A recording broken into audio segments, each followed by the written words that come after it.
She dreamt of that night again, the memory as vivid as if it had happened just yesterday. She dreamed of this man countless times, the way his warm hands had enveloped hers, how his beautiful eyes seemed to hold secrets she could never quite grasp. The dream faded into the morning light, but her heart still raced with the echoes of that moment. "Mommy, you're going to be late," came the urgent voice of her son, his small hands tugging at her blanket. His voice was firm, filled with a sense of responsibility far beyond his years. Sitting up, she rubbed her eyes, greeted by the sight of her son. Remembering her client meeting, she quickly ran toward the bathroom. Later, as they sat for breakfast, her son looked at her with a critical eye. Her tightly knotted bun, black-framed glasses, and loosely fitted clothes made her look like an old-fashioned woman. "Lousy," he muttered, summing up her appearance in a single word. "No mom is lousy in her son's eyes," she replied with a playful smile. "But why are you wearing glasses? You're not even short-sighted. And how are you going to find a boyfriend if you don't dress up?" he complained. "Well," she said with a laugh, "if I don't find anyone, you can take care of me, right?" His face turned pale at the thought. Though he was far too young for such responsibility, he nodded reluctantly. "Fine, I'll take care of you. But let me take tomorrow off. Just make an excuse, like Grandpa died." "Didn't we use that excuse last time?" she asked, raising an eyebrow. "Then tell them my grandpa on my father's side died," he replied seriously. "And why do you want to take off?" she questioned. "Nothing. That event is just so boring," he answered casually. She looked at him with concern. She knew the real reason. He didn't want anyone to notice he didn't have a father. At just 5 years old, he was so independent, so much like that man. Later, she arrived at Dynasty Hotel where she worked and noticed how crowded it was. Model Nana was expected to visit, and the place was buzzing with activity. "Director Gan, what should we do? The situation is getting out of control," someone called out to her. "Open the emergency exit of the parking lot and have them enter from there," she ordered. As they worked to manage the chaos, another man approached. "Director, the cars are arriving." "It's too soon," she thought, frowning. Almost an hour ahead of schedule. When the car approached, bodyguards surrounded it in perfect formation. She bowed and greeted, "Welcome to our hotel, Miss Nana." But before she could finish, the car door opened, and a tall, handsome man stepped out, styled impeccably in a business suit. Her eyes widened in shock as she froze. Even after 6 years, she could never forget that face. It was him, the father of her child. He stood in front of her and asked, "And you are?" She tried to calm herself, silently praying, "Please don't recognize me." The man stared at her for a moment and then asked, "Are you Manager Liu?" Feeling relieved, she quickly regained her composure and replied with a polite smile, "Welcome to Hotel Dynasty. I am Gan Yuan, the director of the housekeeping department. Please come this way." He glanced at her, then walked past. As he did, his familiar scent lingered, sending her heart into a frenzy. He still smells the same, she thought. He asked for Manager Liu, so he must be her client. But where is she? As she watched his figure disappear, 2 staff members arrived to welcome him. One of them introduced the woman next to him as Manager Liu, who was responsible for serving him during his stay. Manager Liu apologized for not being there when he arrived and began rambling about the hotel's various facilities, but the man walked past her, completely ignoring her chatter. "Let me know if you need anything," Manager Liu added, rushing after him. Meanwhile, Gan Yuan prepared to leave, ready to hand over this demanding client to Manager Liu. But just as she turned, the man glanced in her direction and ordered, "I need her to serve me." She froze, stunned, and glanced back at him. "What?" she murmured, unsure if she had heard him correctly. Miss Liu looked at her with a mix of confusion and disdain. The other manager stepped in and said, "No worries, every person here is capable of giving the best service," then called out to Gan Yuan. She replied with an awkward smile, "Yes? From now on, you are in charge of Mr. Huangfu's every affair at this hotel," he ordered. She awkwardly smiled and replied, "Sure," then stole a glance at the man. "Did he recognize me? Is that why he wants me to serve him?" she thought suspiciously. The man was also staring at her, and when she noticed, she swiftly looked away. Turning to Miss Liu, she said, "Well, Manager Liu, in this case, you will now be responsible for receiving Miss Nana." She handed the room card to her and added politely, "Thank you for your efforts." Then, addressing the guest, she said, "This way, Mr. Huangfu," and led him away. As they stood in the elevator, an uncomfortable silence filled the air. She couldn't help but think, though it's been 6 years, he still looks the same, just as handsome as ever. But it seems like he didn't recognize me. How can I blame him? It was just a one-night stand. Why would he remember me? When they reached their destination, he stepped out. Standing behind him, she said, "Mr. Huangfu, if you don't need anything else then." Before she could finish, he turned around and said, "Yes, I do, but..." He paused, taking off his sunglasses. She kept her polite smile and asked, "Yes, please. I need you to be available any time for me," he ordered. She nodded with a smile. Okay, no problem, she replied and handed him a business card. You can reach me on this at any time, she added. As she left, she hurried back to the elevator. Letting out a sigh, she thought, thank God, at last, he really didn't recognize me. She ordered more security for him. As clearly as I remember, he's not a normal man. Huangfu Jue is the prince of the nation, a real bigwig, she thought to herself. Lost in her thoughts, her phone suddenly rang. She glanced at the time and realized it was almost time for classes to end. Quickly, she rushed out to pick up her son. At school, the young boy and his teacher stood outside. Seeing the teacher's serious expression, Yuan wondered if Tang had done something wrong. I heard that his grandpa passed away. I'm really sorry, the teacher said. Oh right, I forgot about that. Yuan thought quickly and replied, well, we didn't expect to suffer such an unfortunate incident, but thank you. Later, as they sat in the car, Yuan questioned, so, next time, are you going to say that your father died? But isn't he already dead? Tang replied with a serious face. Oh, right, Yuan said, remembering that she had lied to him about his father being dead to avoid unnecessary questions. Mom, a model company came to school today, and they said I was suitable for being their child model, Tang said excitedly. So my handsome son is going to share the burden with me now? Yuan teased jokingly. Well, yeah, I said yes to them, he declared proudly. I was just joking. You don't need to do this, and you hate facing the camera, remember? She reminded him. But if I get chosen, they'll pay me a lot, and with that money, we can buy a home.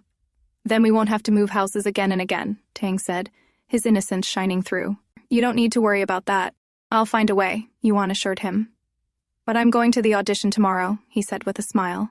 All right, tell me what you want to eat. I'll take you, she asked, changing the topic. I want steak at your hotel, Tang replied. We can't go there. That man is still there, Yuan thought. Why don't we go to an Italian restaurant nearby? She suggested, hoping to change his mind. Why don't you want to take me to your hotel? He asked with puppy eyes. No, let's go to the hotel, she said, giving in and thinking. This boy is sometimes too smart to be fooled. Anyway, the hotel is so big, we probably won't run into him. At the hotel, as Tang washed his hands, a drunk man stumbled into the restroom. Trying to avoid him, Tang moved aside, but accidentally stumbled, nearly falling. Before he hit the ground, someone caught him and pushed the drunk man aside. Are you okay? The man asked. Yes, thank you, uncle, Tang replied, glancing up at him. The man noticed the boy's beautiful eyes. Okay then, I'll leave now. Bye, uncle, Tang said, waving. The man watched him leave, thinking, the kid is good-looking and smart, perfect to be a model. His eyes. They're the same as mine. Something struck him, and he glanced back, but the boy had already left. Another man approached him. Mr. Huangfu, the guests are here. Okay, I'll be there, Huangfu Jue replied. On the other side, Yuan and Tang were sitting in the restaurant with Chiao, the hotel's head chef, and Yuan's good friend. Chiao offered a new dish for Yuan to taste. I'll taste it, but I'll pay for it. And if you keep treating us to free dishes, we won't come here next time, Yuan warned with a smile. Chiao agreed and went back to the kitchen. Tong, watching the entire scene, suddenly said, Mom, if you want to date Uncle Chiao, I won't stop you. What do you mean? Yuan asked awkwardly. Well, height, looks, and personality, he's perfect. And he cooks too, so we won't need takeout anymore if you date him, Tang said, his eyes shining with enthusiasm. Son, do you want to find a boyfriend for me or a cook for yourself? Yuan teased. Then, with a more serious tone, she asked, Do you want Uncle Chiao to be your father? Tang thought for a moment, as if the idea had never crossed his mind. Then, making a cross gesture with his fingers, he replied, No, definitely not. Then don't make random suggestions, Yuan said with a laugh. And let's go swimming after I finish my work, okay? She added. At the swimming pool, Yuan let Tang swim while she went to the gym, assuring him to a friendly man she knew. Tang, wearing his swimming goggles, jumped into the pool. 20 minutes later, as Yuan was working out, someone shouted, Director Yuan, please come. Manager Liu and Tang are having a quarrel. At the poolside, Manager Liu was yelling, You're the only one here, so how is it possible it's not you? You disturbed me for this? Tang said with his arms crossed. Anger flared within Manager Liu, and she raised her hand to slap him, but before she could, Yuan grabbed her hand. What are you doing to my son? Yuan asked coldly. Your son is a thief. I'm only asking him to return my stuff, Manager Liu accused. My son never steals. You need evidence before calling someone a thief. Do you have any? Yuan asked firmly. There was only me and him here. My phone is missing from my bag. Who else could take it? Manager Liu said, pointing at Tang. Yuan ordered the other staff member to check the camera footage, but he informed them that the cameras were off during that time. With an attitude, Manager Liu said, All right, give me my phone back and I'll pretend this never happened. Annoyed, Yuan snapped, Are you deaf? My son already said he didn't take it. Okay, then let's call the police, Manager Liu shouted. Just as she finished, someone called out, Manager Liu, I was looking for you. A staff member approached with a phone in her hand. This is your phone, right? She asked.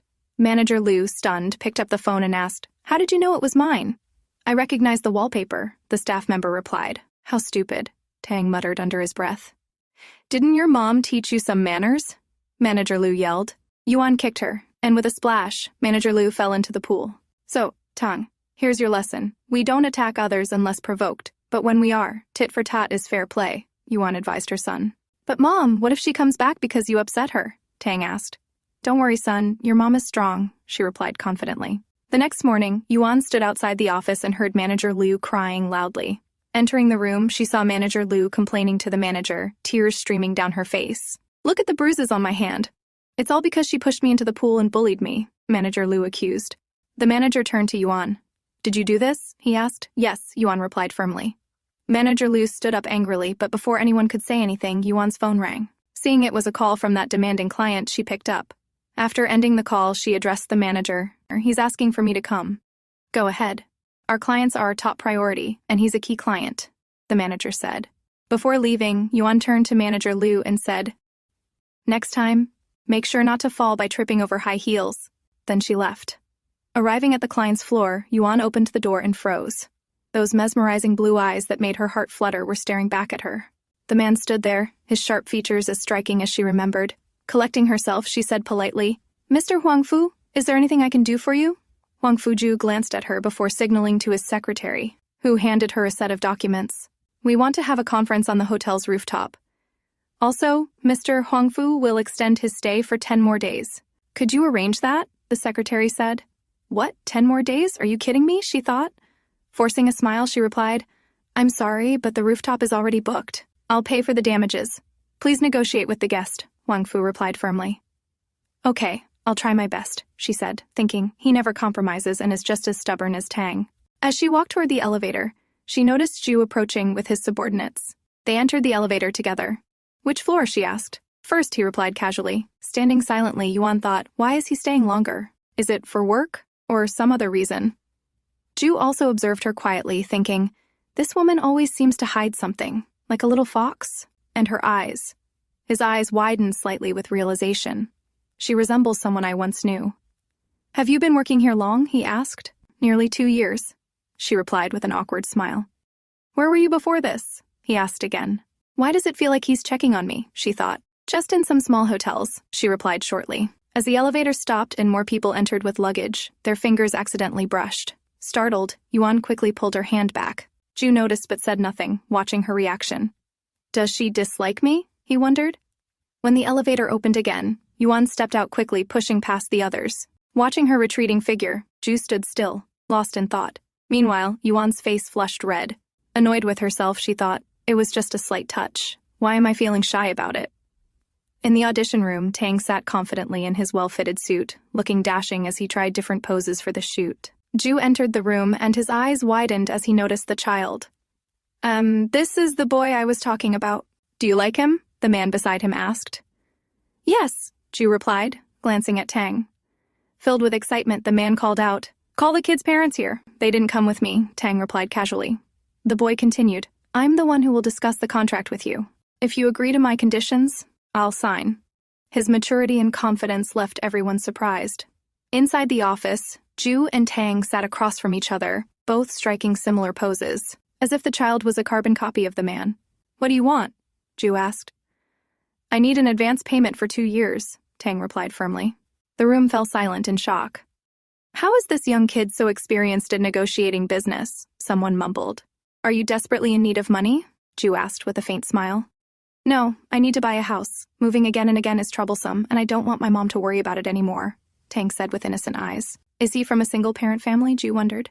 And why do you think I'll agree? He asked. Tang answered confidently. Because firstly, I find myself the most suitable for your shoots. Secondly, you require someone for shoots in different countries, and I'm fine with that. Thirdly, you're the boss, and since you're here personally discussing the contract with me, you must be interested in me. The corner of Zhu's lips lifted slightly, impressed by the boy's reasoning. After a moment, he said, Okay, I agree to your conditions. Let's sign the contract. Tang stood up and extended his hand. Nice working with you, he said. Ju shook his hand and asked, "What's your name?" "It's Gan Tang," the boy replied. The meaning of the boy's name reminded Ju of her. "What's your name?" Tang asked in return. Standing up, Ju ruffled the boy's hair and replied, "My name is Huangfu Jue." Tang tilted his head, thinking, "Except for one night when the moon is full, every other night it's Ju, right? It means incomplete moon, doesn't it?" The boy explained. Ju was shocked. How does such a young kid know the meaning of my name, he wondered. The man beside them smiled and said, "You two are so much alike. If I hadn't known earlier, I might have thought you were father and son." Both Ju and Tang glanced at each other, noticing their similarities. Soon, Tang's watch beeped, and he answered a call. "Hello, Mom," he said. "How's your audition going?" "Can we now get a house?" Yuan asked jokingly on the other end. Is that Director Gan's voice? Is he her son? Ju thought. "Yes, Mom. Can you come here to sign the contract?" Tang asked. "I have some work assigned by a nuisance. Could you come to the hotel instead?" she replied. Hearing her words, anger flared in Ju. Is she referring to me as a nuisance? He thought. "Okay, see you there," Tang said, ending the call. Turning to the man, he asked, "Mr. Chairman, can we go to the hotel where my mom works to sign the contract?" Ju agreed and gestured to his assistant to take Tang away. Once they left, Ju called Yuan. Yuan picked up the call, sounding annoyed. "Mr. Huangfu, how can I help you?" "Director Gan, you have a son, right?" Ju asked directly. The sudden question shocked her. Trembling, she asked, "Why are you asking that?" "We'll talk in person," Ju replied, and ended the call. Her heart raced. What does he want to talk about? Did he figure it out? Does he know Tang is his son? Overwhelmed by questions, she was lost in thought when Tang approached her. "Mom, what are you doing here?" he asked. "Nothing, just some work," she replied, hiding her worry. She looked at her son, fearing that Ju might have come for Tang. Watching him leave, she thought firmly, even if he came for him, I don't care. I gave birth to him, and no one, not even Huangfu Jue, can take him away from me. Inside the room, Ju showed Yuan all the pictures taken during the photo shoot. Why is he showing me Tang's pictures? Is he really thinking of taking him away? She thought anxiously. "Please sit down," Ju said, gesturing to the chair. "I am here to inform you that I'm taking Tang to Europe for 3 days, as the requirement is to shoot photos in an ancient European setup," he added. "No, I don't agree," she shouted, her fear spiking at the thought of him taking her son away. "Why?" he asked calmly. "Tang will be where I am," she replied firmly. He nodded slightly, acknowledging her point. Tang was indeed too young to travel alone. "Well, you can come along," he added casually. Huh. This guy has the audacity to take both me and my son together? She thought angrily. "No, my son is not going anywhere, and neither am I," she yelled. Frowning, he asked, "Director Gan, do you have a problem with the contract?" Her heart sank as realization hit her. He was the boss of the company her son had signed the contract with. How is that possible? "I checked the company before signing, and it wasn't linked to HK Group," she thought in disbelief. As they were talking, a loud bang came from the bathroom. They both turned toward the sound, and water started flowing out. Yuan ran to the bathroom to shut off the main valve. As she reached the valve, the strong flow of water pushed her backward, causing her to stumble against Ju. Fearing he would recognize her if her glasses fell, she quickly pushed him away. But Ju had already noticed her eyes. Grabbing her wrist, he pushed her against the wall. "What are you doing, Mr. Huangfu?" she shouted. He stared into her eyes, his expression serious. Who are you?" he asked. Leaning closer, he removed her glasses. She turned her head to avoid eye contact. "Who are you?" he repeated, gripping her chin and turning her face toward him. "Why are you avoiding looking at me?" he asked again. She struggled to free herself. "Mr. Huangfu, please behave yourself. If you don't, I'll have to call someone," she said. "Was it you who spent the night with me 6 years ago?" he asked bluntly. Realizing he wasn't completely sure of her identity, she shouted, "Mr. Huangfu, what are you talking about? You've got the wrong person." "Then why are you so nervous?" he asked, still holding her hands. "Because I'm a person who gets nervous when pushed against the wall by someone I hate," she yelled in frustration. His eyes darkened. "She hates me? Am I that bad?" he thought. He studied her carefully. She denied being the one, but her personality and indifferent attitude said otherwise. He cupped her face and leaned closer, trying to confirm for himself. "Don't run away anymore," he murmured. Her eyes widened as she realized what was about to happen. She pushed him back and covered his lips with her hand. "What are you doing?" she yelled, then ran toward the door. Before she could get far, he grabbed her shoulder, accidentally pulling off her coat sleeve. Embarrassment and anger filled her face. "Move your hands!" she shouted. Realizing what happened, Ju quickly removed his hand, but in his haste he slipped, and in the next second he fell over her. They both hit the floor, and their lips met in an accidental kiss. Yuan screamed for help, and two men rushed into the room. Seeing the scene, they froze in place. "Get out of here, now!" Jue shouted, covering her. The two men exchanged glances but left immediately. Yuan tried to push him off. "If you try to touch me, I'll bite you," she said angrily. Jue stared at her for a moment before releasing her. "I'm sorry, I was wrong," he said and left. She stood there puzzled. What just happened? Why did he leave so suddenly? Then realization dawned on her. She looked at her back. "Oh, I see. It's because I removed the tattoo from my back. Well, good for me," she thought happily. Soon, his assistant arrived with new clothes and handed her some money as compensation. Her anger flared. "Am I so poor in his eyes?" she muttered, refusing the money.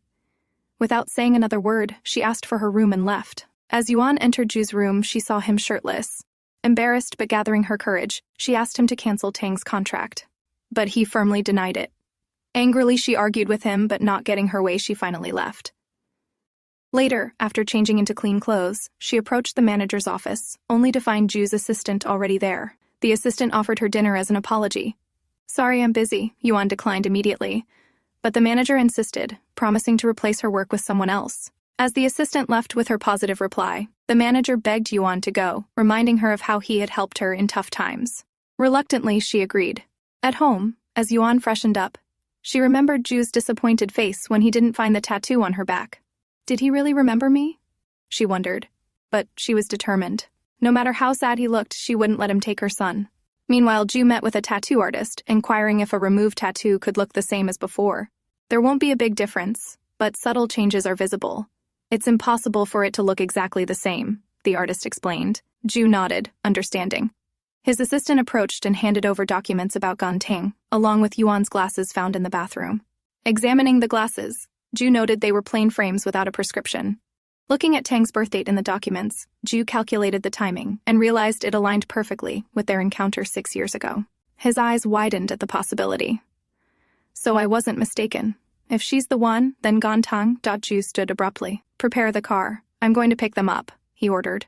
At home, Tang stood ready for their outing, calling out for his mom. Yuan entered in her comfy loungewear, still wearing her glasses and with her hair tied in a bun. When the doorbell rang, Tang ran to open it. Jue stood at the door, dressed dashingly. Tang led him inside, announcing, "I'll introduce you to my mom." Jue placed a hand on his head and said, "We already know each other, right, Gan Yuan?" He glanced at her with sharp eyes. Yuan introduced him stiffly. "He's a client at our hotel. You can call him Mr. Huangfu." "I prefer uncle, though," Jue replied. Soon, Jue's assistant entered, carrying several gifts. "We can't accept these," Yuan said firmly. "It's impolite to visit empty-handed. If you don't like them, you can throw them away," Jue replied. "Then help me throw them out," Yuan retorted with the same attitude. The air in the room turned chilly. "Uncle, don't take it seriously, Mom's just joking," Tang said, trying to ease the tension. Shall we go then?" the assistant asked. But Jue sat down and said, "No hurry. Formal dress code is required for the restaurant," glancing pointedly at Yuan. "Okay, then wait for me," Yuan said, running off to her bedroom. While she was gone, Jue asked Tang, "Tang, where is your father?" "He passed away," the boy replied straightforwardly. Yuan returned, dressed entirely in black. "I'm ready. Shall we go?" she declared. "Is she going to a funeral?" Jue thought. As she passed him, he noticed her hair was down, making her look gentler. She demanded a separate car for them, which annoyed Jue slightly. At the restaurant, Jue asked Tang, "Do you like it here?" Tang enthusiastically shared how much he enjoyed it. Yuan turned to him with a fork in hand and said, "Don't talk while eating, son. It's bad manners." In doing so, she accidentally spilled a few drops of sauce on Jue's clothes. "My bad." "Let me help," she said, attempting to clean the stain with a tissue, only to spread it further. Jue stood and walked toward the restroom to clean up. Glancing at her, he thought she did that on purpose. While he was away, Tang turned to Yuan. "Mom, why did you do that? You did it on purpose, didn't you?" he asked, startling her. But his next question made her choke on her water. "Mom, is he pursuing you?" he asked seriously. "Little one, you better remember he's our guest," she scolded. "So what?" Tang replied stubbornly. "Anyway, what do you think of him?" she asked seriously. "Well, he's quite nice, except for his bad temper," Tang said thoughtfully. Annoyed, Yuan asked, "But he's so arrogant, picky, and proud. What's good about him?" As they talked, Jue returned. "Don't mind me. Continue," he said, sitting down. Awkwardly, Yuan said, "Well, we should take our leave. Thank you, Mr. Huangfu, for dinner." As they were leaving, someone called out Yuan's name. They turned to see Chow waving at them. Tong ran to Chow with a smile. "If you're leaving, should we go together?" he asked. Ju stood watching the scene. "You don't need to bother," he said, walking closer. "They're my guests, so I'll take them home." He took Yuan and Tang by their hands and led them outside. Behind them, a woman shouted, "You're leaving because of that woman?" Chow turned back and said firmly, "I'll leave whenever I want." "And what about our engagement?" the woman asked hastily. "You have all my documents, so you can register by yourself," Chow replied coldly. "You're going too far," she shouted. "I've never cheated on you. Anyway, I have duties tomorrow morning, so I'm leaving now," he said, walking away. In the car, Yuan sat awkwardly while Ju turned to Tang. "Tang, I asked you to bring your passport. Did you bring it?" he asked. Tang handed it to him, but Yuan, scared that Ju might discover anything about her child, tried to snatch it away. Ju raised his hand, dodging her attempt. As he glanced at the passport, he noticed that Tang shared the same blood type as him. Yuan yelled, "Mr. Huangfu, I already told you I'm going to cancel the contract." "You can't just decide that on your own," he retorted. Tang, looking up innocently, asked, "Mommy, why do you want to cancel it?" Yuan forced a smile. "Because Mommy is busy and can't accompany you," she explained. "But I can go on my own, and besides, Uncle will be with me," Tang replied confidently. "This kid doesn't even know he's taking his father's side," Yuan thought, frustrated. "I can ask the manager to approve your vacation," Ju said to Yuan. "I don't need your help," she replied firmly. When they arrived, Yuan sent Tang ahead and stayed behind to deal with Ju. "Now give me my car key back," she demanded. Ju handed it back, but in the next second he grabbed her hand and pinned her against the car. Removing her glasses, he asked, "He's my son, isn't he?" "Even if you want a son, you can't just claim someone else's," she snapped. "His birth month is August, which means you got pregnant in November the previous year.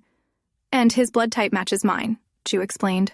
"In this world, many children are born in August, and anyone can have the same blood type," she argued. "Why did you leave that morning?" he asked directly. Yuan tried to pull away. "Mr. Huangfu, please behave yourself. I've never met you before, and my son has nothing to do with you," she screamed. She pushed him away and ran, but before she got far, he grabbed her hand, startling her. Then he kissed her, making her eyes widen in shock. His grip tightened, and the kiss deepened. For a moment, she forgot everything and kissed him back. His kiss was eager and forceful, yet awkward, just like their first kiss. Realizing what she was doing, Yuan pushed him away. "You're shameless, now go away," she yelled. Ju frowned at her continued denial. He leaned in and bit her neck gently, leaving his mark. "Are you a dog or what?" she shouted angrily. Grinning, he turned to leave. "See you tomorrow then," he said. "What do you want from me?" she demanded. "To pursue you," he replied without hesitation. "But I have no interest in you," she shouted back. "It doesn't matter, because I do," he said firmly, and walked away, leaving her behind. Later, when Yuan returned home, she found Tang already asleep. Sitting beside him, she pulled out his drawing book. Opening it, she was shocked to see a drawing of a father and son. The son was clearly Tang, but the father's features were left undefined. She looked at him worriedly. She knew he was good at painting, and the only reason this picture was incomplete was that she had never told him what his father looked like. "It's better this way. The less he knows, the easier it will be for me to handle the situation," she thought. As Yuan returned to her room, she noticed bodyguards outside the building. "Did he send them to make sure I don't run away?" she wondered. The next morning, at work, Ju's assistant informed her that Mr. Huangfu was calling for her and handed her a courier. Opening it, her eyes widened. It was her portrait, a back profile from 6 years ago. The assistant kept watching her discreetly to gauge her reaction. Noticing this, Yuan calmly threw the picture into the trash. The assistant later informed Ju of everything. Inside Ju's room, Chow brought breakfast. Ju glanced at him. "Where's the other chef?" he asked. "He's not feeling well, so I came on his behalf," Chow replied with a polite smile. "I brought everything you like, as Yuan told me," he added. Ju's eyes sharpened at the mention of Yuan's name. He ordered other items, and when Yuan entered, he ordered the same for her. Yuan noticed the tension and how difficult Ju seemed to be. She decided to leave. "Then I won't disturb Mr. Huangfu's breakfast," she said, turning to leave. But Ju grabbed her wrist. "Be a good girl.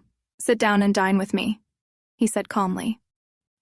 Her face flushed red, but she accepted the invitation. Chow presented the ordered items and said, "I can redo them if you're not satisfied." "If Yuan likes it, then I don't mind it," Ju said affectionately. His assistant's face paled. His boss had never spoken like this about any woman. Yuan, too, was stunned, thinking, what the hell is he talking about? As their argument escalated, Yuan began coughing hard, startled by Ju's outrageous remarks.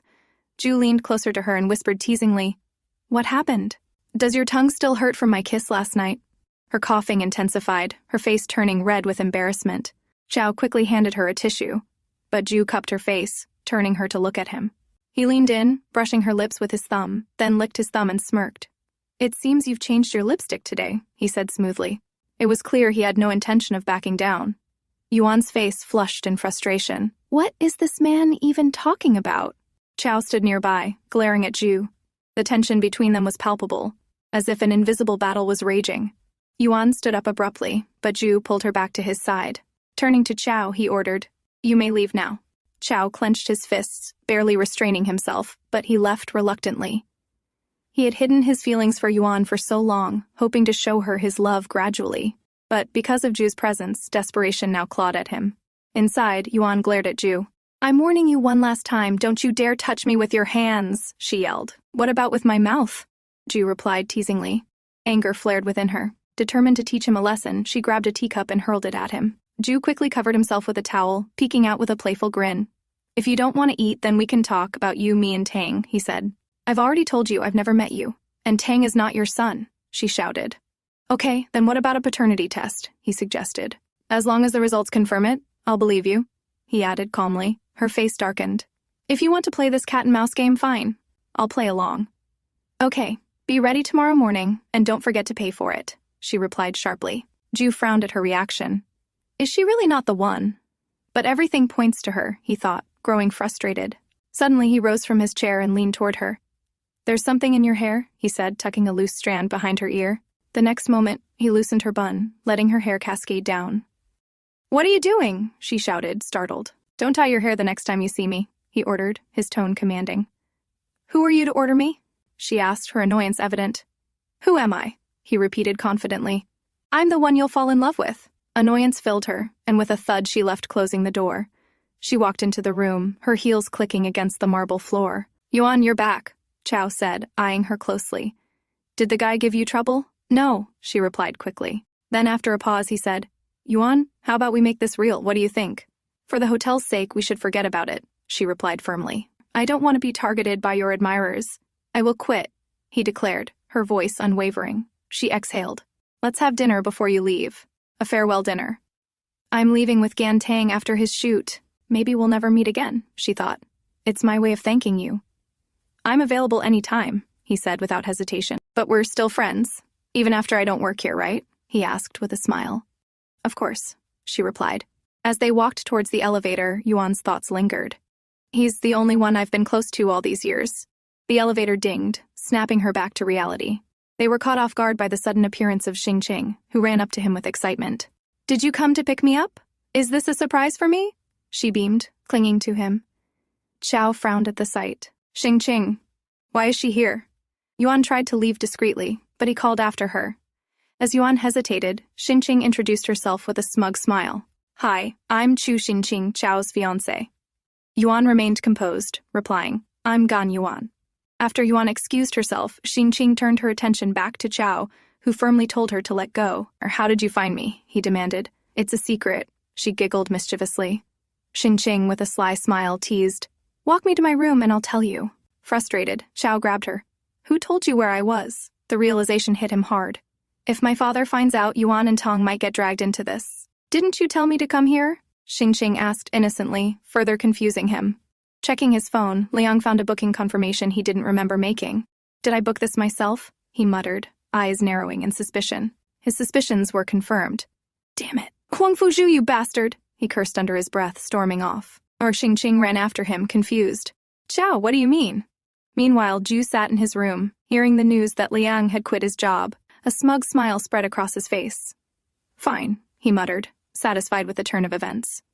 As Yuan drove to meet Ju, she thought as stubborn as he was, she knew she couldn't escape him easily. She sighed in frustration, racking her brain for a solution. "If I keep stressing like this, I'll go bald." Suddenly, an idea struck her. "Hair. That's it." Ju wanted to see her untied hair so badly, she'd use it against him. Tang's curious voice broke her thoughts. "Mummy, where are we going?" "To have a meal with the photographer about the shoot," she replied casually. "Will Uncle Huangfu be there?" Tang asked, eyes filled with excitement. Yuan hesitated but gave in. "As you wish, he'll be there. This little traitor is siding with him," she thought bitterly.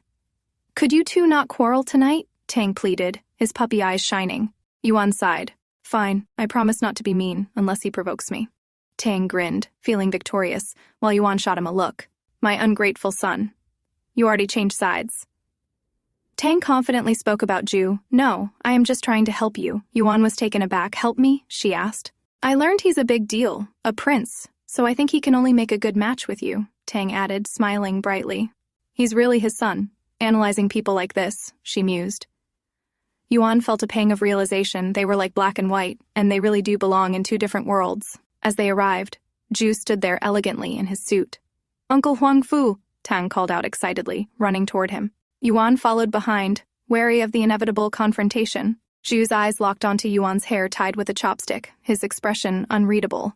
A man approached. You're Ms. Gan, right? I'm Xu Anran, executive director of Prince Children's Wear. Yuan composed herself quickly, shaking hands. Man introduces the photographer who would be handling Tang's shoot. She nodded politely. Meanwhile, whispers filled the room. Our boss filled the chair for Ms. Gan in person? Who exactly are the mother and son? Dinner was served, and Ju's presence across the table made things tense. Yuan couldn't shake the feeling that they really resemble each other. I need to go to the restroom, she excused herself, stepping out for a breather. Inside the restroom, she grabbed a pair of scissors and cut her hair to match Tang's length. If Ju was determined to check the DNA, she had to act first, before he could take Tang away. Back at the table, Ju and Tang were deep in conversation. Ju subtly gestured to Tang, reminding him to keep their secret. Son, what did I teach you about eating? Yuan scolded him gently.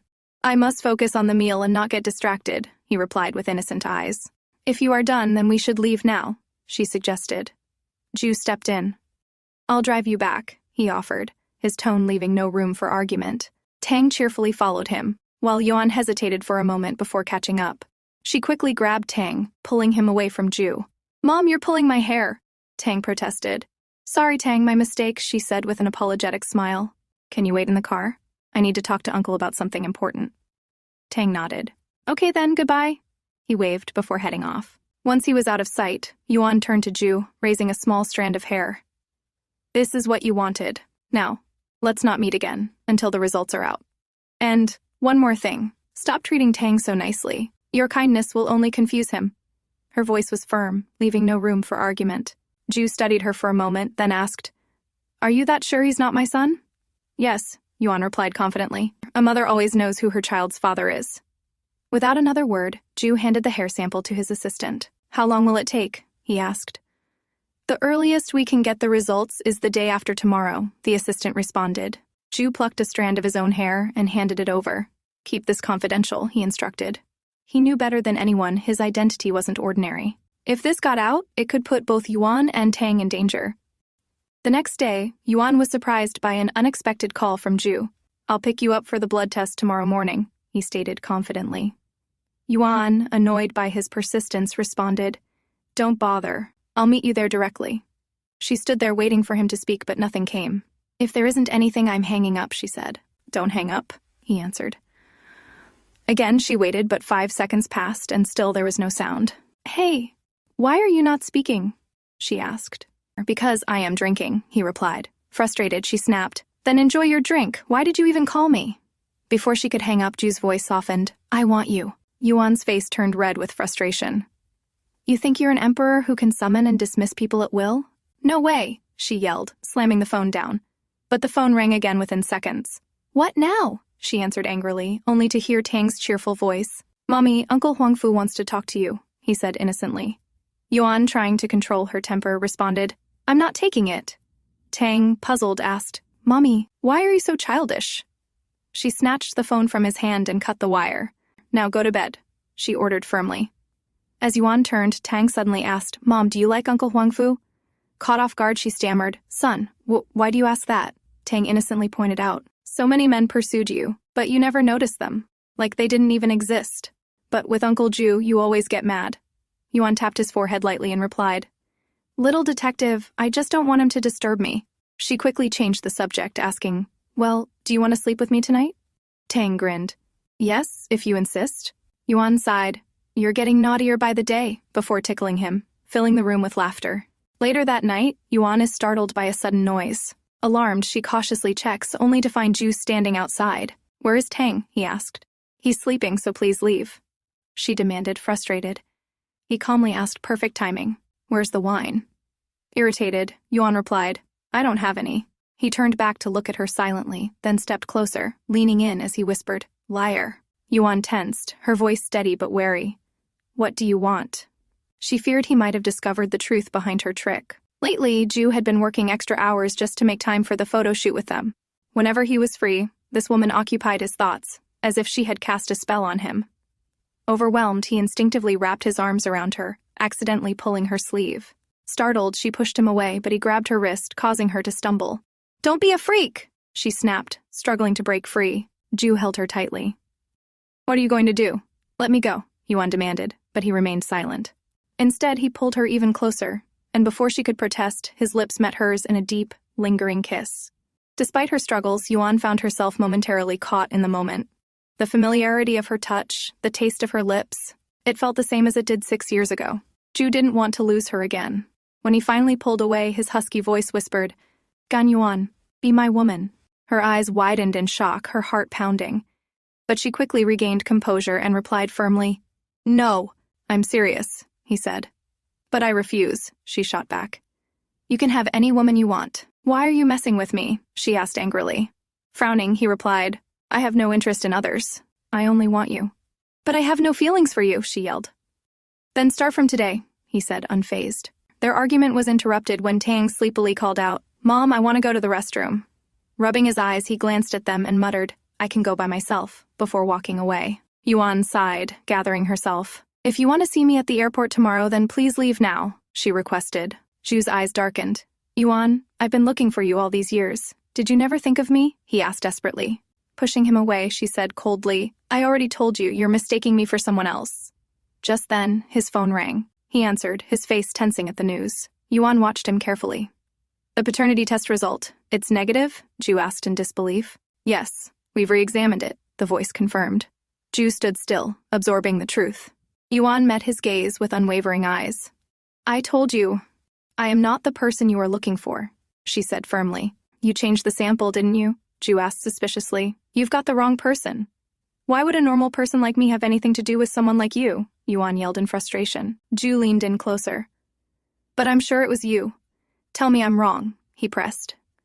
As his hand gently caressed her cheek, Yuan felt her lies piling up, making it harder to escape. Yet she forced herself to meet his gaze and deny it once more. "No, I'm really not the woman you're looking for," she said, her voice firm but her heart wavering. Jue finally released her, turning away and leaving the room. Yuan sat silently, watching him go. This was the outcome she wanted, yet seeing him look so lonely and dejected, an ache settled deep in her heart. Why did it hurt so much to let him go? The next day, at the airport, Tang greeted Jue with a bright smile. "Good morning, Uncle." Jue, looking exhausted and disheveled from a sleepless night, nodded at him briefly before averting his gaze. Tang observed him with curiosity. "Uncle seems tired. Let's not bother him," Yuan said, trying to steer Tang away. But Tang slipped free from her grasp and held out a piece of cake to Jue. "Uncle, Mom made this. Eat it and you'll feel better," he said with innocent eyes. Jue stared at the cake, a mix of emotions in his eyes. Did she really make this, he wondered? Yuan glared at Tang, thinking this little brat just had to offer him. Tang smiled mischievously. "Oops, I wasn't supposed to tell you, but it's really good." Jue's assistant noticed that he hadn't responded to Tang yet, so he stepped in. "Tang, Mr. Huangfu isn't very fond of sweets," he said. But before he could finish, Jue stood up and looked at Tang calmly. "Even if he's not my son, I shouldn't dislike him for that," Jue thought. With that realization, he took the cake from Tang's hand and tasted it. "How is it?" Tang asked eagerly, offering another piece. Caught off guard, Jue hesitated. "Mom made it for you," Tang whispered. Yuan, realizing the conversation, quickly called out, "Gan Tang, you need to go to the restroom. Let's go." "But I don't want to," Tang protested. "Yes, you do. Come on," Yuan insisted, dragging him away. As Tang walked off, he whispered to Jue, "Women are so troublesome." A small smile appeared on Jue's face as he watched them leave. "If you like the kid so much, how about being his godfather?" Jue's assistant suggested cautiously. Jue shot him a glare. "It was just a suggestion," the assistant quickly added, fearing his boss's reaction. Soon, it was time to board the plane. Jue leaned back in his seat, feeling a headache from the lack of sleep. Tang, full of energy, ran up to him. "Uncle, can we play chess?" he asked excitedly. "Be quiet, you two. I'm trying to sleep," Yuan muttered. having been asleep since the flight began. Tang leaned in and whispered, "Uncle, Mom didn't sleep well last night. I think it's because of you." Then, with a grin, he added, "Now, let's play chess, okay?" Ju smirked and ruffled Tang's hair. "All right. After you," Ju said as they started the game. He observed Tang closely. Despite his young age, Tang played with impressive skill and focus. Ju realized he might have underestimated him. As the game ended, Ju announced, "I win." "One more round," Tang insisted eagerly, quickly resetting the pieces. A smile formed on Ju's face as he watched the child's competitiveness, feeling an unexpected warmth growing inside him. Soon, Yuan woke up from her deep sleep and sat up to look for Tang. She spotted him sitting comfortably on Ju's lap, enjoying the view while nibbling on some fruit. "Uncle, do you have a brother?" Tang asked curiously. Ju nodded. "Yes, I have a twin brother who always tries to win against me just to feel what it's like to be an elder brother," he replied. Tang, deep in thought, said, "That sounds interesting. I wish I had a brother too so I could play with him." He glanced at Yuan with hopeful eyes. Hearing his words, Yuan quickly turned her face away. "Silly boy, what's he talking about with him?" she thought to herself. Ju glanced at her and smirked. "Yes, having a sibling is indeed great," he said, amused. Finally, they arrived at their destination. Tang was thrilled by the breathtaking scenery of the foreign country. While the staff briefed Yuan about their stay, Tang tugged at Ju's hand. "Uncle, are there any horses here? Can we see them?" he asked eagerly. Ju nodded and instructed a staff member to take Tang to the stables. Then, turning to Yuan, he suggested, "You should get some rest." After he left with his assistant, Yuan took a moment to take in the surroundings. The place felt strangely familiar. She hadn't expected him to bring them here. The scenery was just as beautiful as she remembered. Pulling her luggage inside, she decided to freshen up before checking on Tang. Meanwhile, Ju stood on the balcony, conversing with his assistant. His gaze suddenly narrowed when he spotted Yuan below. Is she lost? He wondered. But soon, he noticed her confidently taking a secret path leading to the stables, one that even the new staff were unaware of. His eyes darkened. How does she know that? She's walking through it as if she's very familiar with this place. Interesting, he thought. 2 hours later, Tang wandered through the long hallways, searching for Ju's room. "So many rooms, this could be trouble," he sighed. Eventually, he found the right one. "Uncle, you called me?" Tang asked as he entered. "Yes," Ju replied. "I wanted to ask you something. Has your mother ever been to France?" Tang thought for a moment. "As far as I remember, she hasn't. But of course, I don't know what happened before I was born. But I do know that she really likes France." "Is that so?" Ju asked, raising an eyebrow. "Yes, every time she sees this place somewhere, she gets lost in thought and always talks about wanting to visit," Tang answered innocently. Ju smirked slightly. "So, she gets lost in thought when she sees this place," he murmured. "Tang, tell your mother to meet me in the study. I have something to discuss with her," Ju instructed. "Okay, Uncle," Tang said, waving as he ran out. "Be careful, don't run," Ju called after him, watching with a hint of concern. Yuan soon reached the study room, her mind racing. What is he plotting now, she wondered.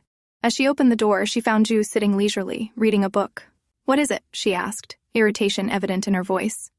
"Be ready tomorrow at 8 in the morning. The driver will take you to the shooting location," he said plainly. "Oh, okay," she replied. "You can leave now," he added curtly. Fury washed over her. Did he really call me here just to say that? She thought, leaving the room in frustration. Shortly after, Ju's assistant entered. "Sir, did you call me?" "Yes. Prepare for the paternity test and wait for my order," Ju instructed with a smirk. The next morning, as Yuan sat on the bed, numerous doubts clouded her mind. His recent behavior felt off. He's definitely up to something. She glanced out the window, wondering if he was spying on them. As Tang approached, she carefully plucked a strand of his hair, neatly packing it into a small bag, just in case. As they left for the shoot, Ju instructed his assistant, "Go now." The assistant meticulously searched every corner of the room while Ju's eyes fell on a drawing left on the table. It was a picture drawn by Tang, depicting the three of them, Yuan, Ju, and Tang. His eyes lingered at the bottom corner where the word home was written. A soft smile crossed his lips. Tang had included him in his idea of home. "Sir, I found no hair," the assistant reported. "Did you check everywhere?" Ju asked. "Yes, sir. I even instructed them not to clean the room beforehand," he explained. Ju narrowed his eyes. I underestimated this woman. "Why don't we use his toothbrush or any other personal item to obtain DNA?" the assistant suggested. "No, that will alert them," Ju replied firmly. "Tell them to mail me the test sample from before and arrange a feast after the shoot," he ordered. Meanwhile, the shooting was going smoothly. Tang posed confidently in various outfits. Once the shoot wrapped up, he approached the photographer eagerly. "Uncle, can you take a picture of me and my mom?" he asked. "Sure," the photographer smiled. Tang ran to Yuan, who was sitting idly. He removed her glasses and gently turned her face to set up the perfect pose. "We're ready now," he grinned, sitting comfortably in her lap and striking a serious pose. The photographer clicked a few shots and smiled. "Ma'am, you're really beautiful. Have you considered modeling?" Yuan put her glasses back on and offered a polite smile. "Thank you for the compliment, but modeling isn't for me." Back at the castle, Yuan noticed subtle changes in her bathroom. The placement of items seemed slightly off, as if someone had been there. Her suspicions grew. Ju arrived soon after. "Would you like to go horse riding with me?" he asked casually. "Can we take Mommy, too?" Tang asked excitedly. Ju glanced at Yuan with a soft smile. "Of course, if she wants to." Tang ran to her, grabbing her hand. "Mom, come with us, please." Yuan hesitated, looking at Ju. "I can't let Tang go alone with him," she thought. "All right," she finally agreed. "But I need to change first," she added, before walking away. As she left, Tang's eyes sparkled with mischief. "Now that Mom is coming along, I can create opportunities for them," he thought with a grin. Meanwhile, a man handed a photograph to his boss. "Boss, a photographer uploaded this earlier." The man picked up the photo, his eyes narrowing as he examined it. It was a picture of Yuan with Tang. A smirk formed on his lips as he laughed. "So, I finally found you, and you are alive, my Gaia." On the other side, Ju rode a horse with Tang seated in front of him. He glanced back and saw Yuan preparing to mount her horse. To his surprise, she looked calm and composed, like someone experienced with riding. As they rode along the path, Tang asked curiously, "Does he have a name?" "Yes," Ju replied, patting the horse's neck. "His name is Bray, and he's the fastest one here." Tang's eyes sparkled. "When I grow up, I'm going to raise a horse faster than Bray," he declared proudly. They eventually reached a resting point. Spotting a locust nearby, Tang grew excited and ran after it. "Don't go too far," Yuan called out, concern in her voice. Turning to Ju, she stated, "We'll leave after 3 days once the shoot is done." "No," Ju responded firmly. "I'm not free, and besides, I'm worried about you." As they argued, Tang hid behind a tree, secretly watching them with a mischievous grin, hoping to give them an opportunity to get closer.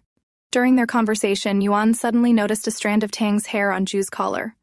Her expression shifted. "I can't let it stay there." Changing her approach, she smiled sweetly. "Mr. Huangfu, you really don't need to worry about us."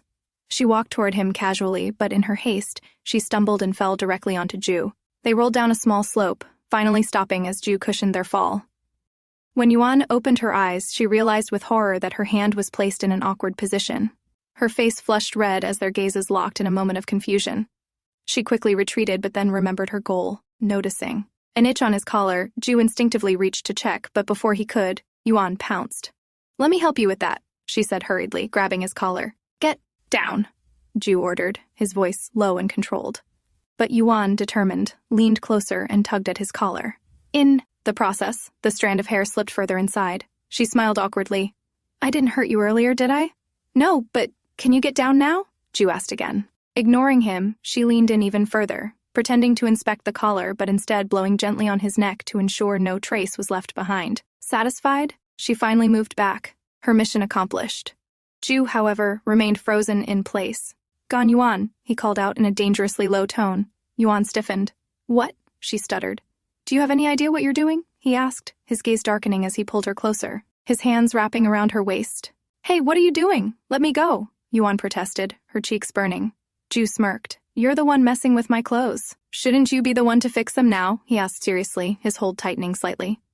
She struggled to break free from his grip, but he held her tightly. "What do you want?" she asked, frustration evident in her voice. "Weren't you volunteering?" he shot back. "It was just an accident," she explained hurriedly. But Ju tightened his hold, turning her slightly. "I think you did it on purpose," he said with a smirk. "Let me go," she protested, struggling against him. He pressed her against the tree, his gaze unwavering. Suddenly, her eyes caught sight of something, another strand of Tang's hair on his coat. Thinking quickly, she placed a hand on his chest, stroking it lightly with a charming smile. "Actually, I've always wanted to tell you something," she said sweetly. Ju raised an eyebrow, intrigued but cautious. "Oh? And what is that?" He leaned in closer. She continued to stroke his chest, her fingers subtly brushing away the hair. "I wanted to tell you that. I need to go to the restroom. I'll tell you later," she blurted out, pushing him aside and trying to escape. But before she could get far, Ju pulled her back and captured her lips in a deep, passionate kiss, his hand cradling the back of her head. After a moment, he pulled away, his voice husky. Gan Yuan, you were the one who lured me in first, so don't blame me now, he said, his eyes locked on hers. His hands roamed freely around her waist. Hey, don't go any further, she yelled, but he gently turned her to face him and kissed her again, not giving her a chance to resist. This man. He's still bad at kissing, just like 6 years ago. But why does he still manage to capture me so easily? Yuan thought, her heart racing. Ju's voice broke through her thoughts. Yuan, come to my room tonight, he murmured. Her eyes widened in disbelief. Mr. Huangfu, if you want something like that, go find someone else, she snapped. I don't have anyone else, he said casually. Besides, why reject me when you clearly enjoyed our kiss? It was just a physical response, nothing more, she argued firmly. Ju smirked. So, you're admitting that your body reacts to me? He asked, his tone serious. Her face flushed red in frustration. You're terrible at kissing. Who would react to you? She shouted. He chuckled.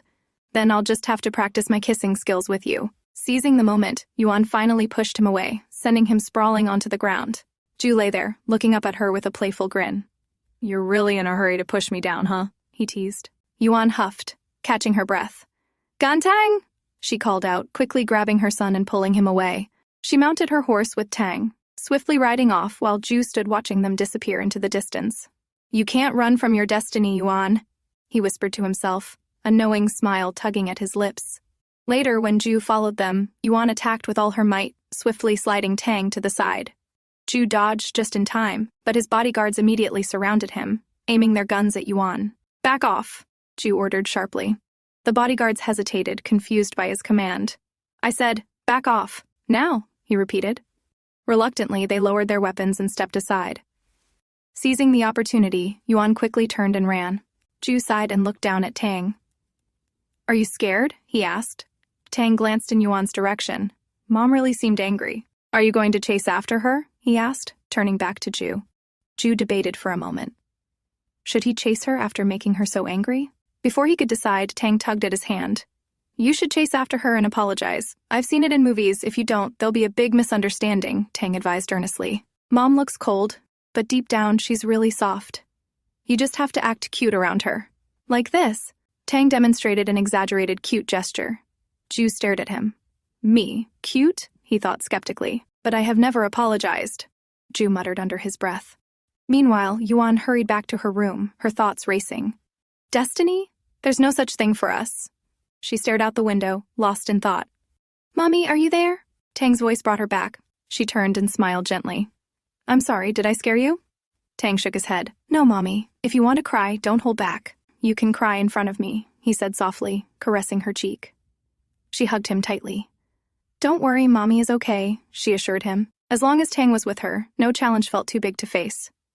On the last day, after the shoot was over and everyone gathered for dinner, Ju's assistant approached Yuan and Tang. Miss Yuan, the president would like to discuss some arrangements with you, he informed her. What arrangements? Yuan asked, narrowing her eyes. I have no idea, the assistant replied politely. Tang tugged at the assistant's hand. Uncle, can you take me to my room then? He asked. Sure, the assistant nodded, albeit hesitantly. Ju never appeared in front of Yuan after the incident, leaving her wondering, what is he thinking now? Meanwhile, Ju's assistant sat with Tang, offering him some fruit. As Tang enjoyed his snack, the assistant nervously tried to start a conversation. Tang, your nails seem a little long. Should I trim them for you? He asked casually. No, my mom will do that, Tang replied firmly. Then, would you like to play with a whistle? The assistant tried again. That's childish, Tang dismissed. What about blowing balloons? He suggested hopefully. Boring, Tang replied without looking up. The assistant turned away, almost on the verge of tears. This child is as stubborn as his boss, he thought in frustration. Suddenly, an idea struck him. How about a fun game, he suggested with a sly smile. I've heard that if you take 2 hair strands, you can find out how long you'll live. Tang looked at him unimpressed. Uncle, how can you believe such nonsense? The assistant's face fell at yet another failed attempt to trick him. How can I fail to deceive a 5-year-old? He thought in despair. Tang narrowed his eyes suspiciously. Uncle, what are you up to? Nothing. I'm just playing with you, the assistant stammered. Tang pulled out a strand of his hair and held it out. I'll give you this, but only if you tell me the truth. Otherwise, I'll tell my mom everything, he said confidently, leaving the assistant sweating nervously. On the other side, Yuan approached Ju, who stood there in his gray-black turtleneck, looking like a figure from a painting. The shooting is finished, so we will return with the team, she said. Ju nodded in agreement. Why did he agree so easily? Yuan thought, feeling suspicious. He offered her a drink, but she refused and asked, "Do you have anything to say to me?" Jue calmly put down his glass and looked at her. "Why did you leave me that morning?" "Mr. Huangfu, how many times do I have to?" she began, but Jue cut her off. "You've been here before, haven't you?" he asked, his voice steady. "Otherwise, how would you know the shortcuts to the stables and every corner of this place so well?" he added, pulling her closer. Yuan's heart pounded. She had been so careful, yet he still managed to catch on. "Why aren't you answering?" he pressed. Quickly regaining her composure, she smirked. "So what do you want me to say? That I should take responsibility just because I spent one night with you? But I've had many nights like that." "Should I take responsibility for all?" she said provocatively. Jue's face darkened. "What are you talking about?" he asked, anger lacing his voice. Playing her part, Yuan continued teasingly. "A man who usually rejects women gave in with just a few tricks, and even now you're taking it so seriously. Now, if you're done, return our passports so we can leave." Fury flashed in his eyes. He pushed her away in frustration. Taking advantage of the moment, Yuan quickly ran off. Behind her, she heard the sound of glass shattering as Jue threw it in anger. Looking back briefly, she thought, "I'm sorry, Jue, but we live in two different worlds. I owe you in this life. If there's a next one," she thought, running away. When Yuan returned, she found Jue's assistant Will, still playing with Tang. Seeing Yuan enter, Tang turned to Will and said, "Uncle, Mom is here, so you can leave now." "Okay, I'll go," Will replied, swiftly passing by Yuan. Something about him felt off. Yuan's eyes followed him, suspicion creeping into her mind. Turning to Tang, she asked, "Did Uncle Will ask you any weird questions or do anything unusual?" "No, Mom. Why are you asking?" Tang replied innocently. "Nothing. Go to bed now," she said with a smile. As Tang left, Yuan's eyes drifted to the window. She saw Jue and Will heading out late at night. Realization struck her like lightning. Jue must have distracted her while Will collected Tang's DNA sample. And now, they were heading out for a test. Panic surged through her. She rushed to Jue's room and entered the passcode. It's still the same as 6 years ago, she thought, a bittersweet feeling rising within her. Frantically searching through his drawers, she finally found their passports. Without wasting a second, she carried the sleeping Tang in her arms and ordered the driver to prepare the car. "Tang has a fever, we need to get to the hospital," she told him. When the driver offered to inform Jue, she stopped him. "I'll tell him myself once we get there," she said, hiding her urgency. Meanwhile, Jue stood outside the lab, waiting impatiently for the results. Tonight, he would finally uncover the truth. Back in the car, halfway to the airport, Yuan suddenly covered her mouth, her face turning pale. "I feel like I'm going to vomit. Can we stop for a moment?" she asked urgently. The driver stepped out to offer her water. In that instant, she struck him down with a swift move. "I'm sorry, but I need to go," she whispered, taking his phone and tossing it away before driving off. At the lab, Jue held the report in his hand, staring at the undeniable truth. He was Tong's father. "If you really didn't love me, then why did you give birth to my son?" Questions flooded his mind, overwhelming him. Wasting no time, he rushed back to the castle and called out, "Tang!" searching frantically, but their room was empty. Heading straight to his room, he found what he feared. Their passports were gone. Just then, Will came running. "Sir, we have a problem," he said breathlessly. Miss Gan made an excuse to take Tang to the hospital but knocked out the driver on the way and ran. "I'm afraid they've already boarded a plane."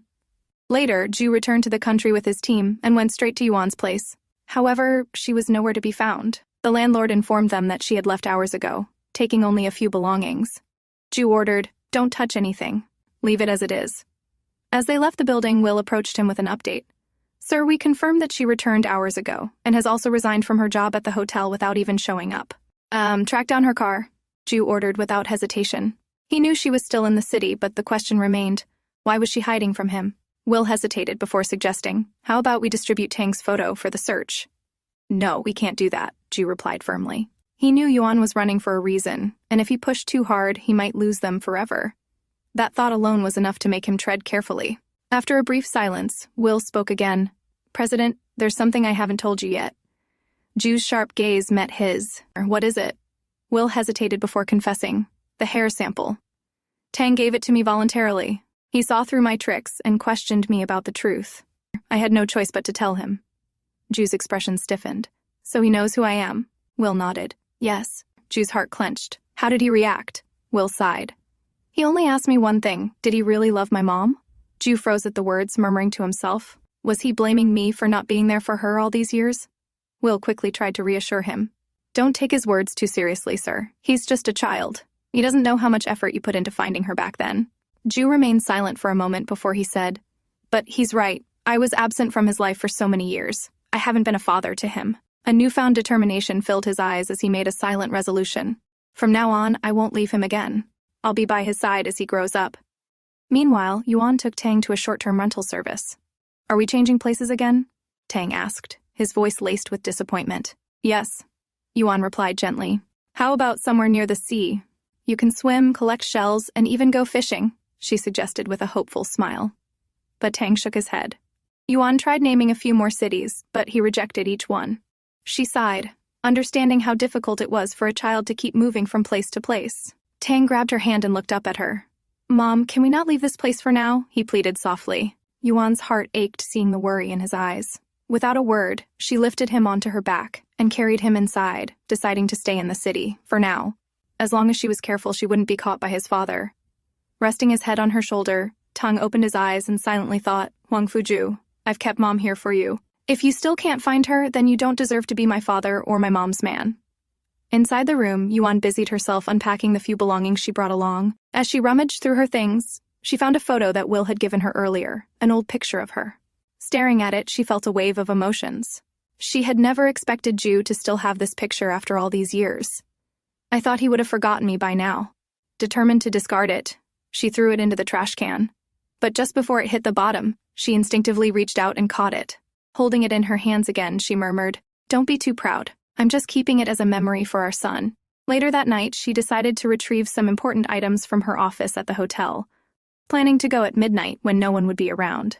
Meanwhile, in his suite, Jue sat staring at a picture of Yuan and Tang, his fingers tracing their faces thoughtfully. Any updates? He asked Will. Will shook his head. No, sir. Jue's eyes remained fixed on the photo, his mind racing. Where would she go? What places would she return to? Suddenly it struck him. She had already cleared out her home, which left only one place she hadn't been to yet, her office. Without a second thought, he stood up abruptly, startling Will. At midnight, Yuan arrived at the hotel, quietly unlocking her office door. She quickly opened her locker and retrieved what she had come for. Just as she was about to leave, she heard a noise outside. Her heart pounded as she pressed her ear to the door, listening carefully. After a moment of silence, she shook her head. It must be my imagination, she thought.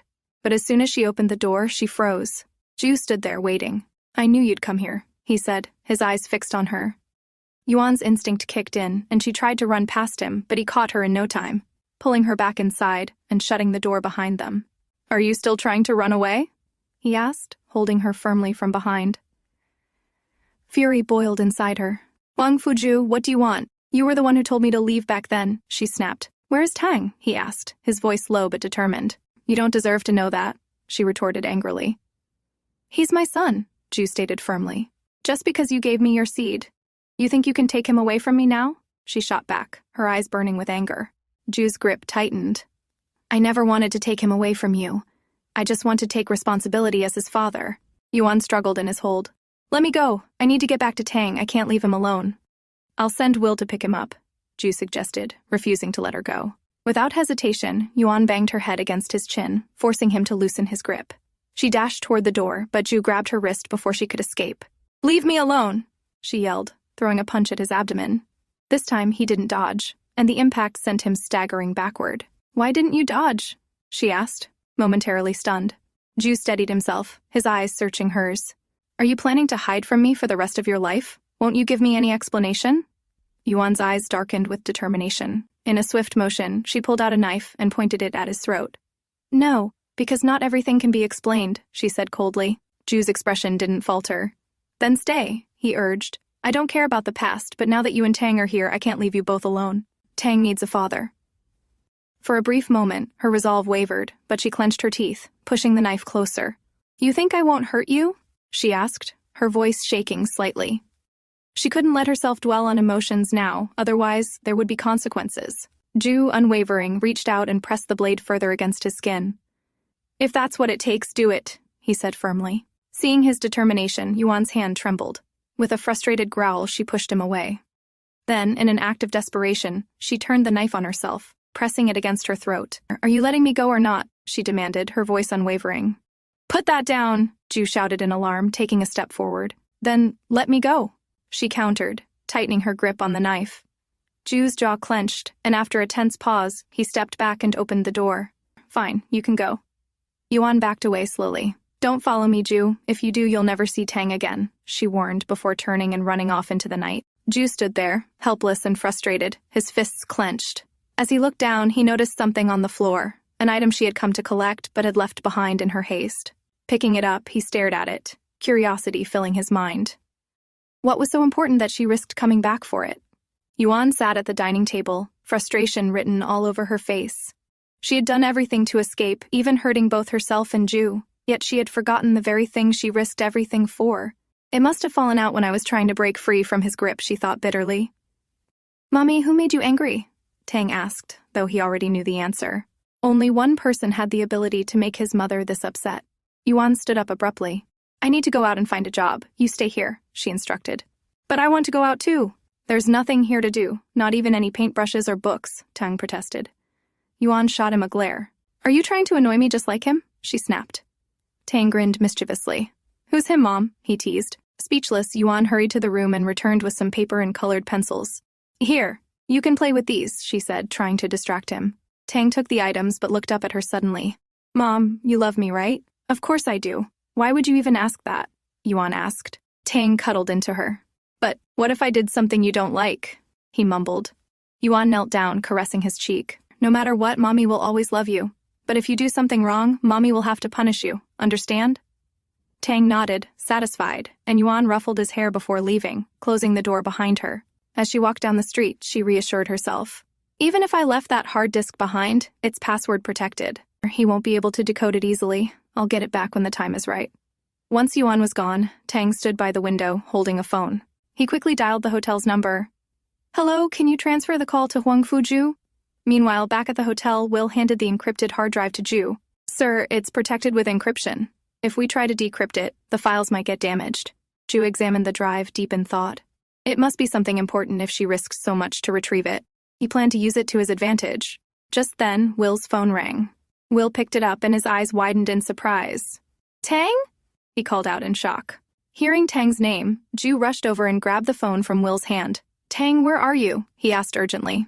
Tang's voice came through, calm and composed. I have a few questions to ask you. Go ahead, Ju replied, his heart pounding.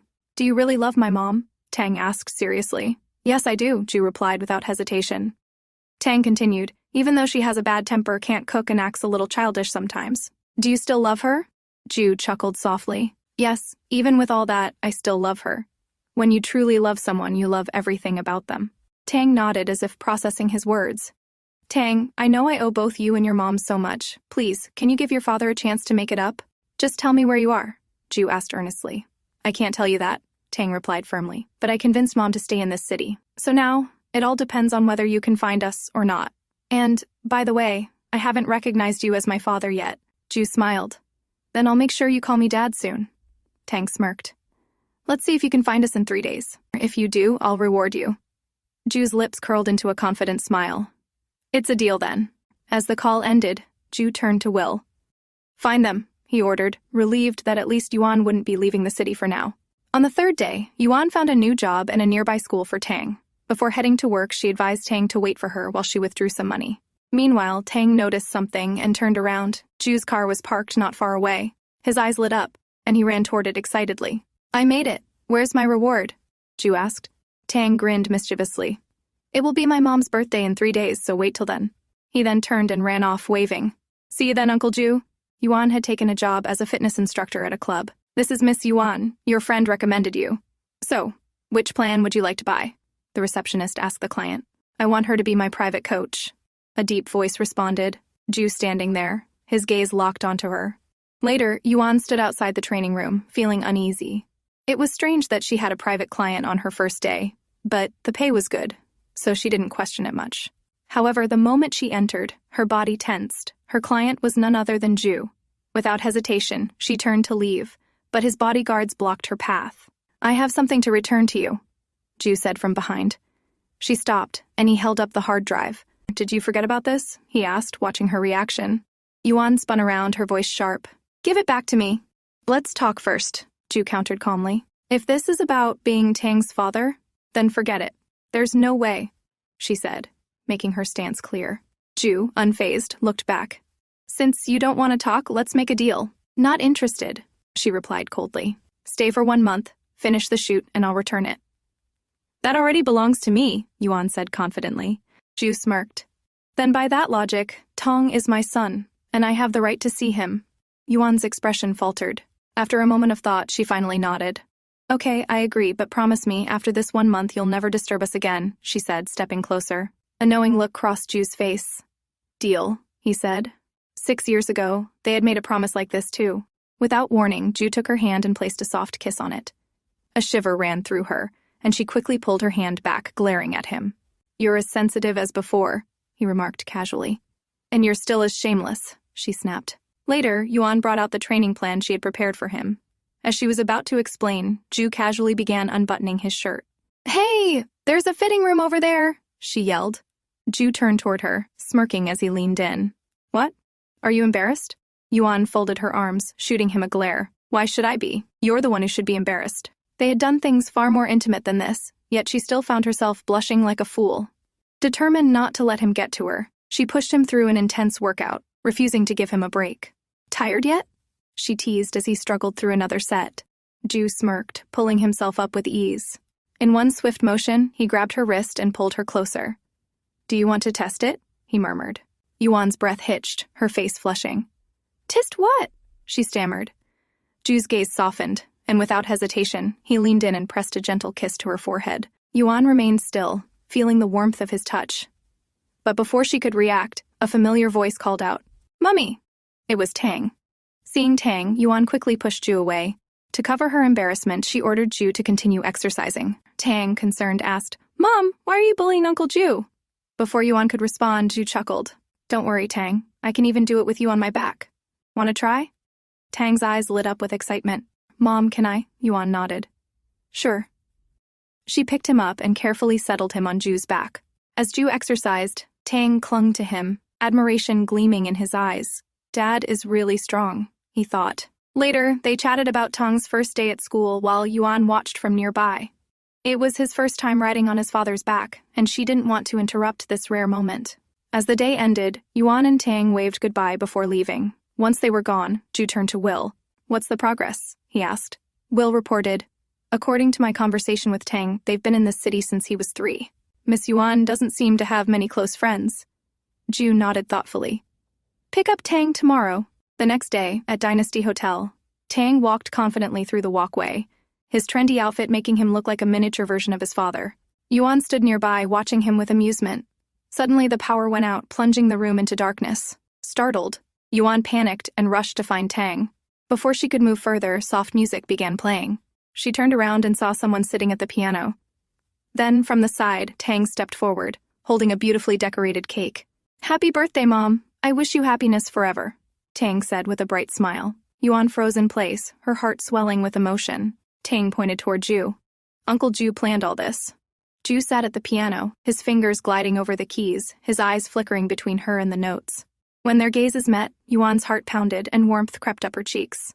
Come on, Mom, blow out the candles and make a wish, Tang urged, holding up the cake. Yuan smiled, closing her eyes as she made her silent wish, for Tang's happiness and safety, always. Just as she finished, Ju leaned in close, his breath warm near her ear. The next second, both Ju and Tang kissed her cheek at the same time. Happy birthday, Ju murmured. Let's cut the cake, Ju said, gently pulling her toward the table. He held her hand, guiding it toward the knife. Hey, don't get too close, Yuan protested in a hushed voice. Ju didn't budge. Everyone's watching. Let's not make a scene, he whispered against her ear. That's exactly why you should step back, she mumbled, sneaking a glance at him. Unmoved, Ju tightened his hold, rendering her unable to escape. Focus, he murmured, making her shiver. Tang beamed. Mom, Uncle Ju even prepared the cake himself. Oh, really? Yuan smirked. Then I must give him the first piece. Sarcasm laced her voice as she cut the cake, placing the first slice on a plate. Ju reached out to take it, but before he could, Yuan grabbed the cake and smeared it directly onto his face. The entire room fell silent. Everyone held their breath, waiting for Ju's reaction.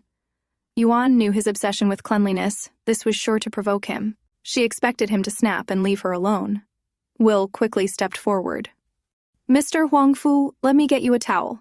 But Ju ignored him. Instead, he calmly wiped some frosting from his cheek with his finger and tasted it. It's good, he remarked, completely unfazed. Yuan stared at him, stunned. Ju turned to her.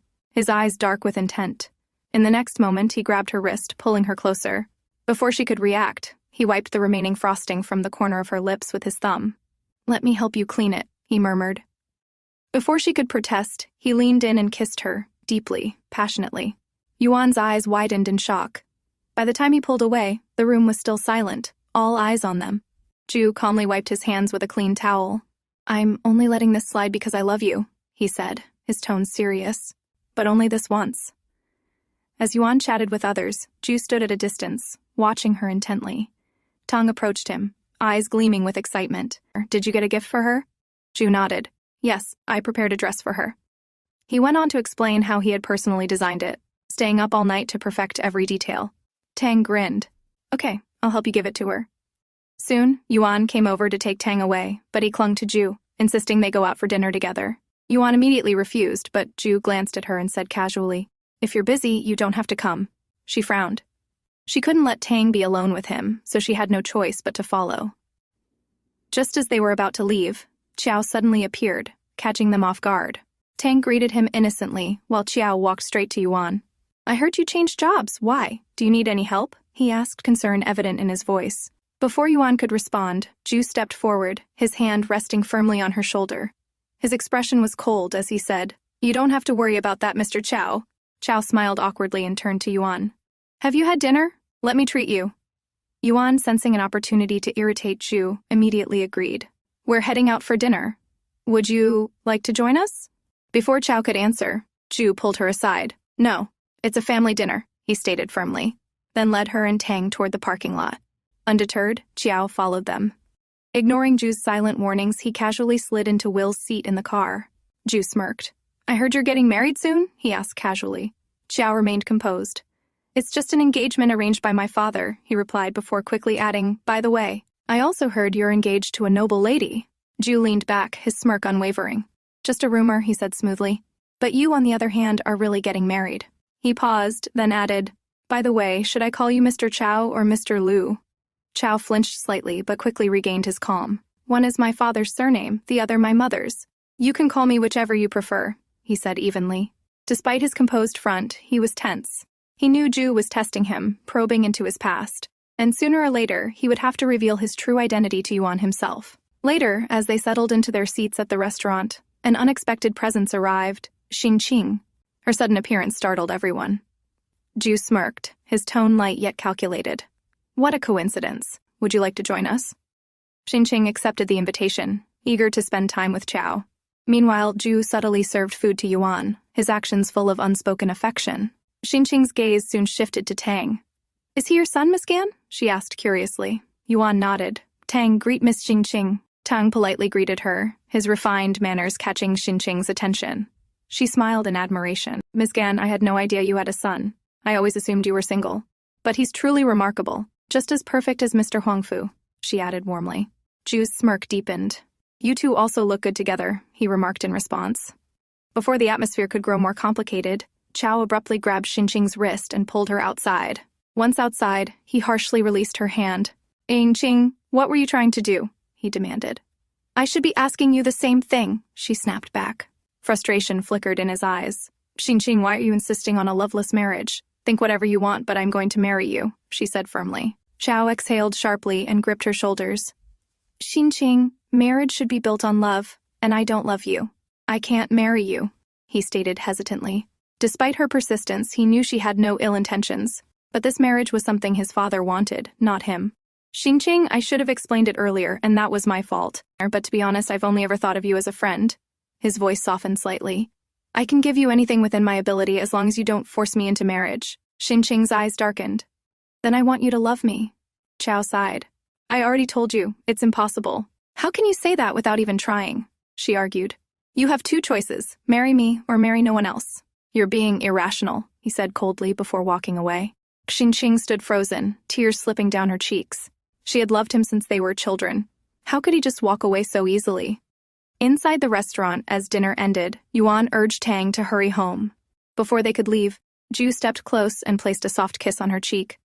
"Hey, just leave already," she exclaimed, blushing as she pushed him away. Jue only chuckled before turning to leave. As Yuan turned to go, a strange feeling washed over her. She glanced back instinctively, sensing something. But there was nothing. "What is it, Mom?" Tang asked. "Nothing," she quickly replied, shaking off the unease. Maybe it was just my imagination, she thought before leading Tang home. The next day, Tang and Yuan arrived at the set where the launch event was scheduled for the evening. Tang looked up at her expectantly. "Mom, you have to get ready in a new dress and support me on stage." Yuan shook her head immediately.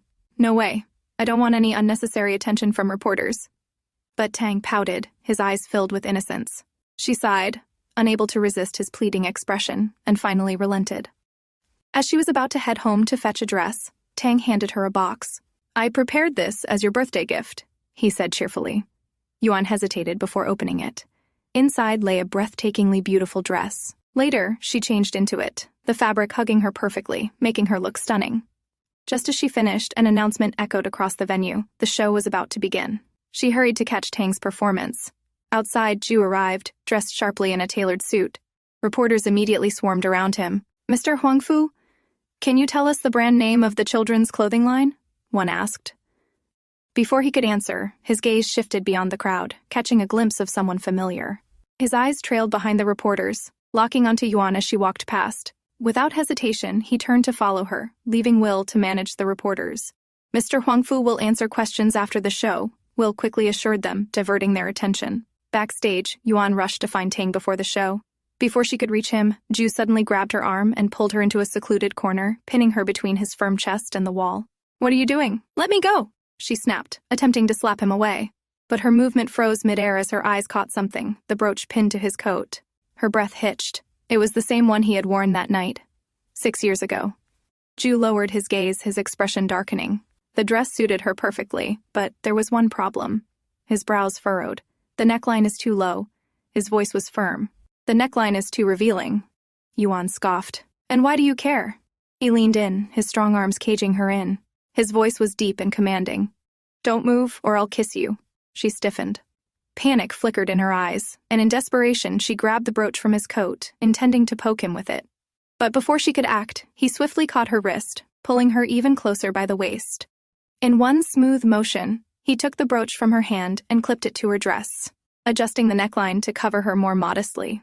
His lips curled in satisfaction. "Much better." Yuan glanced down. She had to admit, it was a perfect fix. Still, she glared at him. "You ruined my dress. Now pay for it." Ju chuckled, cupping her face gently. His voice dropped to a whisper. "Don't worry, I'll buy you plenty more," he murmured before pressing a soft kiss against her lips. Ju pulled out a matching ribbon and gently tied it around Yuan's wrist. Leaning in close, he whispered, "Don't take it off tonight, or I'll tell Tang that I'm his father." With that, he turned and walked away. Yuan clenched her fists, glaring at his disappearing figure. "How dare he threaten me using my son?" The show began, and Tang stepped onto the stage, looking like a little prince in his elegant attire. Yuan stood at the front, her eyes filled with admiration for her son's charm and confidence. Ju appeared beside her, his voice low. "Isn't he outstanding?" "Yeah," Yuan muttered absent-mindedly, still mesmerized by Tang's presence. Ju's gaze drifted toward her neck. Unable to resist, he leaned in and lightly bit her from behind. Yuan flinched, stiffening on the spot. "Huangfu Jue, what are you doing?" she hissed, spinning around and pushing him away. Ju caught her wrist, lifting it to his lips and pressing a soft kiss against her hand. "Wait for me here," he murmured before walking away. Yuan stood frozen, her hand flying to her neck, trying to process what had just happened. "This man is insane," she muttered under her breath. As the show continued, Tang reappeared on stage in a sleek new suit, looking even more refined. But soon, the audience's attention shifted behind him. Ju stepped onto the stage, dressed in the exact same attire as Tang. A hushed murmur ran through the crowd as Ju reached Tang's side, casually taking his hand. The resemblance between them was undeniable, drawing gasps of admiration from the audience. Yuan clenched her fists, unease bubbling inside her. She could already picture the headlines once the reporters captured this moment. Ju took the microphone, his voice steady. "Everyone, thank you for attending today's show. With this, I'd like to officially announce the brand's name," he continued. "From today, it will be called Gan Tang." Tang's eyes widened in surprise. "That's my name," he whispered. Yuan's breath hitched. Panic coursed through her as she feared what he might say next. Ju, noticing her unease, smirked slightly before turning back to the audience. "I named it after a famous poem, Gan Tang," he added smoothly. "I believe our brand should carry the same values, growing into something as timeless and renowned as the poem itself." Yuan exhaled slowly, relieved that he hadn't exposed Tang's true identity. But her relief was short-lived. Leaving Tang around Ju was still a dangerous gamble. As the event wrapped up, Yuan called for Tang. "Mom, you look gorgeous," Tang said, running up to her with a bright smile. "Thank you, my child. Now, let's change quickly and head home," she said, leading him to the changing room. As Tang stepped inside, Yuan waited outside. But within moments, Ju appeared, stopping right behind her. "Where are you going? And where is Tang?" he asked. "He's changing and we're leaving," she replied firmly. Ju grabbed her hand. "The event isn't over yet. I'll drive you home later," he said. She immediately yanked her hand away. "Huangfu Jue, I only agreed to the show. There was never any arrangement for after the event. You're violating our agreement, so keep your word and stop bothering us." Ju's sharp gaze held hers before he swiftly grabbed her wrist again. "Let me go," she snapped, struggling against his hold. Before their argument could escalate, a child's voice rang through the hallway. "Auntie Tang is fighting with someone." Inside the room, a boy shoved Tang to the ground. In defense, Tang kicked him, making the other boy stumble and fall backward. Yuan rushed in just as the scuffle ended. She crouched down, pulling Tang up and checking for any injuries. Behind her, the other boy's mother stormed in, lifting her son and glaring at them. "How dare you bully my son?" she snapped. Yuan and Tang remained silent as the woman stormed toward them, but Yuan quickly stepped in front of Tang, shielding him. "What are you doing?" she demanded. Behind her, Ju stood with a dark expression. The woman hesitated upon noticing him, fear creeping into her features. "Your son bullied mine," she accused hesitantly. "I didn't. He pushed me first," Tang defended himself quickly. The other boy sneered and pointed at Tang. "You don't deserve to be a star model. You don't even have a father. You're not qualified," he mocked arrogantly. Ju's gaze turned colder. At that moment, the boy's father arrived. Seeing Ju's expression, he immediately ordered his son to apologize. He knew better than to offend someone like Ju Huangfu, but the arrogant boy remained stubborn. Instead of apologizing, he rushed toward Tang again in anger. Yuan was stunned by his behavior but immediately moved to protect Tang. Before the boy could reach him, Ju stepped forward and effortlessly lifted him off the ground. The child, realizing he was now defenseless, burst into frightened sobs. "Mr. Huangfu, please let him go. He's just a kid," the boy's mother pleaded, her voice shaking. Ju's grip remained firm, his expression unreadable. He had never tolerated anyone disrespecting Tang. The child cried louder, calling for his mother. "Please have mercy, Mr. Huangfu," the woman begged again, desperation in her tone. Yuan placed a gentle hand on Ju's arm. "Let it go," she urged softly. "No," Ju said, his voice unwavering. She leaned in and whispered, "You're scaring Tang, and there are reporters here. This could create negative publicity." Ju's jaw clenched, but he didn't release the boy just yet. Instead, his sharp gaze locked onto him. "Apologize," he commanded. The boy, now terrified, sniffled and stammered, I'm sorry." Only then did Ju set him down. Turning to the boy's parents, he ordered, "Take him away." They wasted no time, quickly ushering their son out. Yuan knelt beside Tang, concern evident on her face. "Are you okay?" "I'm fine, Mom," Tang reassured her, then grinned. "But did you see how cool Uncle Ju was?" Yuan sighed, shaking her head. I know. Now let's go home," she said, pulling him onto her back as they left. Ju quickly joined them, lifting Tang from Yuan's arms. "Uncle, were they afraid of you?" Tang asked curiously. Ju nodded.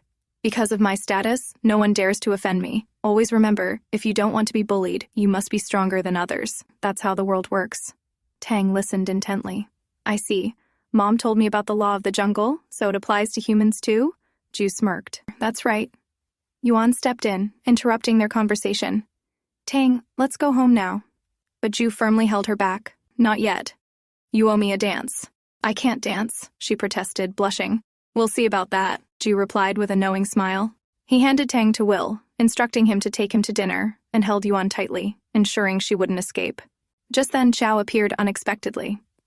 "May I have this dance with you?" he asked. Before Yuan could respond, another young lady approached Ju. "Mr. Huangfu, may I have this dance with you?" she asked, politely. The atmosphere shifted as all eyes turned toward the sudden intrusion. "I see Mr. Huangfu is busy," Chao said with a sly smile. "In that case, I'll take care of Yuan." Ju's grip on Yuan tightened. "No need for that, Mr. Chao," he said firmly. Frustrated by their tug of war, Yuan seized the opportunity to break free and ran off. Without hesitation, Ju followed, ignoring the others entirely. The young lady, left standing awkwardly, clenched her fists in humiliation. Yuan hurried toward the elevator, but the chilly night air made her shiver in her thin dress. Suddenly, a warm coat draped over her shoulders. She turned to see Ju standing behind her. Without resistance, she accepted his coat. She was freezing. As she adjusted it for warmth, Ju pulled her close, wrapping his arms tightly around her. Yuan's eyes widened at the familiar warmth. She wanted to resist, but for some reason, she couldn't. After a moment, she murmured, "I'm not cold anymore." "But I am," Ju replied, making it clear he had no intention of letting go. As they stood in silence, wrapped in each other's warmth, countless thoughts filled Yuan's mind. I shouldn't have agreed to this deal. I should have left him behind. So why am I hesitating now? Breaking the silence, Ju asked softly, "Will you and Tang come back with me?" Snapped out of her daze. Yuan pushed him away and ran. She couldn't give in. She had left him 6 years ago, and if she wavered now, all her efforts would be for nothing. Reaching Tang's room, she sat beside him and gently shook him awake. "Tang, wake up, let's go home." Ju's voice came from behind. "It's cold outside. Let him sleep here." Tang stirred from their conversation, rubbing his sleepy eyes. "Mom, Uncle Will said we can go to the beach," he mumbled drowsily. Yuan sighed. "We'll talk about it later. Let's go home first." "But he said we're going this weekend." "I really want to go. All my friends have been there," Tang pleaded. Ju tucked the sheets around him. "I'll take you home now and pick you up later. Don't worry, your mom already agreed. She won't go back on her word," he added, glancing at Yuan knowingly. Tang's face lit up. He kissed Yuan's cheek, thanking her, then happily waved at Ju as they left. Ju smirked, satisfied. The next day, Tang and Yuan arrived at the destination in the car Ju had prepared for them. Ju carried Tang in his arms as they excitedly discussed various activities. Yuan watched them, deciding to let Tang enjoy his time with his father. Tang ran around the beach excitedly, his laughter echoing through the air. Yuan followed closely behind, worried he might get lost or hurt himself. Suddenly, Ju came up from behind and gently grabbed her wrist. "Don't be so nervous. Will is watching over him," he whispered near her ear. Feeling his warmth so close, Yuan's face flushed. "I see," she replied in a low voice, avoiding his gaze. "There's a bonfire tonight and the night view here is breathtaking," Ju informed her casually. "No, we're not staying overnight. I only promised to be here for the day," she answered firmly, keeping her distance. Ju's eyes lingered on her face, noticing the faint blush creeping up to her ears. A knowing smile played on his lips, but he didn't push further, deciding not to ruin the mood. "All right, no problem. We'll head back before nightfall," he agreed easily. Later, Tang spent the day playing with Ju, swimming, playing volleyball, and running along the shore. Meanwhile, Yuan sat back in her sunglasses, sipping a cold drink as she watched them from a distance. Maybe I was overthinking everything. He really doesn't seem interested in finding us anymore, she thought, exhaling in relief. Her gaze drifted toward Ju when a group of young women approached him, pestering him about joining their bonfire party. Her expression hardened as she observed the scene closely. Ju, unfazed, simply glanced back and replied, "Thank you for the invitation, but I have other matters to attend to." Leaving the disappointed women behind, he walked toward Tang, who was happily making a sandcastle with other children. Yuan smiled slightly at the sight, but suddenly noticed a ball rolling swiftly toward Tang. Her heart clenched, and she stood up abruptly, rushing toward him. Before she could reach, Ju had already reacted. He shielded Tang with his body, securing him in his embrace just as the ball stopped near them. A young woman ran over, breathless. "I'm so sorry, it rolled away too fast," she apologized. Ju crouched down and checked Tang. "Are you okay?" Tang grinned. "Don't worry, Uncle Ju. I'm fine." He turned to the girl. "It's okay, no need to apologize." The girl smiled, ruffling his hair. "You're so cute." Just then, she pulled something from behind her back. In a flash, her demeanor shifted. She lunged at Tang with a knife. Ju reacted instantly, shielding Tang, but the blade slashed across his arm. Blood seeped through the cut. Yuan arrived just in time, eyes blazing with fury. "Who are you? Who sent you?" she demanded, fear gripping her. Had the very person she was avoiding finally found them? Ju's bodyguards rushed in, surrounding the area. The girl, along with a man who had been waiting nearby, took off running. "Catch them!" Ju commanded coldly. Terror flickered in the air as his men immediately gave chase. Yuan hugged Tang tightly while he patted her hand, trying to assure her he was fine. Will hurried over. "Sir, we should return to the hotel and treat your wound." Ju, unfazed, waved him off. "It's nothing." Yuan, still shaken, glanced at his bleeding arm.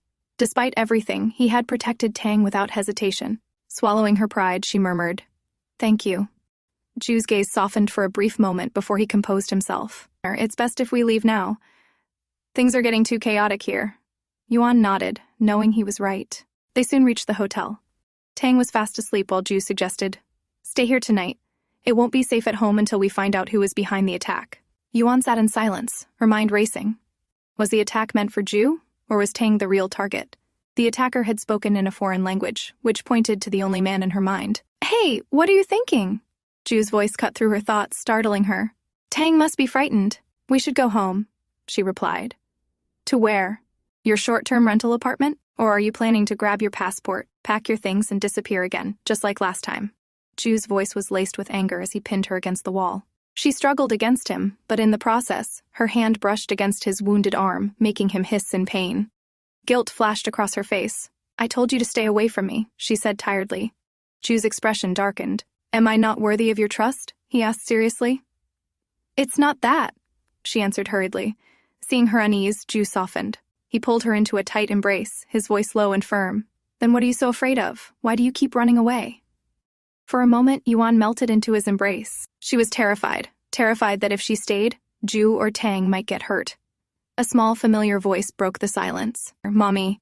She quickly pulled away and rushed to Tang, hugging him tightly. "Mom, I'm scared. Let's go home," he pleaded, his voice trembling. Jue sighed. He had no choice but to let them leave. But he wasn't letting them go alone. Until he knew who the attackers were, he wasn't taking any chances. They left the hotel, with Yuan carrying Tang, but she stumbled due to her injured arm from earlier. Before she could protest, Jue scooped Tang up effortlessly. She was too exhausted to argue and let him. Jue and Tang walked ahead while Yuan's eyes darted around uneasily. Something felt off. There was an unsettling sense that danger still lurked nearby. Just as Jue reached the car with Tang, gunshots rang out. In an instant, a man threw himself over Yuan, shielding her. Chaos erupted. People screamed. Some fell to the ground, either injured or worse. Her vision blurred as she took in the horrifying scene. Heart pounding, she shot up and ran towards Jue and Tang. Reaching them, her breath caught in her throat. Tang lay there, his face pale but still conscious. But then her gaze fell on the blood on his forehead. "Tang," her voice broke. "I'm fine, Mommy," Tang said weakly. Her panic only grew as she realized the blood wasn't his. Slowly, her trembling eyes moved to the man beside Tang. Jue, unconscious. Her entire world stopped. Tears welled up as she dropped to her knees beside him. She had done everything to keep them safe, yet here he was, lying wounded because of her. His men arrived, quickly lifting Jue while Tang clung tightly to Yuan, his little body shaking. She hugged him back, trying to steady herself, when she heard Tang's small, trembling voice. "Mom, Dad saved me." Her entire body froze. He knew. Tang knew who his father was. At the hospital, Yuan and Tang sat beside Jue's bed as Will updated them on his condition. "How long will it take for him to recover?" Yuan asked anxiously. "At least a month," Will replied. Once everyone left, Yuan remained by Jue's bedside, guilt weighing heavily on her. Tang reached out, grabbing Jue's hand. "Mom, I'll stay here until he wakes up," he said innocently. Yuan watched them, recalling how Tang had called Jue father earlier. Her heart clenched. Tang then pulled her hand, placing it between his and Jue's. "Do you like him that much?" she asked, smiling lightly. "Yes, don't you, Mom?" Tang asked back, startling her. She hesitated. Jue had protected Tang earlier. He had kept his promise to keep them safe. Holding Tang close, she finally admitted, "Yes, I like him just like you do." Tang's face brightened. "Then can I visit him regularly?" he asked eagerly. Yuan's heart sank. That wasn't possible. That man had found them. And now that he knew about Tang and Jue's relationship, both of them were in danger. "Tang, let's go home first and pack our things. Then we can come back," she suggested. Just as they were about to leave, a weak but firm grip caught her wrist. "Are you trying to run away again?" Jue's hoarse voice stopped her in her tracks. She didn't answer, quickly calling for the doctor instead. The doctor arrived and confirmed that Jue was in stable condition due to his good health. He suggested arranging a nurse for his care, but Jue immediately refused. Turning to Yuan, he pouted, "Won't you take care of me?" Before she could refuse, Tang beamed. "I will, Uncle Jue." Later, Yuan sat beside Jue, gently wiping his face and arms. "Who is he?" Jue asked suddenly, his tone serious. She froze, avoiding his gaze. "I don't understand what you're talking about." She turned to leave, but he caught her wrist, pulling her back. "Why did you leave 6 years ago?" he demanded. "Why have you been hiding? Why won't you admit I'm Tang's father? Or who is he?" Yuan stood with her back to him, unwilling to answer. "Do you think I can't figure it out if you stay silent?" Jue pressed. "Tell me, has someone hurt Tang?" His voice grew impatient, and unable to hold back, Yuan turned around, her voice trembling. "He's going to hurt you too. He's a lunatic. He can do anything," she blurted out. Jue's gaze softened. "Do you care about me?" he asked quietly. Realizing she had revealed too much, she turned her face away.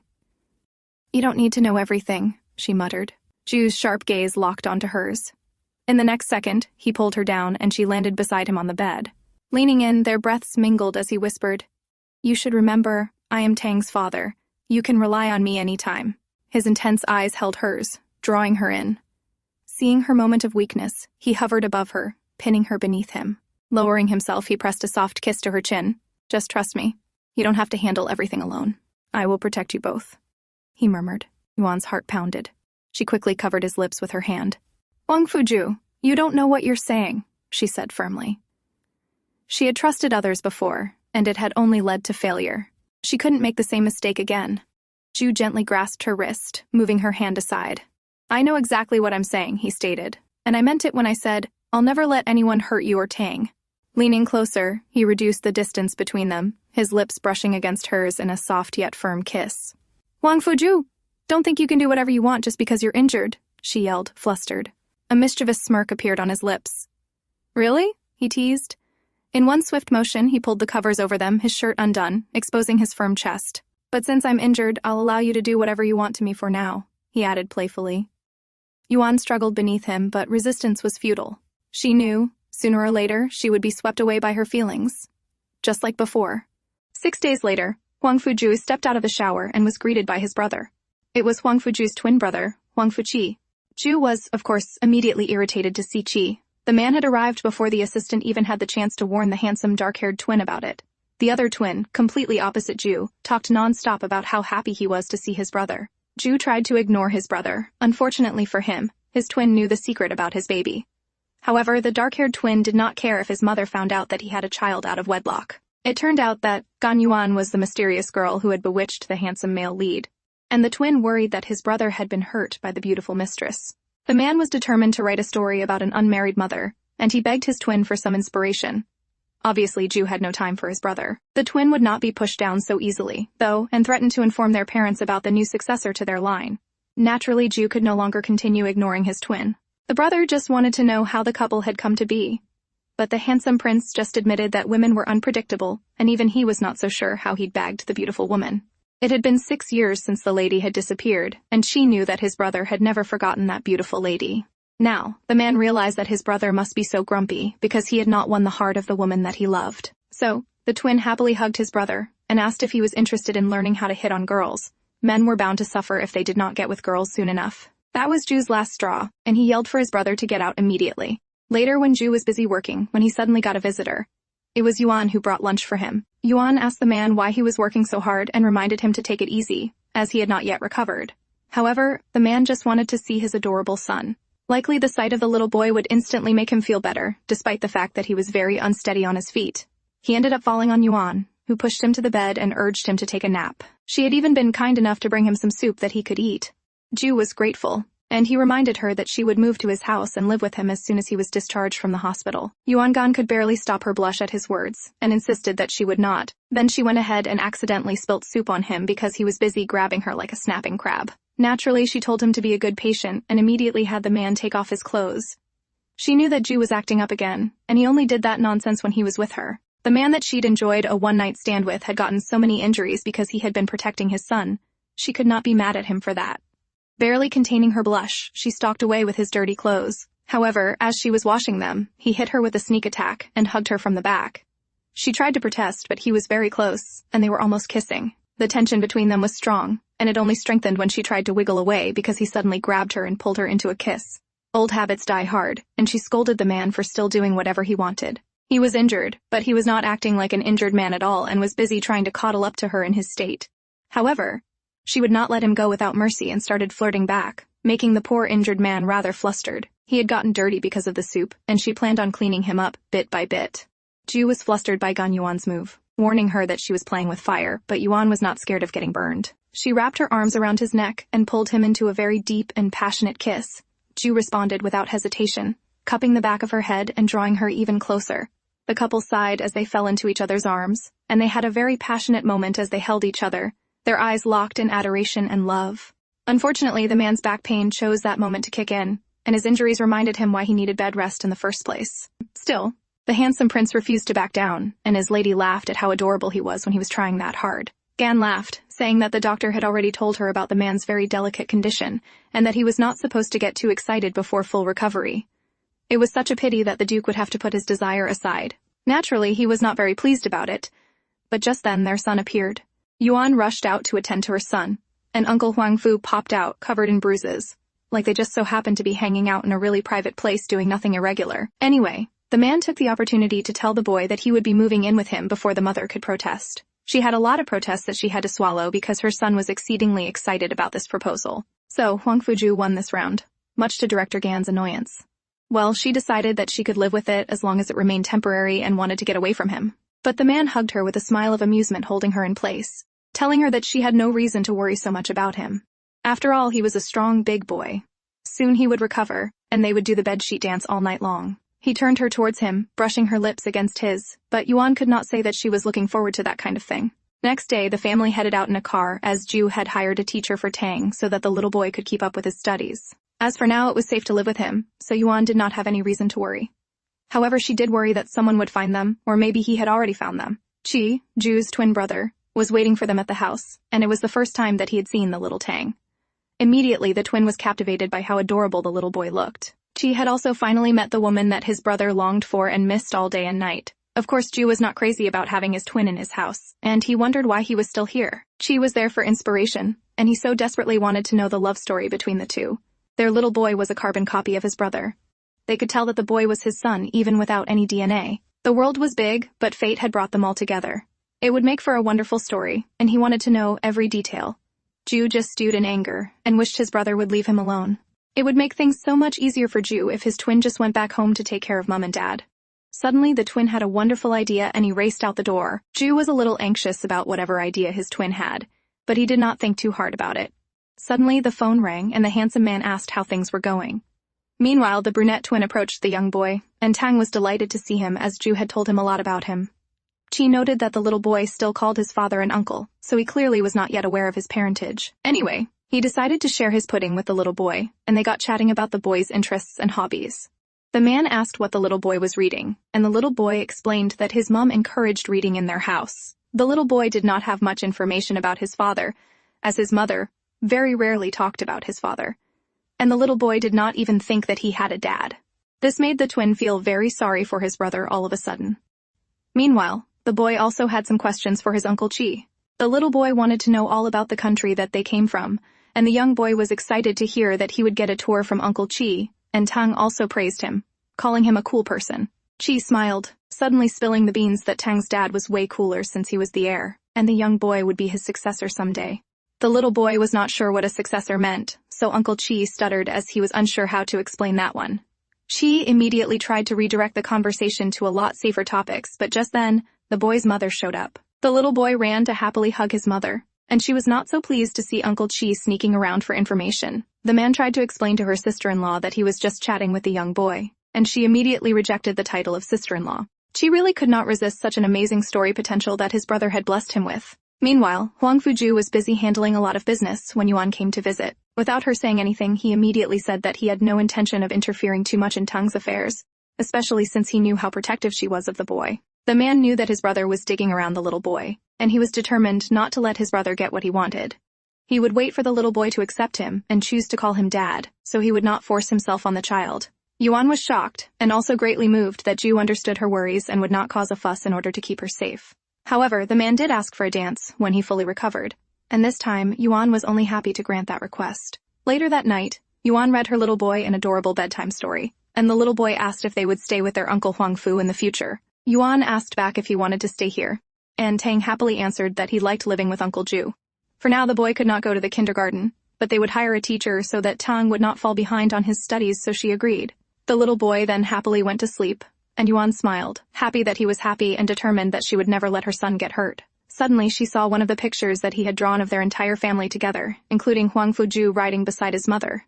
The painting was so soft and adorable, and she recalled when the young boy had said that his father Huangfu Jue had protected him. The boy, like his father, did not show his feelings directly. Even now, he still did not show that he was not willing to leave Huangfu Jue. But the picture was proof that the little boy truly wanted to spend his life with his father. However, the man that the young boy was getting along with would only put them and himself in danger. Once again, Gan Yuan was finding it more and more confusing whether to stay by his side or leave him. That evening, Ju's assistant showed up with a gift dress for her and informed her that Ju was waiting for her on the rooftop. The silk was gorgeous, clinging to sleek curves and the soft pink bringing out the beauty of her skin. Yuan Gan was gorgeous when she stepped out to join Huangfu Jue for dinner. It had been such a long time since that one night, and she had not expected the man she loved to keep the dress. Ju, pulling her in his warm embrace, said that he had many surprises, and he would show them to her one by one. He had even gotten better at speaking honeyed words, Yuan thought, but she liked it anyway in her heart. Suddenly, a song began to play, and it was the exact tune that they had danced to right before Gan had beaten it and disappeared for 6 years. Ju hugged her from back, complaining about her run away from that night, and declared that now he will punish her by keeping her all night with him. The two embraced closely, their touches growing more intimate. Ju wrapped his arms around her, pulling her into a deep, passionate kiss. Yuan, still flustered and breathless, struggled to keep up with the intensity of his desire, and the man confessed that he had been looking for her for 6 years, and she had promised that night that she would tell him her name by dawn. The poor prince had waited for the man till the next morning, but so much time passed, leaving the poor man in agony. The more he spoke, the more heated the man became. Her unexplained departure that night had left him tormented for years, endlessly questioning why she vanished without even a proper goodbye. Yuan now was trying to wiggle away from his passion, asking him to calm down. However, the man just wanted to know why she had abandoned him. She wanted to tell him, but couldn't bring herself to reveal those facts yet. As if knowing what was on her mind, Ju promised that such a thing would not happen again, as he would do everything that he could to protect her and Tang. Their dance slipped from the ballroom to the bedroom, where he gently pushed her onto the large bed. Hovering above her, he took her hand and placed it against his wildly beating heart. "Can you feel it?" he asked, his voice low and trembling. Yuan wanted to resist, but how could she, knowing this man was crazy for her? His lips crashed against hers in a passionate, almost desperate kiss, as if he were starving for her. "Only you can calm me," he whispered between kisses. "Haven't you yearned for me all these years too?" 6 years ago, the man had brought the beautiful lady to his study in Paris, and he had shown off a painting that he had bought at an auction the other day. He also showed off all of his really nice trophies that he had won, and he'd taken her around and showed her almost everything he owned, like a boy bringing home his first school crush. Yuan had insisted that she needed to go, but the prince was not ready to let go. He used the secret path to take her to the stable, the one she had taken when they were on Tang's photoshoot trip. So this was the time that made Gan Yuan the only one to know of the secret path outside of His Royal Highness. The man then, of course, showed off his prize horse, and the lady asked if she could ride a different horse. Immediately her request was granted, and the man asked her name. However, Gan was more of a dance-and-run kind of partner, and she did not plan on sticking around that long. But the man had fallen deeply in love with her. He wanted her to stay with him. But she had no reason to stay here, as she had no family here, so he even asked her to let him be her family. The moment was peaceful, serene, and beautiful, and it looked like a romance fantasy. Until a gun was raised, and it shot down the man that she loved. Suddenly, Gan Yuan's eyes snapped open, and she jerked awake from her nightmare, turning to find the man busy kissing love marks into her beautiful skin. The lady leapt up in horror as she recalled what she'd done last night, and she raced out in horror. The beautiful lady had once again let herself lose control just because the man had tempted her with his sculpture-like body. She called him a jerk, and now he wondered if she was angry because his back injury hampered his performance last night. Later, the man greeted his assistant that morning, but the assistant had some bad news. Apparently, there were some rumors starting to circulate about the Duke, and he could not let the media get away with that. Immediately, the man tried to shut things down. The man demanded that the photos be received and added to his own personal collection. Obviously, he would not let those beautiful photos of his family go to waste. Meanwhile, the same information was given to a blonde man who stared at the pictures like he had found what he was looking for a long time. He noticed that the amazing prince seemed to share some similarities with the young Gan Tang, like their eyes were perfectly similar violet eyes. Back in the villa, Uncle Chi greeted Tang to ask if he'd spent the night with his mother. He had woken early to stir the pot of gossip, and the little boy shot down that invasive question, saying that he was way too old to need his mother to sleep by his side. The boy was just 5 years old and already quite good at talking smack. He knew that his uncle Huangfu had been his mom last night, even if he had no idea what they'd been doing. Chi was baffled by how similar both father and son were, and he wondered if Gan Yuan would have a second child. The author let himself get carried away with the idea, and now imagined the Yuan somehow returning with triplets. Speaking of which, Yuan took that moment to appear, and she could barely look Ju in the eye, considering what had happened that night. She got even more nervous when she realized that all the focus of the room was on her. After a short, awkward greeting, they settled down for breakfast. The two looked like a perfect match, and Yuan casually pulled out her phone to see something that shocked her to silence. The rumors of their affair was all over the news. It turned out that 3 days before the incident that sent Huangfu Jue to the hospital, the worker responsible for maintaining the fountain had gone missing. They'd found the man in a certain place before he'd disappeared. The Duke suspected that this man was a professional killer. And then Yuan entered with a knock. She needed to talk to Ju about the rumors that were spreading around. She was worried about their private life becoming dangerous, but the man was also aware of all the things that she worried about. Gan Tang was his son, and the incident in the hotel proved that hiding would not solve the problem that they faced. The man did not want his beautiful woman to escape after having a good time with him. She had the decency to be embarrassed about getting caught in yet another escape plot. Yuan just wanted her sweet boy to have a normal childhood, but now he could not even leave the villa. Huangfu Jue was too special, and she worried that something bad would happen again. Ju said that giving the boy a normal life would involve telling him the truth about his mother and father. She wanted it too, but she was worried about doing that because the boy's father was just way too important. He was the heir of a nation, and all this should not have started. And instead of her desire, she needed to choose to save him and their son. She left his embrace asking Ju to deal with the news, as she was going to go take care of her boy. The man worried as he watched her go, knowing that he had to find out who targeted Tang, and what it was that made his beautiful woman hide for so many years. Suddenly, they got a call from the princess, and the man picked up the call to get a compliment from his sister. The princess was quite happy to find that her sister-in-law was hot as heck. The entire world had seen the published article, and it was becoming quick gossip. This was rather frustrating. Of course, the Duke's mother and father knew because even the princess had gotten the news. In the villa garden, Gan Yuan stared blankly as she considered her future and her choices. Her little boy called her attention, worried about why his mother looked so unhappy. The woman laughed, reassuring her son that she was fine. The two got busy playing in the gardens when the woman suddenly heard some rustling in the bushes. The silver-haired beauty froze when a dog suddenly appeared. The beautiful, adorable creature barked happily, and they noticed that it was just an adorable puppy. The little boy happily chased after the little snowball with his mother close at his heels. Suddenly, Yuan noticed some footprints in the grass, which were odd for a remote area far away from the villa. Fortunately, before the boy could stray into danger, his uncle Huangfu showed up. The man had caught the puppy with a head just as giant as the little boy's, and he handed the puppy dog to his little boy and declared that he can keep it if he likes it. The boy was excited and begged his mother to keep it, saying that he would take good care of it. Meanwhile, the Duke had found out who was behind the explosion. John Wilson, wanted by his nation for smuggling arms, had fled to Italy. His men had followed the Duke, and it had not been a spontaneous explosion. In recent years, he had changed several identities, and his travel records were fake. Now the man was in France. Anyway, they had located the man, and once they caught him, his woman and his kid would finally be safe. Yuan pondered this information, most importantly noting that the target was Huangfu and not Tang. However, the lady was sure that the female killer had come straight to the little boy at the beach. There was no way that situation had been a coincidence and had nothing to do with that man. Yuan suspected that perhaps she was just reading too much into the situation, and she asked Ju to share some of the information that he had found. They arranged to meet at his study at 6, but she could not find him at the time. While he was out, she got busy and started snooping for the box which he had taken from her. Looking through the room, she found a strange folder. Suspiciously, she opened the folder and her eyes widened. It was the design of the dress that Tang had given her. She was shocked to find that the design had come from her baby daddy, and that it had been designed at 9 in the evening of the day before her birthday. In one day, the man had designed the dress, and this knowledge brought complex emotions. She also noticed the blood, which indicated that the man had hurt himself while sewing the dress. With love, he had personally made the outfit just for her, and she hid when he suddenly appeared, accidentally cutting her hand. Ju strolled up to her in all his handsome glory, and he handed her the file of all the people involved in the explosion incident. They were all killers from Italy. The file also had the details of the incident and how the bandits had carried out their task. After looking through it, it seemed clear that the handsome Duke was the target, but the lady could not understand why her son had gotten involved. The man explained that the men must have assumed that Yuan was his lover. However, that still did not make sense to the intelligent director Gan. She knew that the assassins could have targeted the Duke alone. There was no need to go after the boy as well. The man watched her and suddenly realized that she seemed to know a lot about the people who had come to kill him.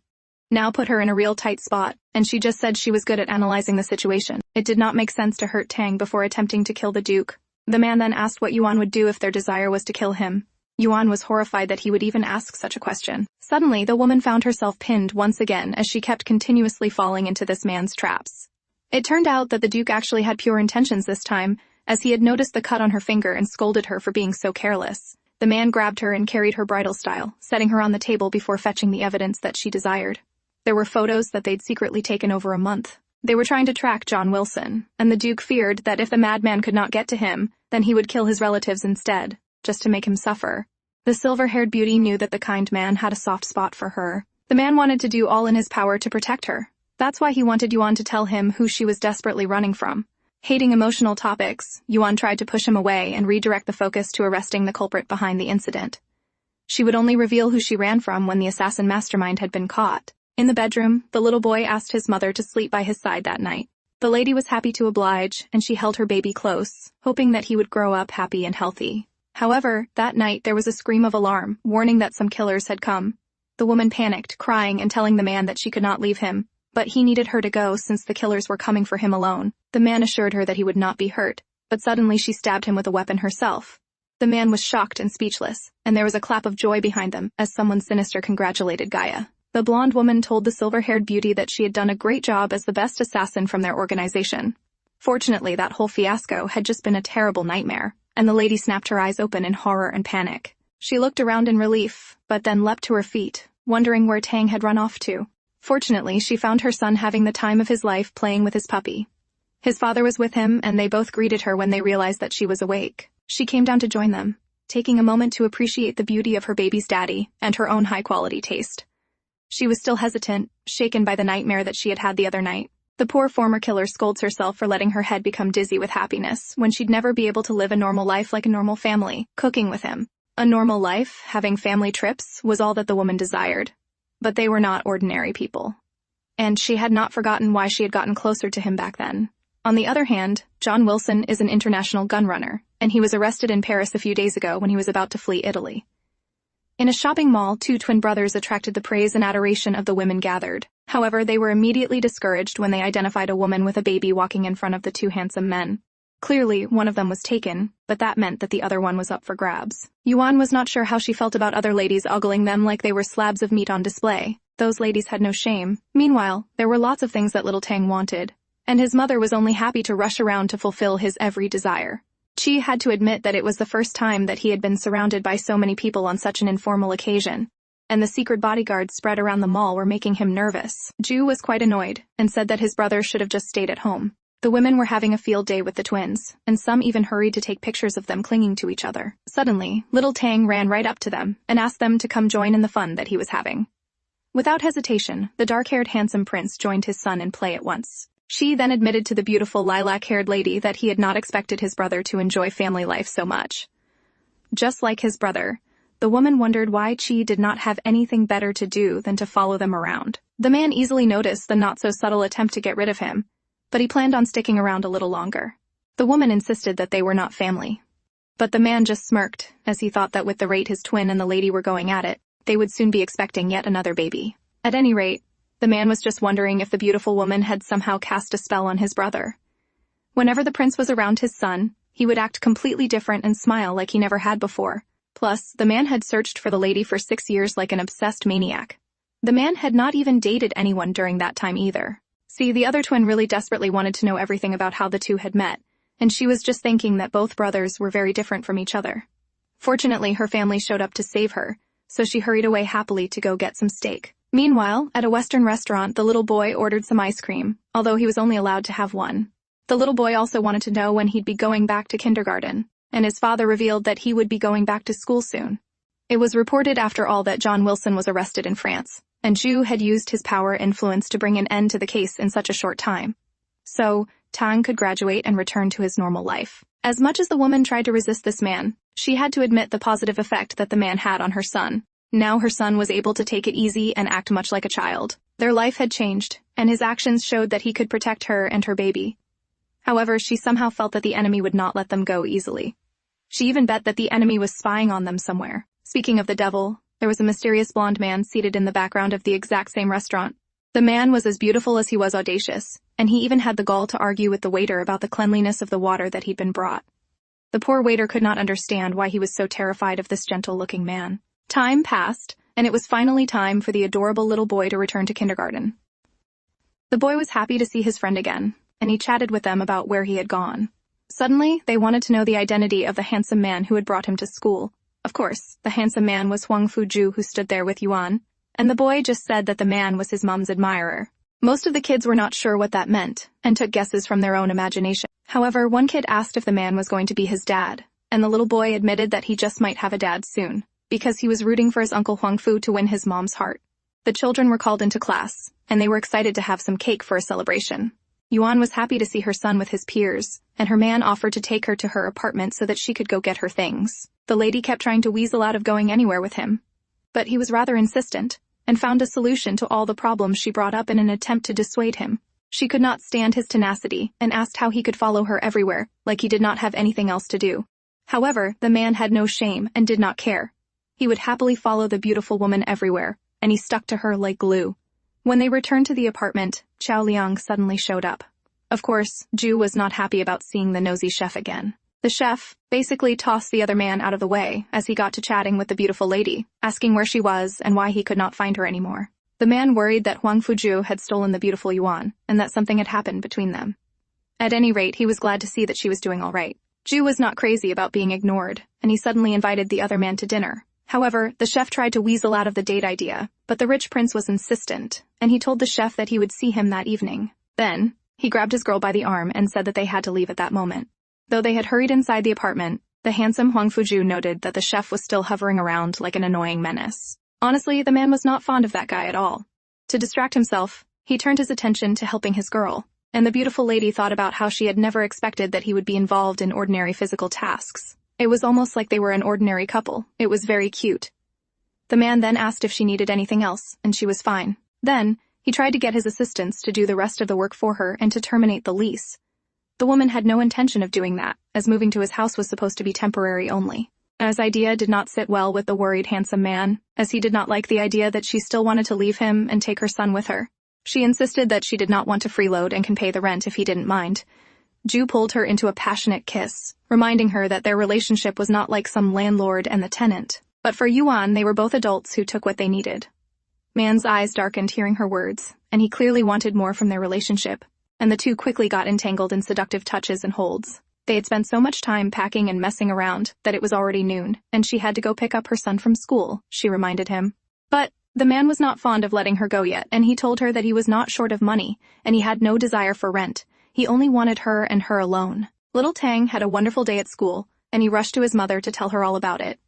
Apparently, there was already a school activity for the next day that involved going to the farming suburbs. Tang then noted that she was blushing, and her man helped cover up all of their messing around, saying that the woman had run so fast to come pick up him that her cheeks were now flushed red. The boy easily believed that, and he told his mother not to worry and that he would always be here waiting for her.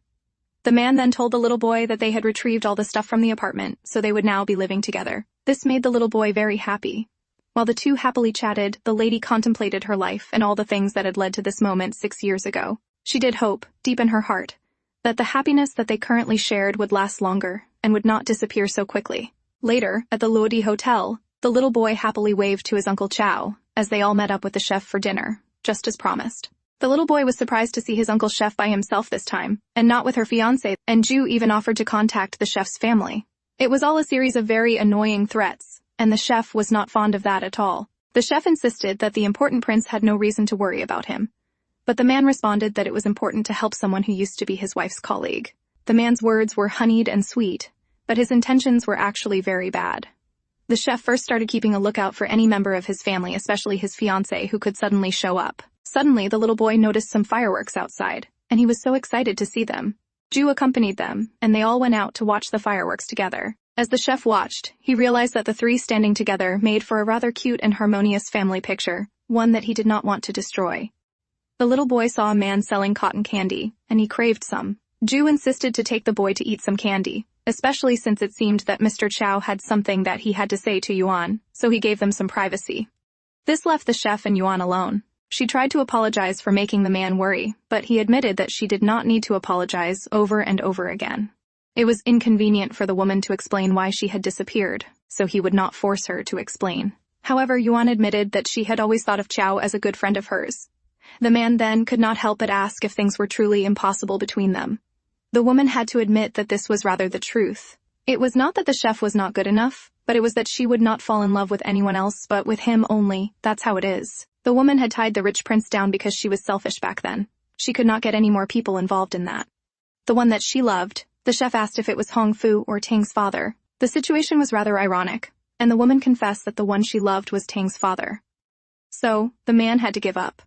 The chef believed that he stood no chance against Tang's father since the woman had known the man for a really long time. He had no idea that Huangfu Jue and Tang's father were the exact same person. The chef had tried to get her heart, because he had never seen the woman wear a wedding ring. The reason why this beautiful lady was willing to give birth to a child for a man and raise the child all by herself must be for a love stronger than what she felt for him. So, the chef accepted that he had no right to interfere in such matters, and he had no reason to stay anymore. Yuan was surprised to see the man leave, and he admitted that his fiancée would never give up on chasing him around, and he did not know when she would give up, so he had to keep running. Speaking of the lady, she did appear and called his name with joy. Chu Xingying had shown up, as expected of Huangfu Jue, to the bad guy to give out the poor chef's location to the obsessive woman. The man dropped his business card with his beautiful crush, telling her to contact him if she needed any help. He was born in a good family, and he was rather competent. Waving his hand, he even asked her not to consider him an outsider, and just take it as compensation for not being his girlfriend. Then the man raced away with his fiancée on his heels. It was a rather perplexing sight, to be honest. The little boy asked his Uncle Ju if he had called Aunt Chu, and sure enough, the handsome rich prince had been the culprit. The chef had taken good care of the people he loved after all, so the man had called the woman over as a show of thanks. The man was out here acting like he had done a good deed, and the boy laughed because it explained why his handsome daddy was not worried about his mummy being alone with Uncle Chow. They made a pinky promise secret between the two of them, and someone suddenly took a picture of the two while they were having a moment together. Later that night, Yuan read a bedtime story to her son once more. The little boy asked his mother if they would move again, since she did like to move rather frequently. The little boy had no desire to move around this time, though. The woman explained that eventually in the future, her little boy would grow up and pursue his studies and fall in love with a girl to live the life that he wanted. No one could predict what could happen in the future, so it was best not to worry about any of that. Now the boy had to sleep so that he could wake up early to go to the farm the next day. Now that Tang was asleep, the woman snuck off to organize all the stuff they had packed into their new house. Yuan ended up distracted as she admired the little photos of her baby from when he was still 1 year old, and suddenly Ju showed up at some point asking how old Tang was at that time. He even brought her a glass of milk since she had not eaten a lot of dinner. At any rate, they started looking at the photographs together, and the little Tang had always had a big head, even when he was just 8 months old. They looked at the pictures together, admiring the little boy's progress and growth over the years. The man was amazed as he saw each photo, and he thanked the woman for all of her hard work over the past years. Yuan was surprised. Leaning on his shoulder, she admitted that she thought he would be upset since he had not gotten the chance to participate in raising the kid. However, he acknowledged that it was not easy to raise a child, especially raising a child alone. Instead, the man wanted to thank her for giving birth to his baby, and for teaching the little boy to behave well. Yuan smiled, admitting that he was a pretty nice kid, young and sensible. She did not regret giving birth to him, so then Ju asked if she regretted meeting him. Did she regretted knowing him? This question took Yuan back to when they were skiing down a very snowy mountain. Back then, Ju had taken note of her nice skills, and he was very impressed. Suddenly, an avalanche started coming down, and everyone was told to run. Quickly, he told the Yuan to follow him to get out of the snow. Together, they zoomed off, drawing suspiciously close to one another as they skated by. But Yuan lagged behind, until the ominous rumble of a massive snowball closing in sent panic through her. Just as it was about to hit, a strong hand yanked her aside, pulling her into the safety of a solid embrace behind a snow-covered rock. Her face lifted, breathless, and met the eyes of the man who had just saved her. That was the first time they met. And even now, after all this time, she never once regretted it. She never regretted meeting Huangfu Jue. Yuan held him tighter, her heart stirred by the memory of that day. She whispered softly, confessing she could never regret meeting him, because if it weren't for him, she would have been buried beneath that avalanche. Ju pressed a gentle kiss to her forehead, his voice just as tender. He too had never once regretted meeting her. But in the very next moment, Yuan shyly pushed him away, mumbling that he should go to sleep, maybe out of embarrassment. Before she could escape, he caught her wrist and pulled her back into his arms. Their faces hovered just inches apart. In a low, husky voice, he murmured, "Aren't you forgetting something? Don't I deserve a little gratitude for saving your life?" Yuan's body tensed as his touch deepened, growing more intimate with each passing second. A soft moan escaped her lips, betraying her restraint. She scolded him in a breathless whisper, "Well, you're never satisfied, are you?" Later, Yuan placed a safe watch on her son's wrist before sending him to school. The boy smiled, saying that he missed her Omuris, and she smiled, saying that she would make it for him that evening. Gan Tang then waved goodbye and hurried to join his friends on the bus. Fortunately, the tracker that his mother had put on his hand was working really well, so she'd pick him up in the afternoon as soon as she was done with work. As the lady was on her way home, she thought she noticed something, but there was a photographer in the back taking pictures of a lady and her son. Maybe she thought too much and started to walk on her way again, leaving the crowd behind. But as she had noticed, another photographer man was just looking for a place to hide when a hand landed on his shoulder. Yuan threw him in retaliation for taking her pictures in secret. She wondered why an entertainment officer was bothering with a person like her, But he was obviously stalking her because of her close relationship with the rich Prince Huangfu Jue. The whole thing was bothersome, so she broke the stalker's stuff and threatened to beat him up. That sent the man running. The effect brought by Huangfu Jue's identity was great, but if things went on like this, people would find out about her little boy, and she did not want that at any cost. Later that day, her alarm went off, and it was time for her to go pick up her son. Suddenly, the teacher called to ask if Tang was with his mum because they had somehow lost the boy on the farm. Apparently, the little boy had been picked up by someone who they thought was a family or friend.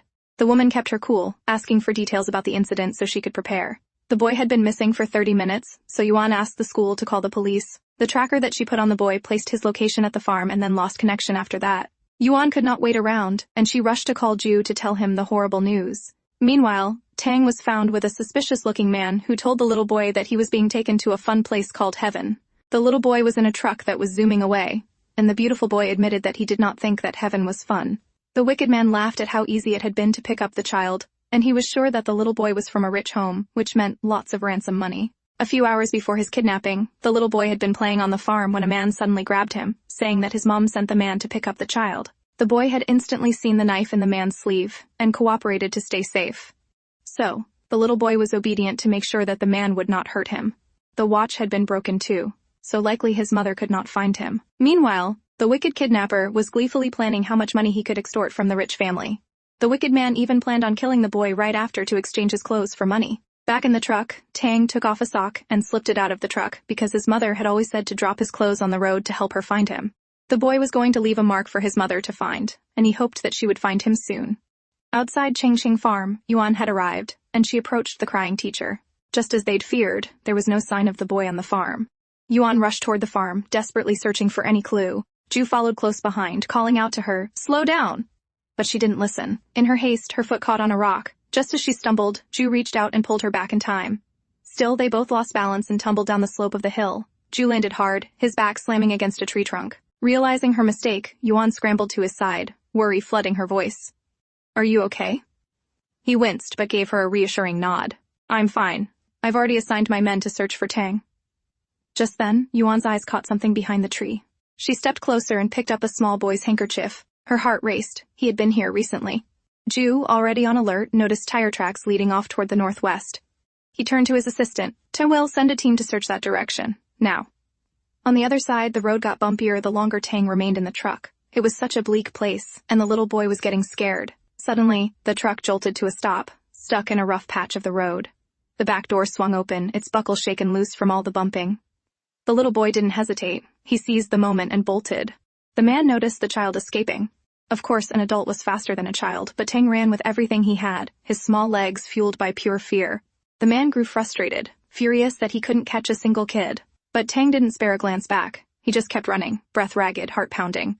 Then suddenly, his foot slipped near the edge of a cliff. He skidded to a halt, frozen in place. There was no way forward, just a sheer drop below. The man finally caught up, a cruel smirk spreading across his face. "Aren't all you want," he mocked. "But now what, little brat?" Tang begged the man to let him go, promising that his parents would give him a large sum of money in exchange. But the kidnapper had something else in mind. With a chilling grin, the man pulled out a large knife and demanded Tang's clean clothes. Tang froze. He knew exactly what would happen if he obeyed. The man had no intention of letting him live. The man stepped closer, trying to reassure him in a low, coaxing tone. "You'll be fine, kid, just do what I say." Tang slowly took off his jacket, appearing to comply. But in the next second, he hurled it at the man's face, along with a handful of dry sand he had scooped from the ground. The sand stung the man's eyes, clouding his vision. Without wasting a second, Tang turned and bolted into the woods. Panicked and barefoot, the child ran as fast as he could, heart pounding. Behind him, the furious kidnapper gave chase. But Tang, in his fear, stumbled and crashed to the ground, twisting his ankle. The man closed in fast, but just as he reached out, a heavy kick landed on him, sending him flying backward. A silver-haired man had appeared out of nowhere. He stood tall, cold, and unreadable. "Close your eyes," he told Tang. Terrified but trusting, Tang obeyed, pressing his little hands over his wide eyes. Behind him, the stranger made quick work of the attacker, beating him into submission. When the fight ended, the man approached Tang. "You all right?" he asked. Tang nodded gratefully and tried to stand, but a sharp pain shot through his leg. "My ankle," he whispered. The man crouched down. "Climb on. I'll carry you to the roadside. We can call your parents once we get a signal." Tang clung to his back. The man carried him gently through the forest. But before they could find a road, they came across a rundown house. Weathered, empty, barely standing. "It's not much, but it's shelter," the man said, setting Tang down on the dusty floor. Stay here. I'll go to the hillside and check the way forward. Don't leave. Meanwhile, elsewhere, Jue and his men had found an empty truck by the roadside. Suspicious, Yuan checked the area and discovered some of Tang's belongings, the very items Tang had dropped earlier on purpose. Sir, one of Jue's men called. We found someone. It was the kidnapper, bruised, beaten, barely conscious. Yuan picked up Tang's school jacket from nearby. Jue stepped forward and grabbed the man by the collar. Where is he? Where's the boy? Jue demanded. The man groaned, his face twisted in pain. I don't know, some other guy showed up. He beat me and took the kid. Jue handed him off to Will. Find out who he is. I want everything on him. Yuan, scanning the area, spotted a set of fresh footprints leading into the forest. Without hesitation, they followed them, and before long, they reached the decrepit house. There, inside, was Tang. Mom, Tang cried out, running into Yuan's arms. She hugged her son tightly. It's okay. I'm here now. You're safe. Jue stood beside them. Tang, can you tell us what happened? How did you end up here? A mountaineer saved me, Tang explained softly. He fought the bad guy and brought me here. He went to the hillside to get a signal. Jue didn't press further. He looked at the sky, sun already dipping. We should go home. It's getting late. And with that, they began the walk back, Tang safe once more in his mother's arms. As the family departed, unaware, two men stood silently atop a large rock, watching them from above. One of them was the silver-haired man who had saved Tang. Beside him stood another figure, face obscured beneath a hood. The kid's sharp, the silver-haired man remarked, his voice calm but intrigued, much calmer and smarter than his mother. Pity, though.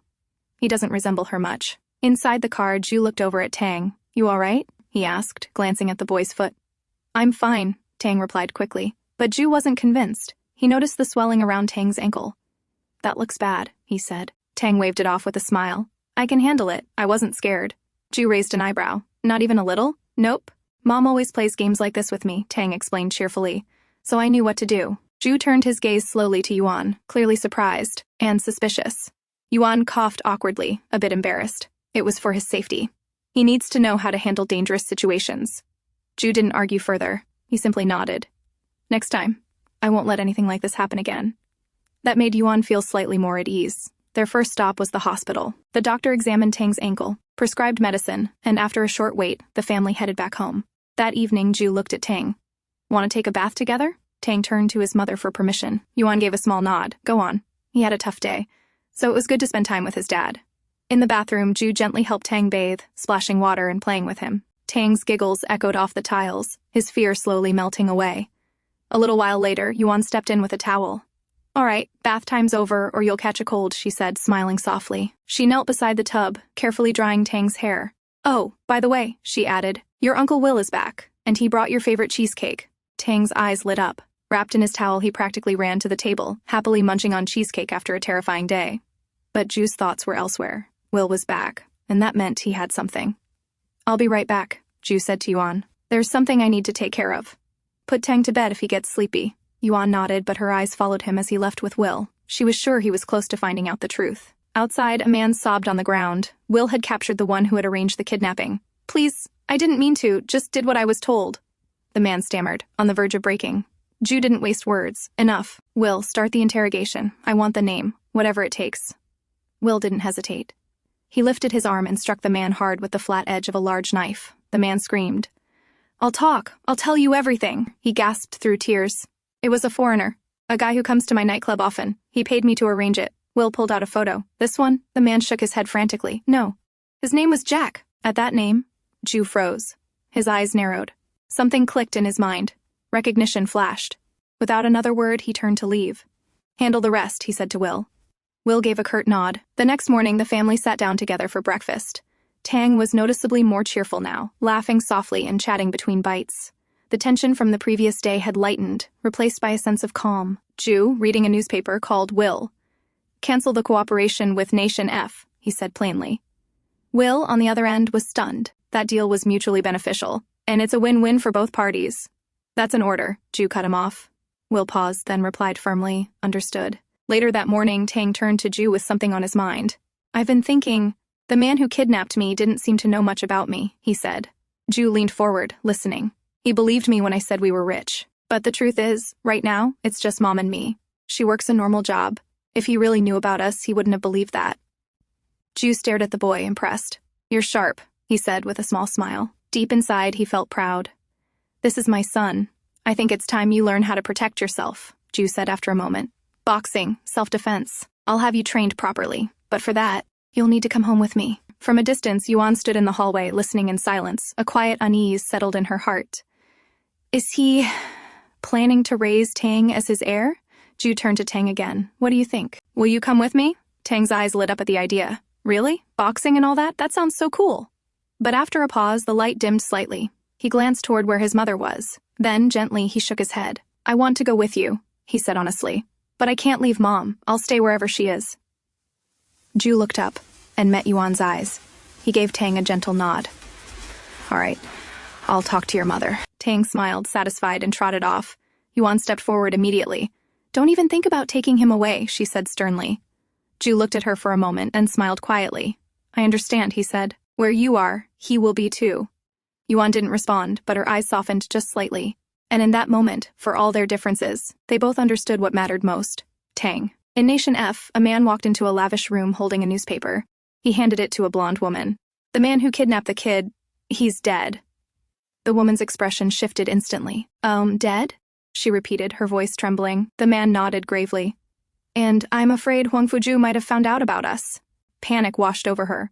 What if the Duke comes after us? She whispered, fear gripping her chest. He'll kill us. Just then her sister entered the room, having overheard the conversation. What have you done? She snapped at her older sister. Are you insane? Do you even realize who Huangfu Jue is? Sidin didn't think the blonde woman began, but her sister cut her off, fuming. Oh, Kido didn't think. Exactly. You never think. As the two argued, the man's phone buzzed. He stepped aside to answer it, and his face drained of color. He slowly turned back to them. He's done it. Huangfu Jue has rejected the cooperation terms. The blonde woman's eyes widened. He can't do that! The kid had nothing to do with him. Her sister folded her arms. Maybe he did. The boy was a model for his brand. What if that's the connection? We need to inform your husband, she said firmly, already turning to leave. No, wait. The woman tried to stop her, but it was too late. Her husband had already arrived. He had heard everything. You, he growled. She immediately apologized. I'm sorry. I didn't mean for it to go this far. He raised his hand, furious, about to strike her.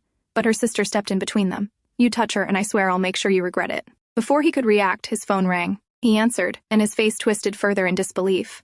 When the call ended, he stood frozen for a moment, then shouted, I'm no longer the ambassador! What? The blonde woman gasped. They want me to clear my office immediately. Everything is gone. He raged, eyes blazing. His fury turned back toward his wife. You ruined me. I've lost everything because of your stupidity. But her sister was quicker. You lost everything? Please, you never had anything. Everything you are, everything you got, was because of my father. And if you lay a finger on her again, I will tell him. The man glared at both of them, then stormed out of the room, slamming the door behind him. Left in silence, the blonde woman turned to her sister, voice shaky. What do I do now? Her sister replied calmly but firmly. Before things spiral further, shift the blame to your husband. Make it look like he planned everything. But what if he and Huangfu Jue both find out the truth? She whispered. Her sister met her eyes, voice low and cold. Then don't give him the chance to talk. Later that night, the blonde woman quietly prepared a drink for her husband, one laced with a sedative. Her plan was simple. Once he passed out, she would act. But as she discussed the final details with his assistant, the man himself suddenly stormed into the room. What are you doing here? He barked, eyes narrowing. She froze. You really are brainless, aren't you? He snapped, voice rising. You provoked Huangfu Jue. For what? For your petty revenge? The woman tried to defend herself, but he cut her off. Don't act high and mighty just because your father is powerful. This world doesn't revolve around you. Her temper flared. How can you only think about power and influence? Your son was bullied. Don't you want revenge? That struck a nerve. The man's anger exploded. He shoved her forcefully and she stumbled backward, falling into the assistant who had instinctively moved to catch her. Seeing her in another man's arms, the ambassador's fury doubled. You dare touch my wife? He roared. The assistant quickly stepped away. She's scared. Don't hurt her. As the two men faced off, the woman spotted the assistant's gun lying nearby on the table. Her heart pounded. The moment her husband raised his hand to strike her again, she reached for the weapon, grabbed it, and pulled the trigger. A deafening shot rang out. The ambassador collapsed to the floor, groaning in pain, blood seeping from his chest. And from the side, Huangfu Jue arrived, dressed sharply as always in his tailored business suit, his expression unreadable. Will stepped forward and crouched beside the fallen man. After a brief check, he looked up and confirmed, he's dead. The assistant didn't miss a beat. Pointing at the woman, he shouted, it was her, she killed him. The very same man who had once conspired with her, now throwing her under the bus without hesitation. The woman's eyes flared with rage. "You liar," she screamed, lunging at him. She grabbed his collar. "You planned this with me. You told me to do it." In their struggle, the assistant lost his footing near the large window. They both tumbled over the edge. Later, Will reported to Jue with a calm voice. Both of them survived, but they're in comas. If they wake up, they'll be sentenced for murder. Jue gave a curt nod. "The matter is resolved then." Dismissed. Will left quietly. Jue stepped out onto the balcony where he found Yuan standing silently, the wind tugging at her hair. He gently wrapped a shawl around her shoulders. "It's cold." "Stay inside," he said softly. Yuan looked at him. "Huangfu Jue, please let Tang and me go." His expression tensed.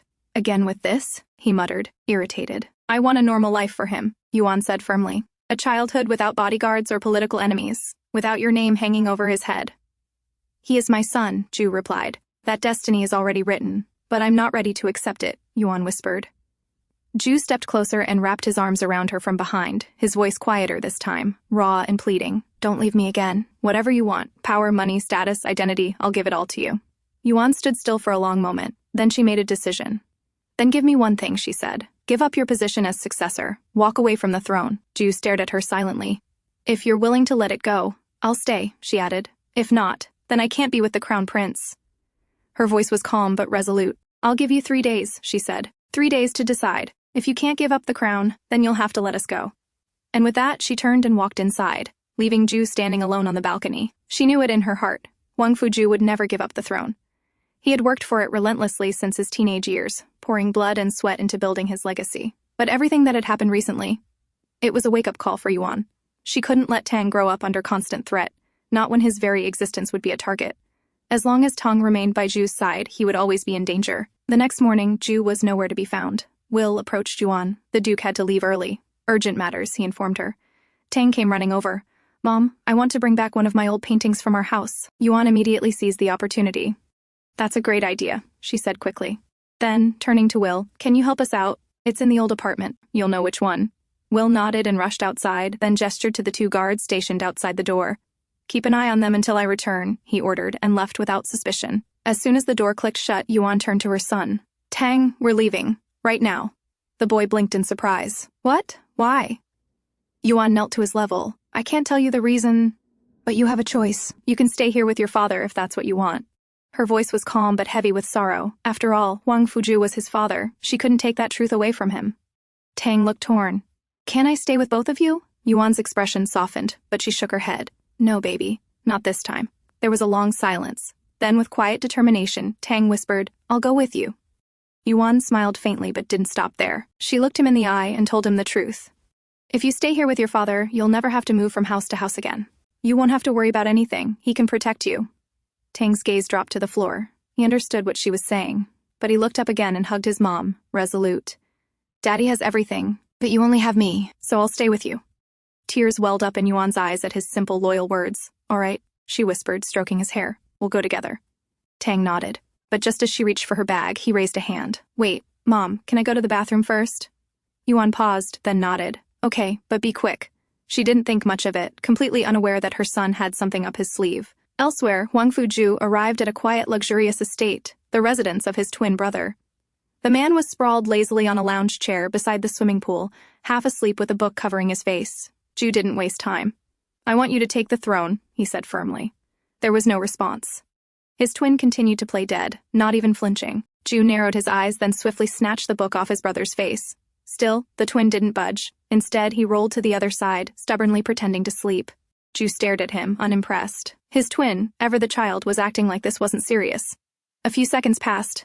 Then the sound of pages tearing cut through the air. Rip. Immediately, the twin bolted upright. "Are you insane? That was an original manuscript." He snatched the book back from Jue, inspecting the torn pages with wide, horrified eyes. Jue didn't say a word. He just stood there, calm and unreadable. The twin sighed heavily and finally sat up straight, rubbing his temples. "You know, if a woman really loves you," he muttered, "she'll stay with you, whether you're a beggar or a king." Jue's tone was cold. "I didn't come here for advice." But his brother wasn't done. "Then what did you come for? You think I'm fit to be king? You're wrong." Jue frowned. "And how are you less fit than me? Just because you were born a few minutes after?" The twin raised a brow, amused. "Exactly. You are the elder. You are more appropriate by default." Then his tone shifted. "And if Mom and Dad knew you were doing this for a woman, do you think they'd let Yuan walk free?" He leaned forward, his voice edged with realism. Choosing a woman over your crown only works in romance novels, not in real life. He shook his head. A man has to be strong, powerful, to protect the woman he loves. Before Ju could answer, his phone rang. He picked it up and his expression darkened almost instantly. "What?" he said sharply. On the other end, the voice was urgent. "Sir, Madame Yuan is missing." Ju didn't respond. He turned on his heel and strode out without another word. Behind him, his twin let out a long sigh. "Love really does make people crazy," he muttered, watching his brother disappear into the distance. At the airport, Tang stood near the departure gate, eyes scanning anxiously. "Why isn't Daddy here yet?" he mumbled, glancing back one more time. "Come on, Tang, we're running late," Yuan urged, waving her hand. But Tang hesitated. "Mom, I need to go to the bathroom." Yuan frowned slightly, concern flickering in her eyes. "Again? Are you okay?" Tang gave a quick nod. "I'm fine. Promise. I'll be quick." Yuan sighed and watched him head toward the restroom. She waited near the entrance, glancing at the time again and again, uncertainty slowly building in her chest. Should I ask someone to check on him? He's taking longer than usual. Just then, a man brushed past her, bumping into her shoulder. She staggered slightly, startled, and was about to turn when she heard a familiar voice. The tone, the cadence, it made her heart skip.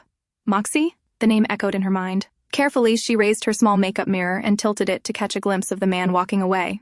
Even from the back, she recognized him, her former employer, the man she thought she'd never see again. And he was heading straight toward the bathroom. Inside, Tang was waiting patiently. He stared at his phone, hoping for a message from Ju. Just then, his mother called. "Tang," Yuan said quickly, trying to sound calm. "Stay inside the bathroom a little longer, okay? Mommy is going to get us something to drink." "Okay," Tang answered happily. Truth be told, he'd been trying to delay anyway, and now he had a reason. Back in the terminal, Moxie slowed his steps. His assistant glanced at him. "Sir? Something wrong?" "No," he muttered, scanning the crowd. "I thought I saw someone I knew, or maybe it was just an illusion." Yuan, listening nearby, stiffened. "He can't see me. I need to leave." But before she could move, someone grabbed her wrist. She turned, startled, and met Huangfu Jue's intense gaze. "Why did you lie to me?" he asked, voice low. "Didn't you promise to stay if I gave up the position of successor?" Yuan opened her mouth to respond, but she was still too close to Moxie. If he saw her, everything could collapse. Thinking fast, she pulled Ju close and wrapped her arms around him. He stiffened. "What are you doing? Is this another trick to run away again?" Before he could pull back, Yuan cupped his face with both hands, brought it close, and kissed him. Ju froze. For a second, his eyes widened in shock, but then, as if enchanted, he responded to the kiss, pulling her closer, deepening it without even realizing. From a distance, Moxie turned away, never noticing her. Inside the bathroom, Tang's phone buzzed. It was a message from Uncle Will. He stepped out, stretching his arms and looked around. The first thing he saw? His parents. Kissing. His mouth dropped open. "They're kissing," he whispered, then grinned. "Does that mean they're back together?" That's what always happens in movies when the hero and heroine kiss. But his happiness was short-lived. In the next instant, Ju pulled Yuan by the hand and quickly exited the terminal, taking her with him, leaving Tang behind. Tang stood frozen for a second, confused. Wait, what just happened? Will came up behind him. "Let's go." Tang looked up sharply. "Is he going to hurt my mommy?" Will hesitated. "No, he won't." But Tang wasn't convinced. "I want to go with her. I need to see if she's okay." Will sighed and gently held the boy's shoulder. "Not now." He turned Tang around, leading him away. That evening, Yuan slowly opened her eyes. The memories from the past few hours of their passionate lovemaking. And above all, Huangfu Jue's firm words echoing in her ears. "I won't let you leave me again." As she lay there, still processing it all, the door opened and Ju stepped in, carrying a tray of food. She sat up quickly. "Where's Tang?" she asked, her voice coming out hoarse and dry. Ju smiled gently. "He's fine. I already tucked him in. He's asleep." Yuan flushed at the sound of her own voice, suddenly self-conscious about how hoarse it was. Seeing her red face, Ju chuckled softly. He came closer and leaned in, placing a light kiss on her shoulder from behind. "Are you all right? Maybe I was a bit too excited earlier." She immediately pushed him away, her cheeks burning. "Don't say things like that." Ju blinked, a little amused. "Why are you still so shy? We're not some newlywed couple." Still flustered, Yuan tried to change the subject. "I'm hungry. Is that for me?" Ju set the tray down and handed it to her. "Of course. Eat." As she ate in silence, her mind was far from calm. What if Moxie saw me at the airport?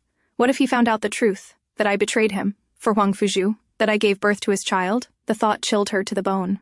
He'd kill me. And Tang. Maybe even Ju, too. One thing was certain. She couldn't stay here any longer. Even if Ju came with her, she had to run. She had to protect Tang, no matter what. She set the tray aside and turned to look at the man next to her. So calm, so loving, so warm. How could she not fall for him? Without a word, she wrapped her arms around him and buried her face in his chest. "Ju," she murmured, "take me and Tang away from here, please." He froze slightly, surprised. Why? Did something happen? Yuan hesitated, then finally opened up. "I fell for you, Ju, 6 years ago, but I was scared, because of who you were." His brows furrowed. "You left me because of that, without even saying goodbye?" She nodded slowly. "We were from 2 different worlds. You were the future king, and I was just an ordinary girl. That's why I left that night."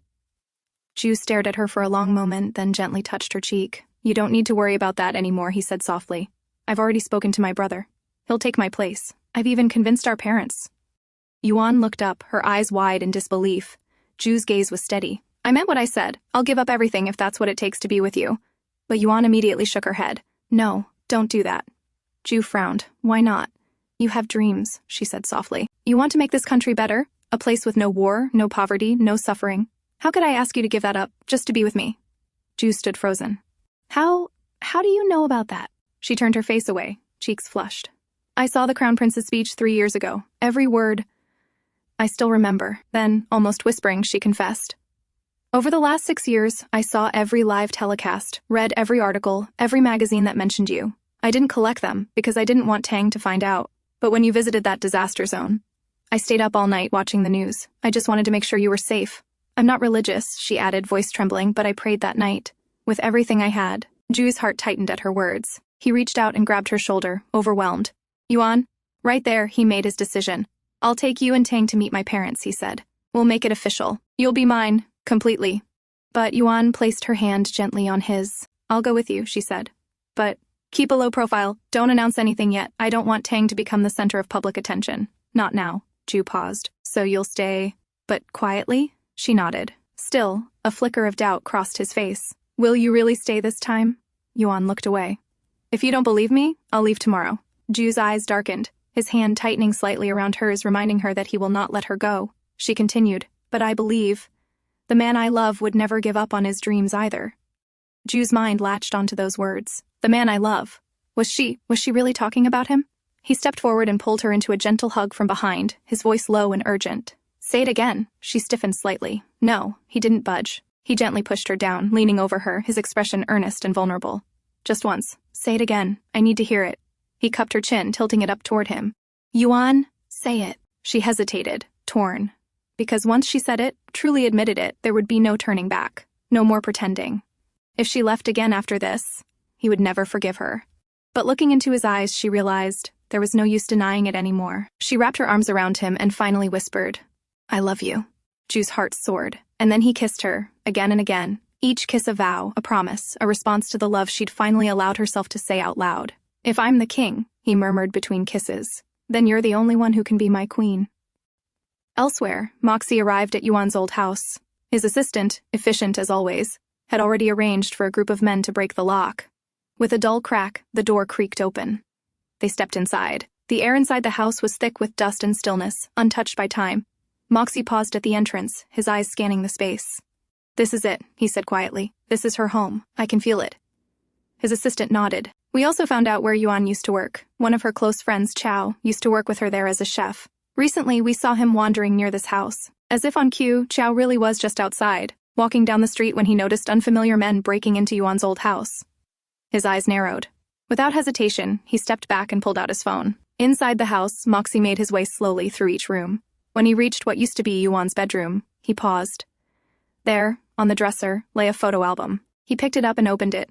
Inside were pictures of Yuan and a 5-year-old Gan Tang. His fingers froze on the page. His mind suddenly drifted back, years ago, when he himself had been just 11. Even then, Moxie had been a striking boy, handsome with sharp features and piercing eyes. But those very eyes often kept people at a distance. No one dared to approach him, let alone get close. Until one day, his father had brought a little girl home. Her name was Gaia. "Call him brother," his father had told her. She was Yuan and was 5 at the time, tiny, bold, and full of curiosity. Without hesitation, the girl had reached out and grabbed his hand. He remembered how stunned he was. She wasn't afraid of him. She had smiled up at him, calling him brother so naturally. For the first time, a faint smile had appeared on his own face. It was barely noticeable, but it had been real. Only Yuan had never feared him. Meanwhile, Yuan's phone rang. She picked it up and heard Chow's voice. "Yuan, some men just broke into your old house." Yuan blinked. "What? Wait, what are you doing there?" I was nearby and saw them enter. I'm going to follow them and take pictures. Chow, no, Yuan said urgently. Don't do anything, wreck. But before she could finish, the call abruptly ended. Chow was already on the move, trailing the sleek white car carrying Moxie and his men. From the back seat, Moxie's assistant glanced at the rearview mirror. Sir, the man, Yuan's friend, is following us. Moxie didn't look up from the album in his hands. This Chow. Who is he exactly? The assistant replied. He's the son of a well-known tycoon in the catering industry. Moxie's eyes narrowed. If he's close to her, then he must know a lot. About my Gaia. He closed the album with a snap. Change the route. Get off the highway. The car suddenly veered off, taking a sharp exit and heading deeper into the suburban area, startling Chow, who was following behind. He slowed his car. The road ahead was unfamiliar and quiet. Should I call Yuan again? He wondered. He picked up his phone and began dialing. But before he could speak, headlights blazed in his direction. A white car came out of nowhere, crashing into his vehicle with terrifying force. Chow screamed in pain. On the other end of the call, Yuan, who had just picked up, heard it all. Chow? Chow? Yuan stood frozen, phone trembling in her hand, a wave of dread crashing over her. The man stepped out of the car and walked over to Chow, who lay on the ground, blood streaming from a gash on his forehead. Next to him, a phone buzzed. Yuan's voice was screaming from the other side. Chow, what happened? The man calmly picked up the phone. Gaia, he said softly, his voice smooth and unmistakable. Yuan's breath caught. That voice, it was him, Moxie. He didn't wait for her to respond. Your friend? The one following me? He met with an accident. He's seriously hurt. His calm tone contrasted sharply with the cruel intent in his words. A chill ran through Yuan's spine. Her mind reeled, flashing back to her childhood. She remembered the day he'd taken her to see the animals in the wild. What are they? He had asked her. The animals, the little girl replied innocently. He had shaken his head. No, they're not animals. They're prey. He raised his rifle and fired, striking a deer without hesitation. She remembered his younger sister, hiding behind him, eyes wide in fear. He looked back and explained gently, as if teaching a lesson. We're hunters, and you must never forget that. From then on, she had trained hard. She fought swiftly, fiercely, because her brother had told her to become a perfect hunter. And she had also seen, even at that age, how he treated those who betrayed him. He'd burned them, and their families, alive. Because that was who Moxie was. Now, back in the present, his voice came through the phone again. So tell me, how should I deal with a man who follows me? The threat was clear. He had no intention of letting this slide. Later, Chow was dragged to an abandoned building, his head still bleeding, his body weak. Moxie sat beside him coldly. Tell me everything you know about Gaia, he ordered. Tell me everything. If you want to live. Chow groaned, barely able to sit up. Who the hell is Gaia? He muttered. Moxie's eyes narrowed. He studied Chow's confused expression. He was telling the truth. He didn't even know Yuan by that name. At that moment, his assistant stepped in, holding a device. Sir, Yuan's location seems to be close. She's somewhere nearby. Moxie tilted his head, intrigued. She's come here? Yuan had arrived. But before stepping into danger, she tied her phone to a small pig she'd picked up earlier, letting it run ahead through the alley. Moments later, Moxie's assistant updated again. Our location's moving now. She's heading away from here. Moxie smirked. So, this is her way of playing games with me, he muttered. Fine. I'll let her have her fun. Inside the building, Chow's lips were cracked. Water, please, he begged the guard nearby, barely conscious. But before the man could reply, a sound came from the window. The guard turned, alert. Crash! In the next second, Yuan leapt in, silent and swift, and struck the guard with a sharp blow to the neck. He collapsed immediately, unconscious. She rushed to Chow's side. Cow! Are you okay? He could barely speak, but his eyes flickered with recognition. She knelt, wrapping his arm over her shoulder, supporting his weight. Don't talk. I'm getting you out of here. We're going to the hospital, she assured him firmly. Meanwhile, on the other side of the compound, one of Moxie's men found the small pig, still trotting along with the phone tied to it. He picked it up and called in, chuckling. Sir, it was a pig. She tried to throw us off. Moxie, now sitting back in the shadows, smiled silently. She knows how to distract me, he said under his breath. My clever little sister. And though he was being deceived, he didn't stop it, because deep down, he was enjoying the chase. As Yuan helped Chow outside, his arms slung over her shoulder for support, he turned to her weakly. Yuan, do you know that man? He asked, his voice strained. The you I just saw back there. It's like I've never met this version of you before. Yuan didn't answer directly. Instead, she lowered her gaze. I'm sorry, she said softly. I dragged you into my mess. You shouldn't have had to go through this, but I promise, I'll get you out of here. Chow managed a faint smile. Don't worry, I didn't tell him a thing, not even your name. You're safe. Yuan paused and looked at him, her expression full of quiet gratitude. Thank you, she said, her voice trembling. You've always been a good friend. I never wanted to bring you trouble. But before they could move any farther, bright beams of torchlight swept over them, Moxie's men had found them. "Orders are clear," one of the men called out. "Don't harm her, just bring them in." Yuan stood her ground, expression unreadable. Somehow she had expected this. She knew it wouldn't be so easy to escape. A car's engine suddenly roared in the distance, and moments later it skidded to a stop in front of them. Behind the wheel was a woman, Qiao's fiancée, her eyes wide with panic and worry. Yuan gave a small smile. "Go, Qiao. She'll take you to safety." "You called her?" Qiao asked, surprised. Yuan nodded. "She'll take care of you. Just go." The woman rushed out and helped Qiao into the car. She turned to Yuan. "Aren't you coming too?" But Yuan gently shook her head. "If I get in, none of you will make it out. Please, just go." With visible reluctance, the woman returned to the car and started the engine. The vehicle sped off into the distance, leaving Yuan standing there alone as the torches closed in. And then, from the shadows, he appeared. Moxie. They stood face to face after all these years. He stepped forward slowly, his expression unreadable. 2,461 days, he said softly.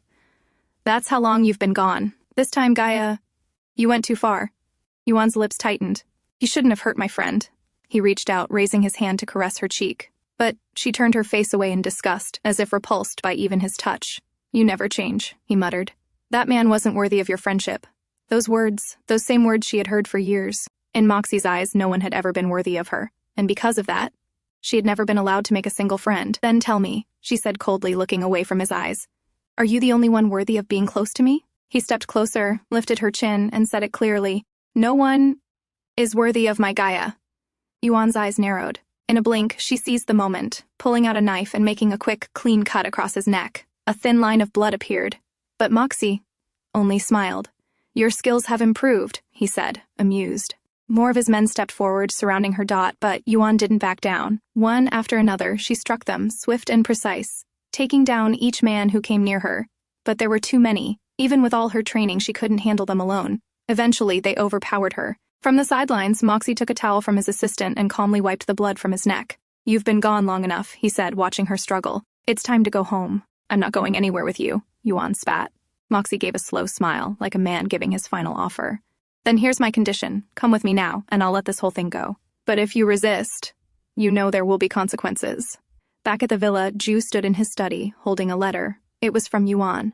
In the note, she wrote simply, "There's something I must take care of. Go to the airport with Tang first. I'll meet you there," Will called.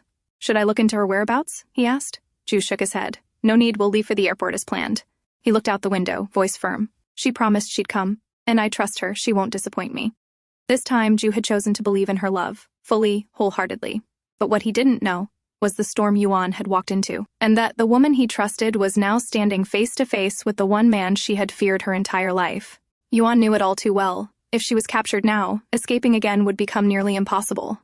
So when the distant sound of police sirens reached her ears, she made her move. In a heartbeat, she pulled out her gun and fired. The bullet didn't hit Moxie. It wasn't meant to. It whizzed past him deliberately, a warning shot. His bodyguards instantly moved in, shielding him from further attack. In the chaos, Yuan turned and bolted, but not toward the main road. Instead, she darted into the woods. One of the bodyguards prepared to chase after her, but the police cars were already pulling up, lights flashing, sirens blaring. Moxie's assistant stepped closer to him. "Sir, it's best we cooperate with them. We don't want trouble with the authorities, especially if we intend to return to this country." Moxie narrowed his eyes, watching the direction Yuan had disappeared into. "It's no coincidence," he murmured. "She planned this." A faint, crooked smile tugged at his lips. "My clever little sister." Meanwhile, at the airport, Ju arrived with Will and Tang. "Where's Mommy?" Tang asked, eyes scanning the crowd. Ju placed a reassuring hand on his shoulder. "She'll come. We'll wait for her." Will, however, looked at his watch. "If we delay any longer, we'll miss the morning meeting with the delegation." Just as he was explaining, Tang suddenly shouted, "There she is!" All eyes turned, and there was Yuan, jogging toward them with her bag slung over her shoulder. "I'm so sorry," she said, slightly breathless. "I didn't mean to be late." On board the flight, Yuan yawned as she buckled her seatbelt. The adrenaline had faded, and exhaustion was settling in. Ju noticed immediately. He reached over and gently guided her head onto his shoulder. "Sleep," he said quietly. "You need it." She didn't resist. Within minutes, she was dozing, her breath soft and even. Ju didn't know what had happened the night before, but he knew one thing for certain: she was tired. She had fought through something she hadn't told him yet. They landed in Ju's home country later that day and arrived at the palace. Staff lined the entrance, bowing respectfully as they entered. "This is our home now," Ju said, glancing at Yuan and Tang. "We'll settle here from now on." Tang's eyes sparkled with wonder. Whoa, is this a real palace? Yuan stood quietly at his side, her expression unreadable. The palace was magnificent, but her heart was heavy. Can I really live here? With him? Around them, Ju's staff exchanged stunned glances. Their master, who had never brought a single woman into the palace, had not only returned with one, but with a child who bore a striking resemblance to him. After settling them into one of the residential wings, Ju turned to Yuan. If you need anything, just ask the staff, he told her. I need to step out for a while. Yuan nodded. Go ahead, don't worry about us. Once he left, Yuan let out a long sigh. I never wanted to bring Tang here, but right now, it's the safest place. If I stay hidden behind Ju's power, maybe Moxie won't reach us. Not long after, a tutor arrived, assigned by Ju for Tang's early education. The teacher introduced herself to Tang, quickly striking up a friendly conversation. Yuan watched silently from a distance, her thoughts churning. Ju's intentions were clear. He wants Tang to be raised as the future king, but she wasn't ready to make that decision, not yet. She had come here to hide, not to build a throne. Now, she had to decide what her next move would be. On the other side, Ju arrived at a private training ground, where a woman stood tall, dressed in a sleek modern swordsmanship uniform. Without a word, she tossed a sword in Ju's direction. Join me, she commanded. Ju caught the weapon and immediately stepped into the sparring circle. The clash of blades echoed through the air as the two exchanged sharp, powerful moves with fluid precision. Sparks flew with each strike, neither holding back. After a few intense minutes, the woman spun, dodging Ju's final move and landing a clean strike to his shoulder. She stepped back and removed her helmet. It was Ju's mother. Calm but fierce, she lowered her sword and said bluntly, "When do I get to meet my grandson?" Ju blinked. He hadn't expected that. So, his twin brother had already informed their parents. He opened his mouth trying to dodge the question, but she cut him off sharply.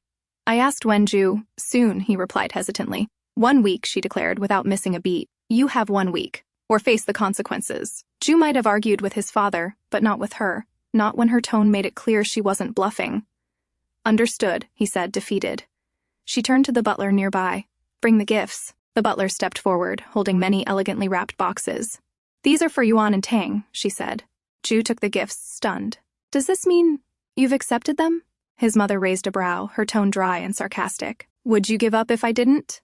He chuckled quietly, but she continued more seriously. I want you to be happy, Ju. I support your choice. Relief flickered across his face. Thank you, Mother. But, she added sharply, don't let your personal feelings cloud your judgment. If you jeopardize this country's future, I will strip you of your rights. Her gaze was steel. I'm not joking, you know I mean it. Ju nodded solemnly. I understand. As he turned to leave, she watched him with narrowed eyes. So eager to go. Have you already placed that girl ahead of me? She said, half joking. Ju glanced back with a small smile. They're new here. I'm just worried. She gave him a long look, then smiled gently.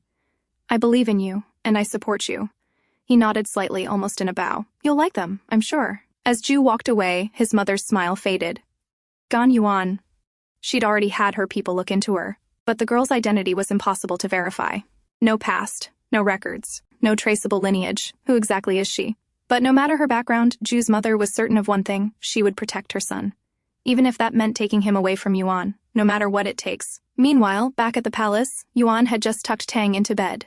She sat quietly beside him, gently brushing back his hair as he slept peacefully. Ju arrived moments later, his expression unusually serious. Yuan looked up. Something wrong? He didn't answer immediately. Instead, he motioned for her to follow. Outside the room, he handed her 2 beautifully wrapped boxes. These are from my mother, he said.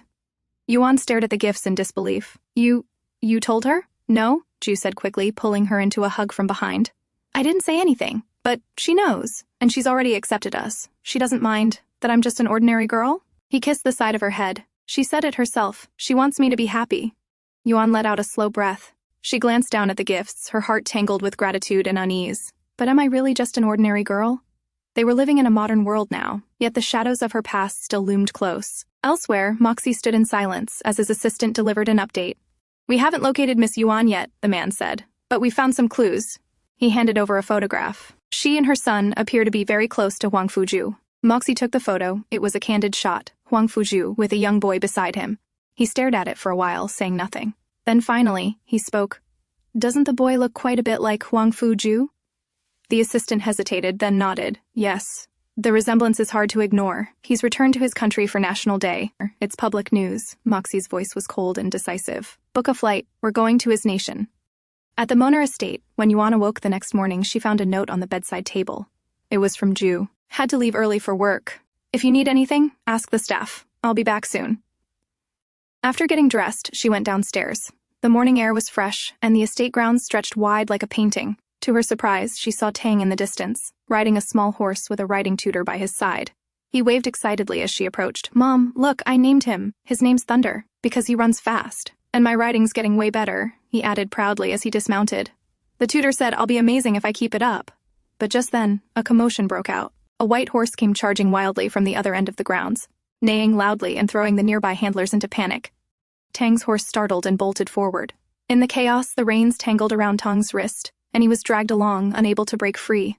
Tang! Yuan shouted in horror. Someone stop that horse, the tutor cried out. Shoot it if you must. Save the young master. The guards raised their rifles, but before they could fire, a commanding voice rang out across the field. Who dares aim a weapon at my horse? Everyone froze. A girl rode in on a tall mare, surrounded by an entourage of well-dressed riders and staff. Her presence was impossible to ignore. Sharp eyes, noble posture. She was Nancy, the Duke's daughter. The security team lowered their weapons immediately, torn between duty and fear. No one dared defy her. But Yuan didn't have time to wait. Without thinking, she grabbed a large stone from the ground and hurled it at the white horse's leg. The stone struck hard. The horse stumbled with a pained cry, faltering in its run. Tang was thrown off, tumbling toward the ground, but Yuan was already sprinting. She caught him mid-fall and the two rolled onto the grass together. Mom? Tang gasped, trembling. I've got you. You're safe, she whispered, holding him tight. But then came the crack of a whip. Nancy stood before her, fury written all over her face, whip raised. She lashed at Yuan, but Yuan caught it in one swift motion, shielding Tang behind her. How dare you hurt my horse? Nancy shouted. Do you have any idea how valuable he is? Yuan looked her straight in the eyes. To me, nothing is more valuable than my son, she said coldly. If you want to keep your horse alive, get him treated now, before the injury worsens. Nancy's glare faltered. She turned to her staff. Take him to the vet. Immediately. With a final huff, she left the field, her entourage following. As calm returned, another girl stepped forward toward Yuan. I'm really sorry for what happened, she said softly. Nancy's temper can be a lot. Yuan turned to her, surprised. I'm Tian Shuiying. I'm her classmate, she added with a half-smile. Yuan gave a small nod. I'm Yuan, thank you. They exchanged polite greetings, but as Yuan looked more closely at the girl's face, something stirred in her memory. She looks familiar. I've seen this face before. She tried to place it, but the thought slipped away. After a brief exchange, Xuing left with a graceful goodbye. Yuan stood there in silence, holding Tang close, her mind clouded not only by the chaos just past, but by that nagging feeling. Where have I seen her before? Later that afternoon, Madame Tutor gently treated Tang's minor bruises while Yuan sat by his side.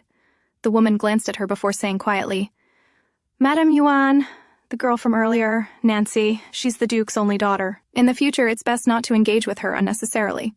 Yuan nodded thoughtfully. Taking the opportunity, she asked, What about the other girl? The one who came afterward and apologized. Tian Suying, Miss Tian? She and Lady Nancy became close friends while studying abroad. A few years ago, her parents passed away in an accident. The Duke adopted her afterward, because reportedly she once saved the Duchess's life. Yuan took a quiet stroll around the estate, needing air to clear her head. Her thoughts circled around the earlier chaos. She was worried that the incident might reflect poorly on Ju, or worse, cause conflict with Nancy's powerful family. Just then, something shiny caught her attention near the edge of the woods. Without hesitation, she walked toward it. It was a still warm cigarette stub lying in the grass. Someone had been there very recently. Yuan crouched to examine the area. Her eyes narrowed. From this angle, one had a direct, unobstructed view into Huangfu Jue's master bedroom. The range? Less than a kilometer. Perfect distance for a sniper shot. She spotted faint footprints in the dirt. Someone had been watching.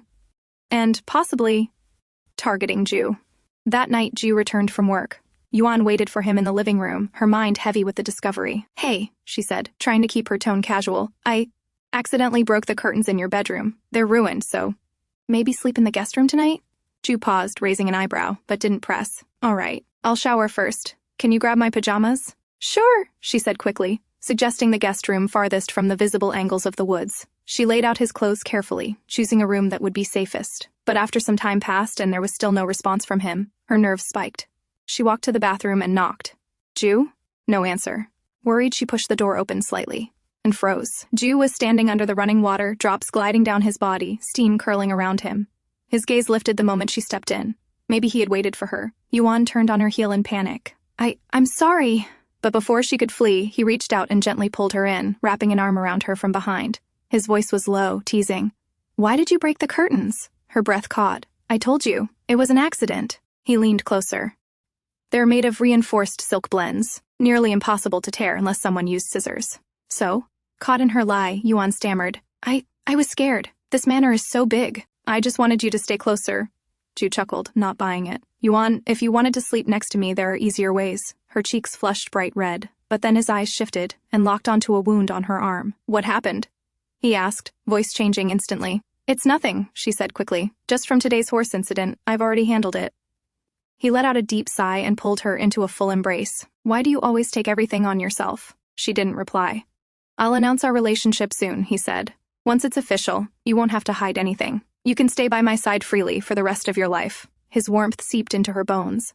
And then, she asked something she'd been holding in for years. "Ju, were you mad at me when I left you 6 years ago?"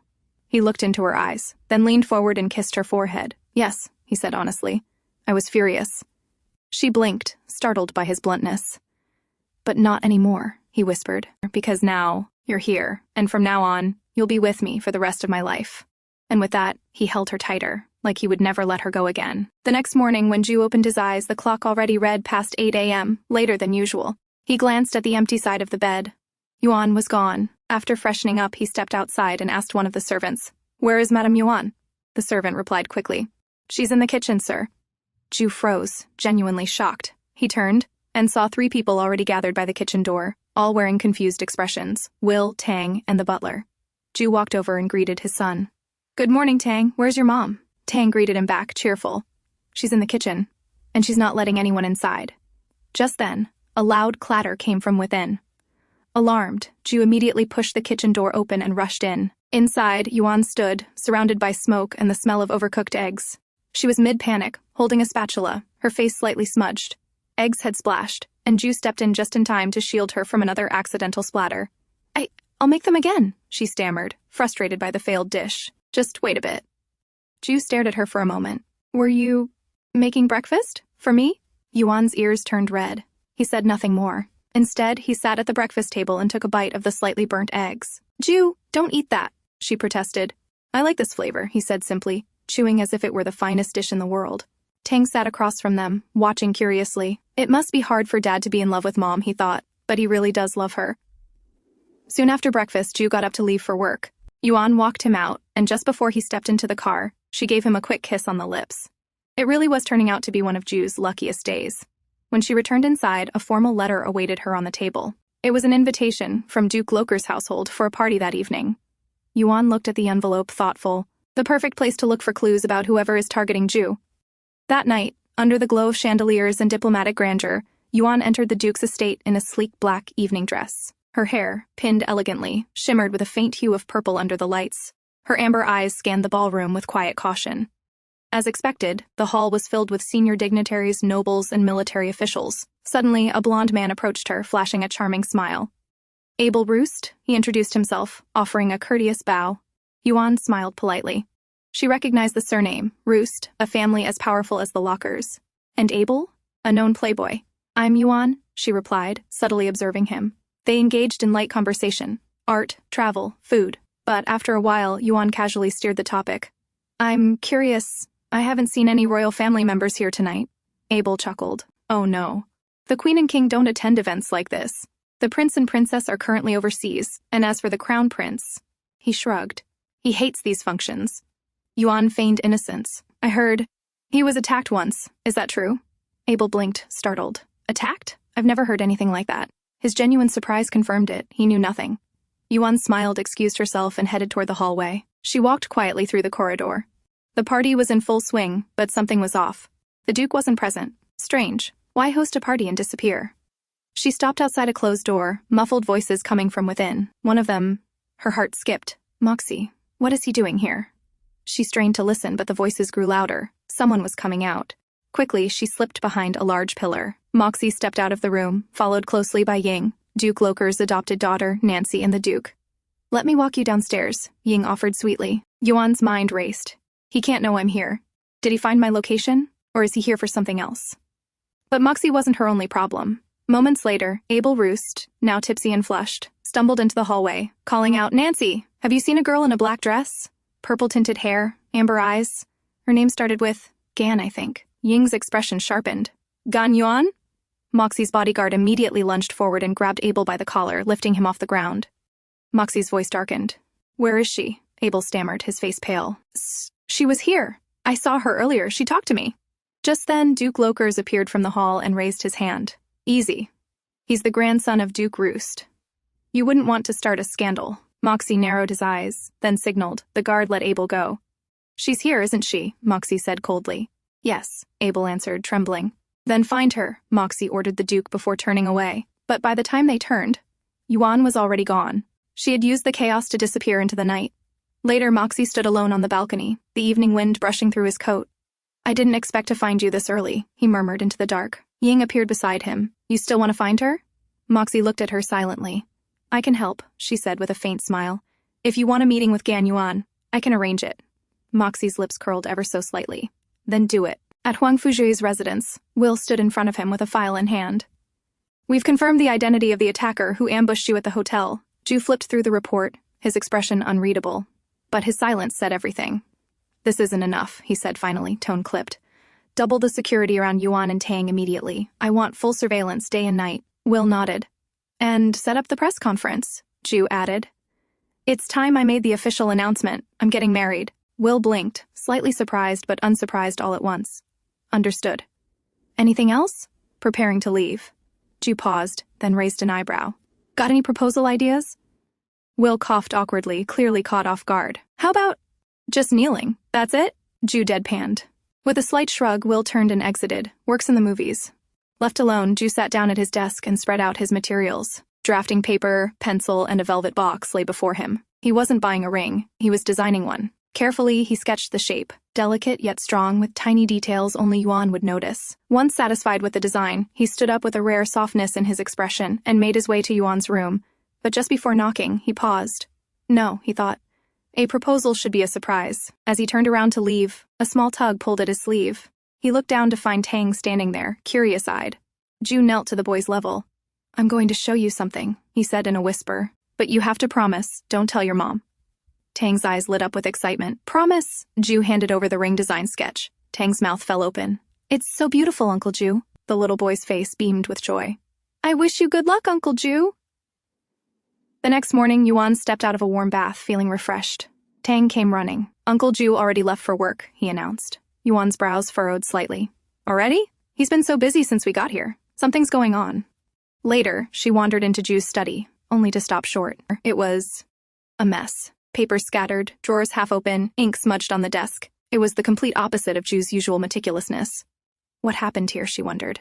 With a sigh, she began tidying up. As she was organizing the drawers, a photo slipped out from between a file. She picked it up and froze.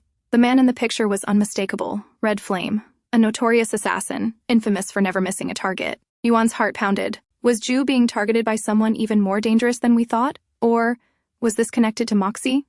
She turned toward the window, and there he was. Moxie, standing outside in a crisp, tailored suit, hands clasped behind his back, looking perfectly composed. Her phone buzzed in the next second. It was the butler. "Madam Yuan, Miss Ying is here. She's invited you to dinner." Yuan stared at the man outside the window for a moment longer. Of course, she thought. This dinner isn't about food. She understood what this was, a calculated move. But she accepted it anyway. "I'll go," she said calmly. She needed to face this. And if Moxie hadn't acted last night, even with his volatile temper, it only meant one thing. They were being cautious. They were not ready to risk provoking Huangfu Jue. Yet. As promised, Yuan arrived at the Duke's residence. She greeted him politely upon entering. "Thank you for the invitation." Duke Lokers offered a warm smile. "It's I who should apologize for not meeting you properly at last night's banquet." Just then, Ying appeared with a graceful smile, joining their exchange. "I hope you don't mind the sudden invitation," she said sweetly. "I do hope I didn't offend you." Yuan returned the same polished, diplomatic smile. "Not at all. I'm happy to be here." But behind the courteous tone, she knew they were all faking it, and she had no problem playing along. After all, she needed to see this through. Ying led her out to the gardens, offering to give her a tour of the estate. Meanwhile, inside the mansion, Nancy was seething. She stood before her father, arms crossed, lips curled in a sneer. "I am the Duke's real daughter," she snapped. But it's always Ying who acts like she runs the house just because she's better with her words. The Duke frowned and cut her off sharply. Enough, Nancy. If you spent less time being jealous and more time learning from Ying, perhaps people would treat you differently. I'm serious, he snapped. Try acting with dignity for once. Furious, Nancy spun on her heel and stormed out of the hall. The Duke sighed heavily. If only she were half as composed as Ying. Just then, the butler stepped forward and whispered, "Sir, Mr. Moxie has arrived." In the backyard, Ying guided Yuan through the vibrant landscape and stopped under a blooming cherry blossom tree. "This is my favorite spot," she said, smiling as petals drifted on the breeze. "This species is called Shidarezakura. Its blossoms hang like silk threads in the wind." The way Ying spoke so fondly, so knowledgeably, caught Yuan's attention. "You seem very familiar with Japanese culture," she said carefully. "Did you grow up there?" Ying nodded. "Not exactly. I was already an adult when my parents immigrated to Japan, but even before that, I was obsessed with the culture."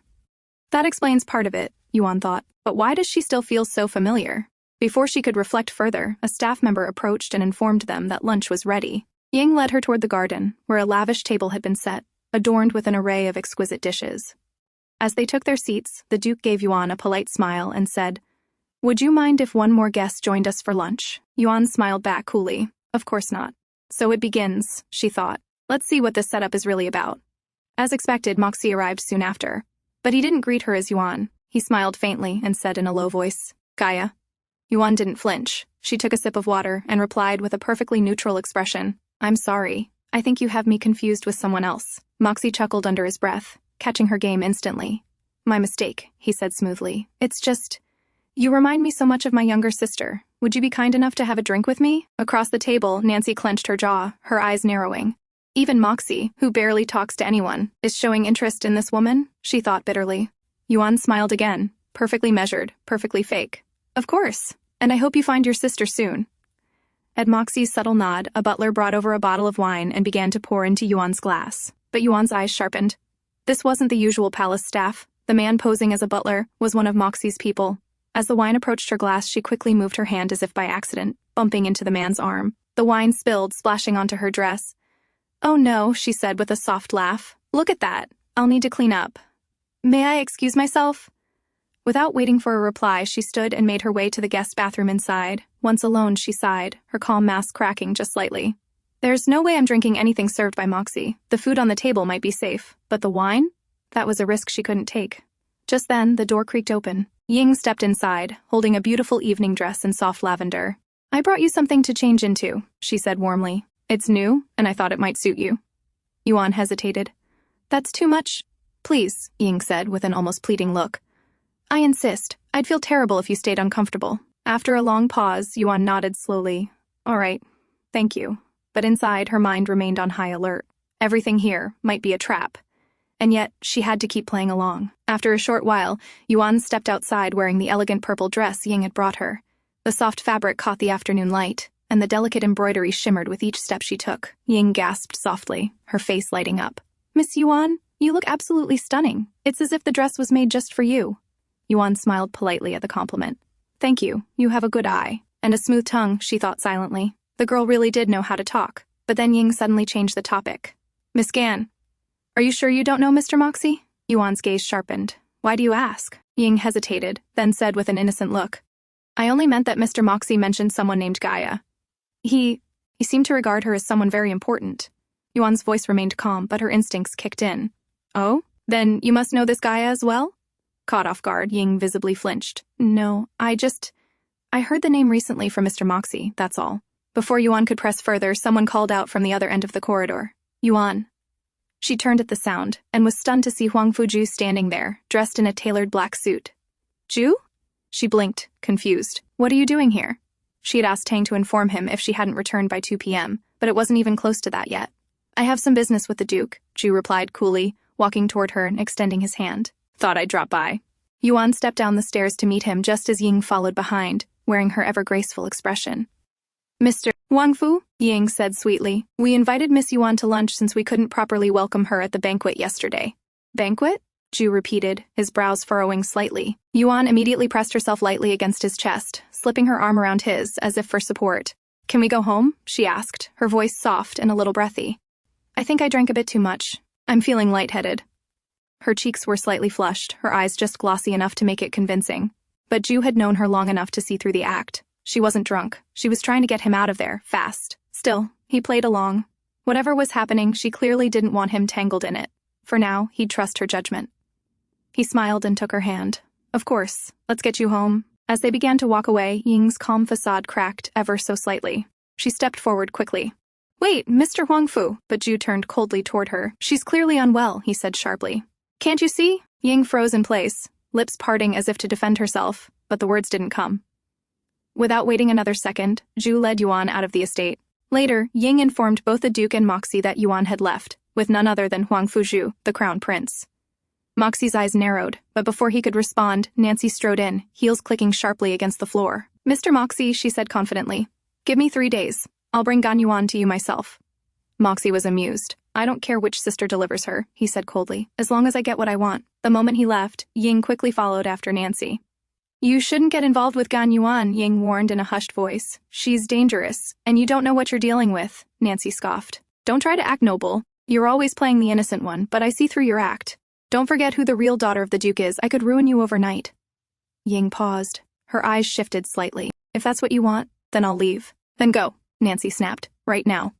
Without a word, Ying packed her things and walked toward the gates. But before stepping out, she turned back one last time. Whatever you do, Nancy, don't provoke Gan Yuan. You won't like what happens. Just shut up and leave, Nancy barked. But before Ying could take another step, the Duke arrived with a thunderous expression. Who said she could leave? He growled. In this house, no one walks out without my permission. He turned to Nancy and scolded her sharply in front of everyone. Nancy, red-eyed and furious, shouted back, If she's staying, then I'll leave. She stormed off. Ying moved to follow her, but the Duke stopped her. She'll be back before nightfall, he said with tired certainty. Her temper never lasts. Ying bowed her head politely. Thank you. For everything. The Duke patted her shoulder gently and walked away with a sigh. Sometimes I wish you had been my real daughter instead. As his footsteps faded, Ying's gentle expression darkened. Her smile vanished. What remained wasn't innocent, but calculated. Meanwhile, in the car, Ju glanced sideways. Feeling better now? Yuan leaned her head lightly against his shoulder, nodded. I just wanted to spend a little more time with you. He smiled softly. In that case, you can have me until tomorrow's meeting, and maybe longer. When they arrived home, Yuan requested the butler to bring their lunch to the terrace. Then, with a gleam in her eyes, she took Ju's hand and led him up herself. Sit here, she instructed, gesturing to the table, and don't move. Promise? Ju raised an eyebrow but played along. All right, I promise. Minutes later, she returned, glowing. Yuan walked out holding a lit candle, wearing a flowing light yellow-orange dress. It might have been lunch, but she had brought the romance of a candlelit dinner with her. They clinked their glasses, toasting quietly. To our reunion, she whispered. As time passed and the wine flowed, Yuan's cheeks flushed, and her words slurred just enough to reveal her tipsiness. I think I'm a little drunk, she murmured, reaching for the wine again. Ju stopped her hand gently. That's enough for now. But she pouted, then looked at him with sparkling eyes. Then, Your Highness, may I have this dance? Ju stood, chuckling, and extended his hand with mock formality. You can have all of me. With one arm around her waist, he pulled her close. They swayed under the open sky, surrounded by candlelight and fading sun. I want to dance with you forever, she whispered, resting her head against his chest. Even if I'm drunk, I still mean it. She pulled back slightly, looking up at him. You're so handsome, you know that? She teased. No wonder I fell for you. He stared, startled. Yuan leaned in and kissed him softly. I love you, she whispered against his lips. More than you'll ever know. Ju froze, momentarily speechless. Those words, he had waited 6 years to hear them. He gently lifted her and sat her down on the edge of the table, holding her close so she wouldn't sway too much. If you love me, he said, then promise me. You'll never run away from me again. She looked at him, her gaze slightly hazy but full of sincerity. I didn't even want to. Not back then. Not ever. I only left because I thought it was for the best. Her voice cracked slightly. And I've felt guilty every single day since. Ju closed the distance between them, his forehead resting gently against hers. Then stop running, he whispered. Stay. Just be with me. And become my queen. In the morning, the butler arrived at the palace study carrying a velvet box. Inside it lay the ring Ju had meticulously designed himself. A breathtaking piece fashioned in the likeness of a spider lily, identical to the tattoo he had glimpsed on Yuan's back on their very first night together. Ju opened the box and smiled. It's perfect, he murmured. Just like her. He turned to Will. Make the arrangements. Everything must go exactly as planned. Then, Ju made his way to the bedroom. Yuan was still fast asleep, her breathing soft and even. As he leaned in closer, she stirred and instinctively lashed out with a sharp defensive move, clearly a reflex from her years of training. He caught her wrist mid-air, unfazed. "It's me." Yuan's eyes snapped open. "Ju! I'm so sorry. I didn't know it was you." Then, as if recalling something, Yuan suddenly asked, "Oh, were you coming to tell me about the dress? I saw it in your closet already." Ju narrowed his eyes. "So, you were snooping around my room?" She gave a sheepish grin. "Just curious." Ju stepped closer, a mock-serious glint in his eyes. "Should I punish you for trespassing?" But before he could carry through, Yuan's hand brushed against his coat pocket. "Wait, what's this?" she asked suspiciously. He lifted her up instead. "Actually, I was thinking of helping you take a bath. It's been a while since we've done that, hasn't it?" Yuan narrowed her eyes, seeing right through him. "Nice try, but I can handle a bath myself." Before he could say more, she had already disappeared into the bathroom. His plan to hide the ring, successful. For inside the bathroom, Yuan filled the tub and took a long soak. Her eyes drifted to the dress laid out for her. It was a bold, flamboyant color, one she wouldn't usually wear. But if Ju picked it out for her, she would wear it, even if just to make him happy. She emerged a while later, dressed and radiant, and froze. The palace garden had been completely transformed. Lavish floral arrangements, shimmering drapes, and soft music filled the air. And at the center of it all stood Ju, in a perfectly tailored suit, looking impossibly handsome. She blinked in surprise. "Is there a special guest coming?" she asked, stepping toward him. Ju said nothing. Instead, he took a step forward and slowly dropped to one knee. Her heart skipped. "Wait, Ju, don't." He paused. "Why not?" You don't really know who I am," she said softly. "Not everything." Ju's brow furrowed. "So, you're not willing?" "It's not that," she whispered. "Then just answer me one thing," he said, voice low but firm. "Do you love me?" Her lips trembled. She tried to speak but hesitated. "Yuan," he pressed. "Just answer me." "Yes," she finally said. "Yes, of course I love you. But maybe I'm not as good as you think I am." "I'm not asking for perfection," Ju replied. "I don't want an angel. I want a wife." She looked at him, eyes brimming with conflicted emotion. "Have you thought this through? If you marry me, you could lose your right to the throne." He reached for her hand and, without hesitation, slid the ring onto her finger. "If I can't even protect the woman I love, and our son, then I'm not worthy of being king," he said. Yuan stared at the ring, stunned. How could she back out when this man was willing to fight the world for her? Her hesitation melted away. "Then I'll stay," she whispered. "I'll fight too. If there's even the slightest chance for us, I'll give it everything." The crowd of staff and aides who had gathered in secret erupted into cheers. "Kiss her!" Someone shouted. Ju smiled and pulled Yuan into his arms, pressing a gentle kiss to her lips, sealing the promise they had just made. Later, the butler approached Yuan with an envelope. "It's from the Duke's estate," he said. "An invitation for Miss Yuan to attend Lady Nancy's upcoming polo tournament." Yuan's brows lifted. "Nancy? Another invitation?" She narrowed her eyes. What sort of trick is she playing this time? Ju noticed her unease. "You don't have to go if you don't want to." But Yuan shook her head with a quiet determination. "No, I'll attend. If I'm going to be your queen, I need to start facing things head-on. No more hiding, no more backing away. I'll fight for this future, no matter who stands in the way." Yuan arrived at the polo tournament grounds to find an unusual sight. Nancy, usually arrogant and condescending, greeted her with a bright, overly warm smile. "Miss Gan, I'm so glad you could make it," Nancy said with a touch too much sweetness. Yuan raised a brow slightly, immediately sensing something off. But before she could respond, a familiar voice called out, "Miss Gan!" It was the blonde man from the banquet, Abel Roost. He hurried over excitedly and sat down beside her without hesitation. Nancy's smile twitched as she watched the interaction, the discomfort in her eyes poorly masked. Clearly, Abel's presence was interfering with whatever plan she had laid out. Trying to maintain control of the situation, Nancy leaned in with a perfectly poised expression. "Miss Gan, would you mind assisting me with the opening speech? I've prepared a small segment for you to read." "It would be such an honor." Yuan accepted the neatly stapled script. Soon after, Nancy stepped forward to begin her speech. She welcomed the guests with all the grace and charm expected of the Duke's daughter, then turned dramatically to the audience. "Now, I would like to invite Miss Gan Yuan to say a few words as well. After all, she is the woman living with our beloved crown prince." Whispers rippled through the crowd instantly. All eyes were now on Yuan. Yuan calmly stepped forward. She unfolded the script again, and her eyes narrowed. It was written entirely in French. A hush fell over the crowd as she hesitated, the pause just long enough for Nancy, standing at the side with her arms crossed, to smirk triumphantly. But then Yuan lifted her chin. With steady, fluent pronunciation, she began to read aloud. What Nancy didn't know was that Yuan had worked in the hotel industry for years. Speaking foreign languages had been a benefit, and French was among those she had mastered long ago. As she concluded the speech, Nancy's smirk vanished, her face turning stiff. Plan 1 failed. After the ceremony, Nancy moved on to Phase 2. She brought over 3 glasses of wine, offering one to Yuan and another to Abel. Yuan accepted hers with a gentle smile but didn't drink. She already knew better than to take anything from Nancy without caution. She held the glass delicately and glanced toward the table behind them. Yuan tilted her head. Wasn't that Ying just now? Nancy turned quickly. Where? The moment Nancy's attention shifted, Yuan smoothly switched their glasses. Oh, Yuan said casually, maybe I was mistaken. But speaking of her, why isn't Miss Ying here today? Nancy turned back around with a slightly forced smile. Oh, she had other matters to attend to, she said dismissively. They clinked glasses. Nancy took a long sip. Minutes later, the effect began to show.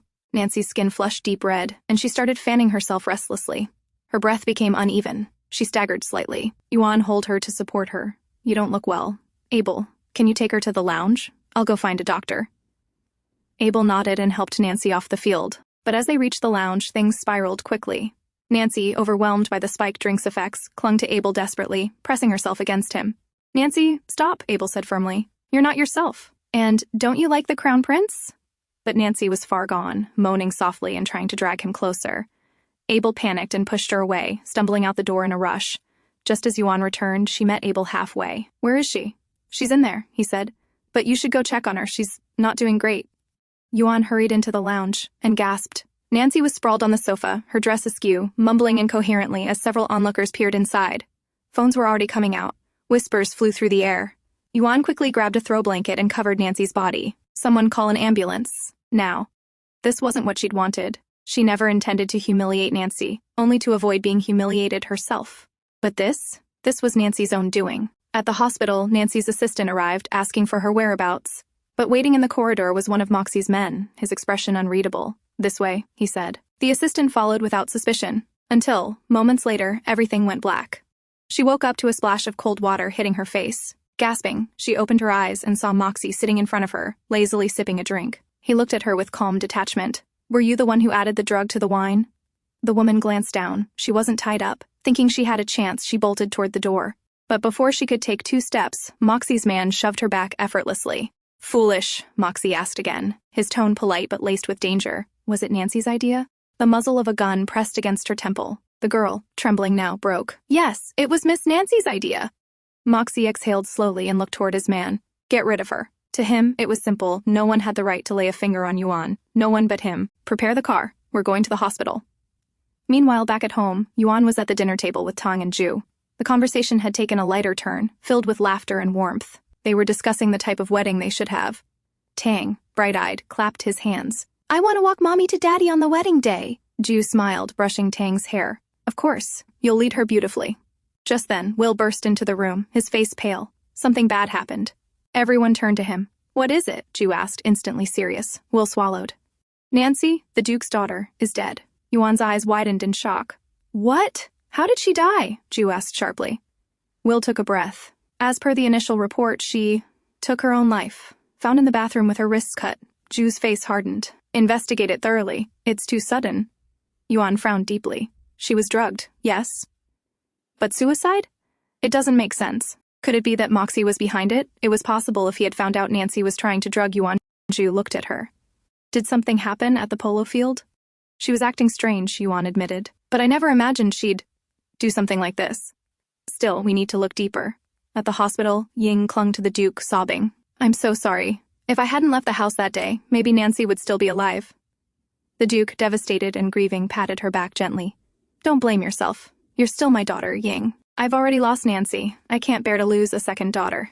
Inside a black car parked quietly near the hospital, Moxie listened intently as his assistant gave him an update. She's dead, wrist slits. They're calling it suicide. Moxie stared ahead, unmoved. Suicide? He repeated slowly. That's too clean. Without another word, he got out of the car and made his way into the hospital through the back entrance. Unseen by others, he slipped into the room where Nancy had been staying. Everything was a mess. Too messy.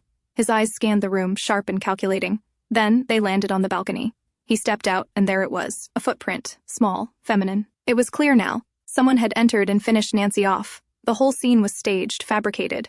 But who could it be? Was it Gaia? Or should he say Yuan? He wondered, eyes narrowing with suspicion. On the other side, Yuan read a piece of breaking news. The daughter of a wealthy businessman, and someone known to be close friends with Nancy, had died in a sudden accident. Her instincts sharpened. This couldn't be just coincidence. It had to be related to Moxie somehow. Just then, Jue entered the room. "I'm heading to the Duke's estate," he said. "Nancy's funeral is today." Yuan immediately stood up. "You're not going alone. I'm coming with you." Meanwhile, back at the estate, little Tang, left in the care of a servant, went out for horseback riding. While searching for his lost ball in the woods nearby, an old man appeared, casually rolling the ball in his hand. Tang rode up to him. "Excuse me, sir. That's my ball. Could you give it back?" The old man looked at him with amusement. "And how are you so sure this ball belongs to you, young man?" Tang explained confidently. "There is a mark on it. It looks like the American continent. It got stained when I dropped it in a puddle a few days ago. That proves it's mine." The man studied the ball closely. The child was right. Still with a smirk, he said, "Even so, this entire estate is mine. Everything that falls on it belongs to me." Tang paused, then nodded politely. "Then I'll give it to you as a gift." The old man stared at him, visibly impressed by his manners and clever thinking.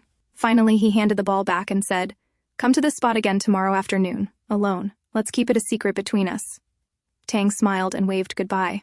"Okay, I promise." At the funeral, Ying personally welcomed Moxie, thanking him for coming. "It means a lot that you're here for my sister," she said softly, not far from them. Jue and Yuan arrived, walking hand in hand. Ying's eyes flicked to Yuan's ring. She smiled and turned to Moxie. "Did you notice the ring on Yuan's finger? She's going to marry the crown prince soon." Moxie's hand clenched at his side. His eyes locked onto Jue, sharp and full of restrained fury. Jue, catching the hostile stare, frowned. "Who is this man? I've never seen him in my city before." Moxie approached them slowly, a cold smile playing on his lips. "Gan Yuan," he greeted, voice deliberate. Jue's brows drew together, his irritation rising. The way this stranger addressed Yuan so directly, so familiarly, was not something he could ignore. Yuan stepped in quickly, her tone steady. "This is Mr. Moxie, a guest of the Duke." Moxie extended a hand to Jue. "It's an honor, Your Highness." The two men shook hands, firm, tense, silently challenging. Before the mood could worsen, Yuan gently tugged on Jue's arm. "Let's head inside." Moxie watched them go, his gaze fixed on Yuan's ring. After the funeral, Yuan scanned the crowd but didn't see Moxie. Good, she thought. At least he didn't try anything here. But outside, Moxie sat silently in his car, eyes dark. That ring on her finger. The image refused to leave his mind. How could he possibly let this marriage happen? He clenched his fists tighter. This wasn't over. At the manor, Jue had to step out for work. Before leaving, he gently assured Yuan, "I won't be gone long. Wait for me." Yuan nodded and then went to check on Tang, curious about what he had been up to all morning. Just as they were chatting, Jue's younger brother, Qi, arrived unexpectedly. "Good afternoon, sister-in-law," Qi greeted with a smile, his gaze shifting to Tang. "And you, little man?" Then he leaned down close to Yuan's ear and whispered softly, "Should I call you Gan Yuan, sister-in-law, or Gaia?" The name struck her like lightning. Yuan's eyes widened for a moment, clearly startled to hear her real name spoken aloud. But she quickly composed herself and replied calmly, "I don't understand what you're talking about." She didn't push it. Instead, he simply said, "Let's have lunch." They sat down together, and during the meal, Chi slid an old photo across the table to her. Yuan stared at it, and knew immediately she couldn't pretend any longer. Her voice was low but steady. "Why are you showing me this? Why not just give it directly to your brother?" Chi met her gaze. "Believe me, I have no interest in interfering in anyone's life. But since this involves Jue, I thought you should be reminded. My brother despises lies." Yuan nodded. "I know that well, but since I've decided to stay by his side, I'm ready to accept whatever comes from it." Chi tilted his head slightly, impressed. "You're braver than I expected." Still, he added, "You only have one day. If you want to tell him yourself, now is the time." But Yuan, thoughtful, pushed back gently. "Since you've already found this and made the effort to track it down, why not just give it to him yourself?" Chi blinked in surprise. This woman really wasn't easy to handle. What she didn't say out loud was, she didn't yet have the courage to tell Jue the truth herself. But no matter what happened now this time, she wasn't going to run. That afternoon, Tang snuck away to the same spot he'd gone the day before, excited to meet the kind old man again, his grandfather. But this time, he was surprised to see another person with him. His grandmother had come too. Smiling brightly, Tang pulled out a small box of chocolates and held it up to her. "These are for you. I heard from my father that you like them." The old lady blinked in surprise. "You brought these for me?" Tang scratched his head. "I didn't have much money left. I spent most of it on a dress for Mom. But when I get more, I'll buy you something better." His grandmother was completely touched. She knelt beside him and handed him a royal emblem, an item reserved only for royal family members. "Then let me give you something in return."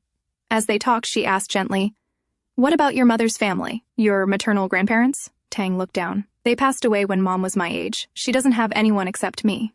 Jue's mother exchanged a look with Jue's father. There was something unspoken in that gaze, a shared realization. She then smiled at Tang and asked, "Would you like to live in the palace?" Tang hesitated. "Only if Mom agrees. If she's okay with it. I'd like that." Then he remembered the time. "I should go, or she'll be waiting for me. I don't want her to worry." And with that, he rode off. When he returned, he saw that Jue had also come back and was searching for Yuan. Noticing she wasn't home, they decided to call her. But just then, Will arrived with an urgent envelope in hand. "I'll call Mom," Tang offered, seeing the seriousness on Will's face. "You can take care of your work, Uncle Jue." Inside the office, Jue closed the door behind him. "What's so urgent?" he asked, walking over. Will hesitated, his face tense.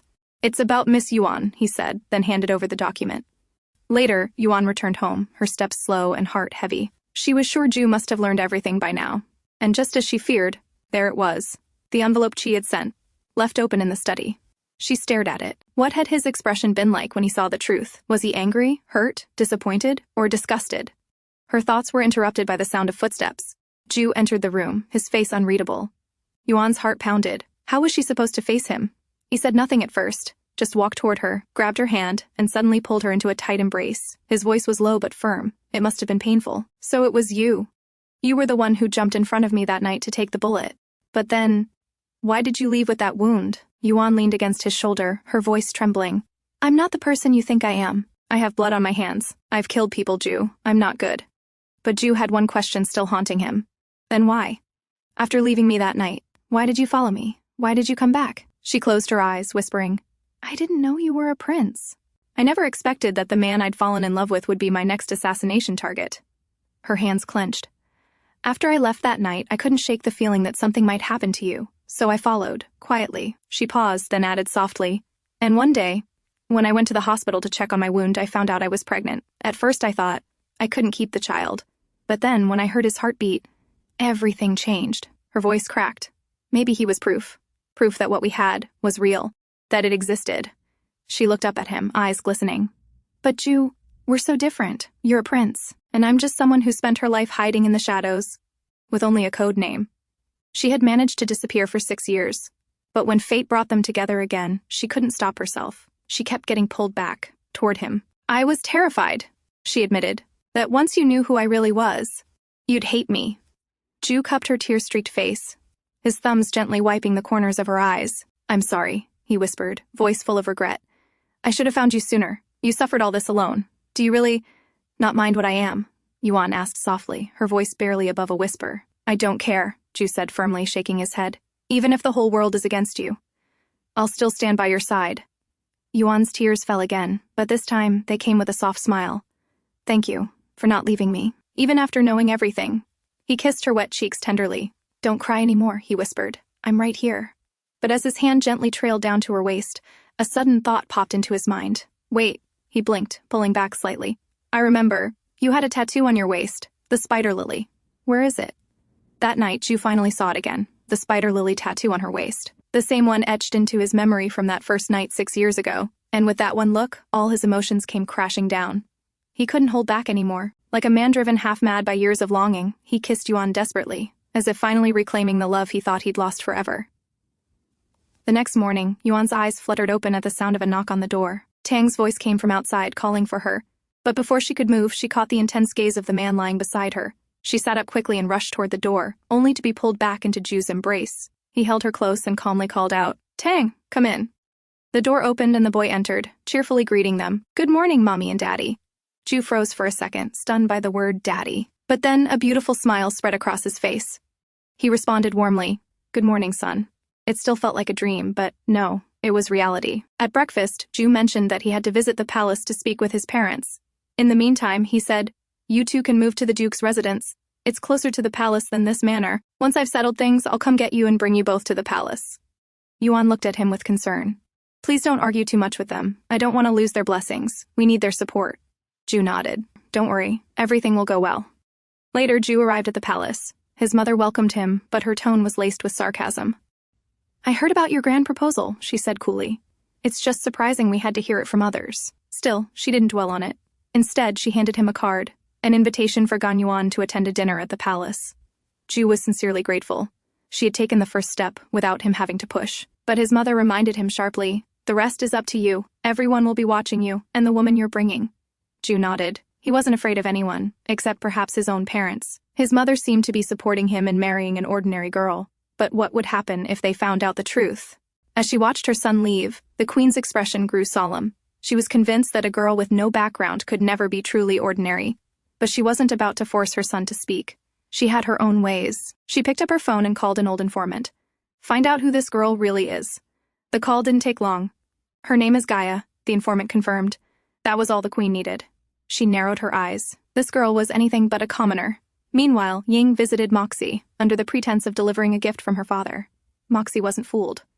What do you really want? He asked bluntly, eyes narrowing. You didn't come here just to drop off a gift. I don't have time for hide-and-seek games.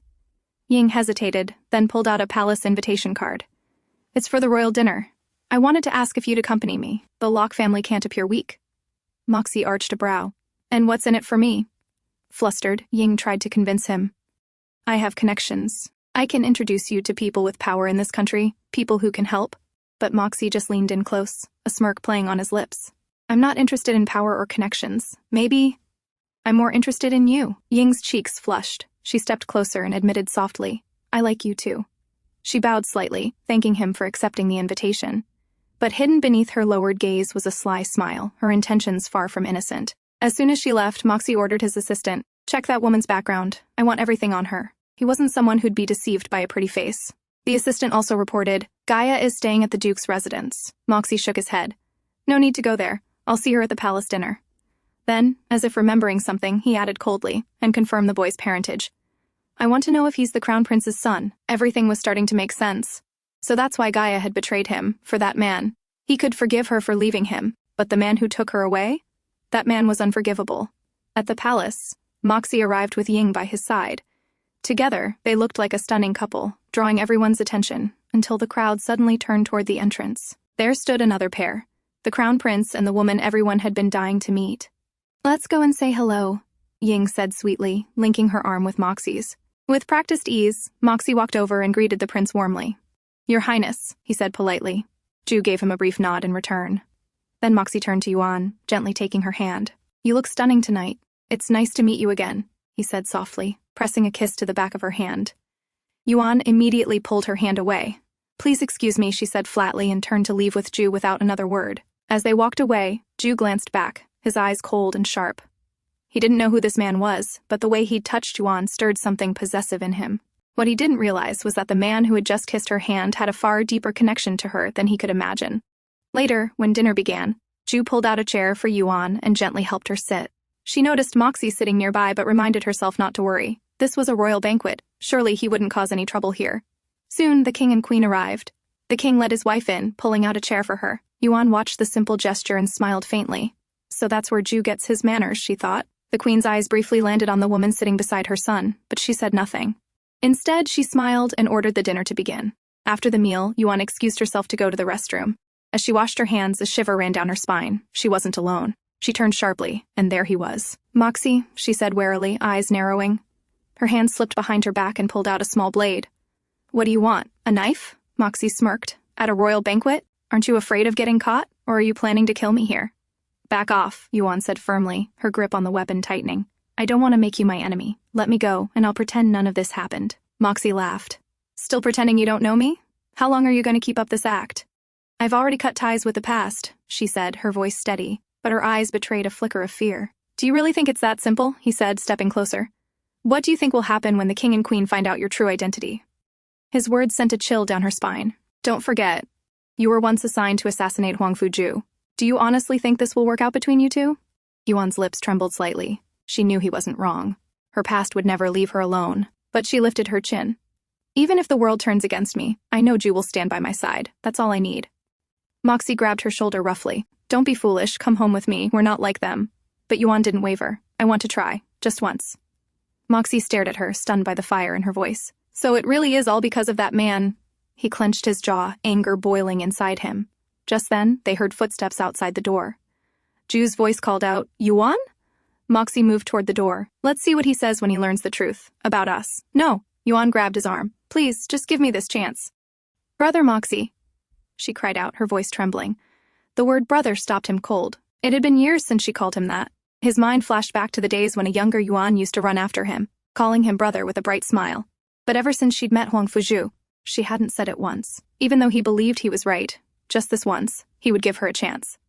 Fine, he said at last, his tone low. But if you fail, you'll come back with me. He turned and stepped into one of the stalls to hide. Yuan took a breath and opened the door. Jue entered, glancing around. Strange. Was this door stuck? Maybe someone closed it by mistake, Yuan said quickly. Can we go back now? Jue nodded, but as they left, his gaze dropped to the floor, and he caught a glimpse of unfamiliar shoes beneath one of the stalls. He said nothing. As they were leaving the palace, Yuan couldn't help but wonder. Who had told Jue about her whereabouts? He hadn't said a single word the entire ride home, and that silence was starting to eat away at her. Is he angry? She wondered, glancing at him nervously. But for now, she chose to remain quiet too. When they reached home, Jue walked inside first, still without uttering a single word. Yuan's anxiety only grew. Will, noticing her worried expression, offered gently, he might just be tired from the day. But the silence continued even after they settled in. Finally, Yuan couldn't take it anymore. She decided she had to tell him the truth. There was a man in the restroom yesterday, she began cautiously, her voice low. Jue turned slightly, but said nothing. He was the one who gave me that tattoo, she continued. The only reason I survived back then was because of him and his father. He taught me everything I know. He was my mentor. And he was there yesterday to ask me to go back home with him. That's when Jue finally turned to her, his eyes unreadable. So, he asked quietly, are you going back with him? Yuan quickly shook her head. Of course not. I've already decided to stay with you, no matter what. She stepped forward, gently reaching for his hand. If you're angry, then hit me. Scold me if you want. Just don't go silent like that, she said, her voice trembling. Jue pulled her into a hug. I would never, he whispered into her hair. It's not anger. I was just jealous. Maybe. Yuan let out a small laugh, looking up at him. You looked kind of cute, being all jealous. He stared at her for a second, then suddenly kissed her back, fiercely, deeply. Should I punish you then for teasing me? He whispered between kisses, pressing her against him. Jue, let go. What if someone sees us? Yuan protested lightly, her voice catching. But the man in front of her wasn't going to give up tonight. He pulled off his shirt, eyes burning with desire, then grabbed her gently by the back of her neck and pulled her into another kiss. As he pressed her down onto the bed, his voice was breathless. You're not going anywhere. Not again. Their bodies moved against each other, the heat between them reigniting everything they had once lost. Elsewhere, Moxie sat with Ying over drinks. She's my sister, he said flatly, referring to Yuan. Ying's eyes widened. You mean, are you her biological brother? Moxie didn't answer. His mind drifted far into the past, to the time when he was severely injured, and a younger Yuan had knelt beside him, crying, begging the doctors to save him. She had clutched his hand like a child, tears soaking her cheeks, whispering again and again, Don't leave me alone. He snapped out of the memory when Ying raised her glass and clinked it gently against his. She leaned toward him and said, almost wistfully, to everything we've lost. Those words hit something deep inside Moxie. I will never lose her, he said coldly, pushing Ying aside and getting up. He left the place, his anger burning in his chest. And in his heart, he was certain his judgment was right, and time would prove it. The next day, Tang decided to take a trip on his horse to meet his grandparents again. But instead of them, he found a man standing at the usual spot. It was Moxie. Tang didn't know him as his mother's brother, but he did recognize him from the day he had been rescued. Nice to see you again, little one, Moxie greeted with a smile. You've grown since our last meeting. Tang blinked, surprised. Why are you here, uncle? Because I know you, Moxie replied calmly. I know your birthday, and I'm your mother's brother. Tang tilted his head, studying the man up and down. You don't look like my mom, he said bluntly, and she never mentioned having a brother. You can ask her, Moxie replied smoothly, if you don't believe me. Tang stayed silent, then Moxie asked directly, Is the prince, the one in the palace, is he your father? But Tang was smart. He didn't reveal anything. Instead, he turned away. I don't want to talk anymore, he said, and rode off on his horse. Later, when Tang returned to the palace, Yuan welcomed him with a warm smile. Where have you been? She asked gently. I went horse riding and met a man named Moxie, he said casually. The moment Yuan heard that name, her entire body stiffened. Who did you say you met? Did he do anything to you? She asked, panic rising in her voice. Tang shook his head. No, he didn't. He's the climber who saved me when I was kidnapped. Yuan was stunned again. That man, she thought, Tang continued. He also said he's your brother. Is that true? Yuan sighed. There was no more use hiding it now. It was better to tell him the truth. Yes, he's my brother, she admitted. Then why wasn't he around before? Tang asked, puzzled. Because I betrayed him, Yuan explained, her voice low. And my brother, he never forgives betrayal. He doesn't allow anyone near him who dares to turn against him. That's why our relationship is complicated. Tang looked at her, thoughtful. So, If he asks about my father, should I tell him? No, not yet, Yuan replied firmly. I know it's not good to ask you to lie, but it's not time yet to reveal everything. I can't risk your safety, or your father's. She touched his shoulder gently. If he asks, just tell him it's something the adults need to talk about. Tell him to speak to me directly.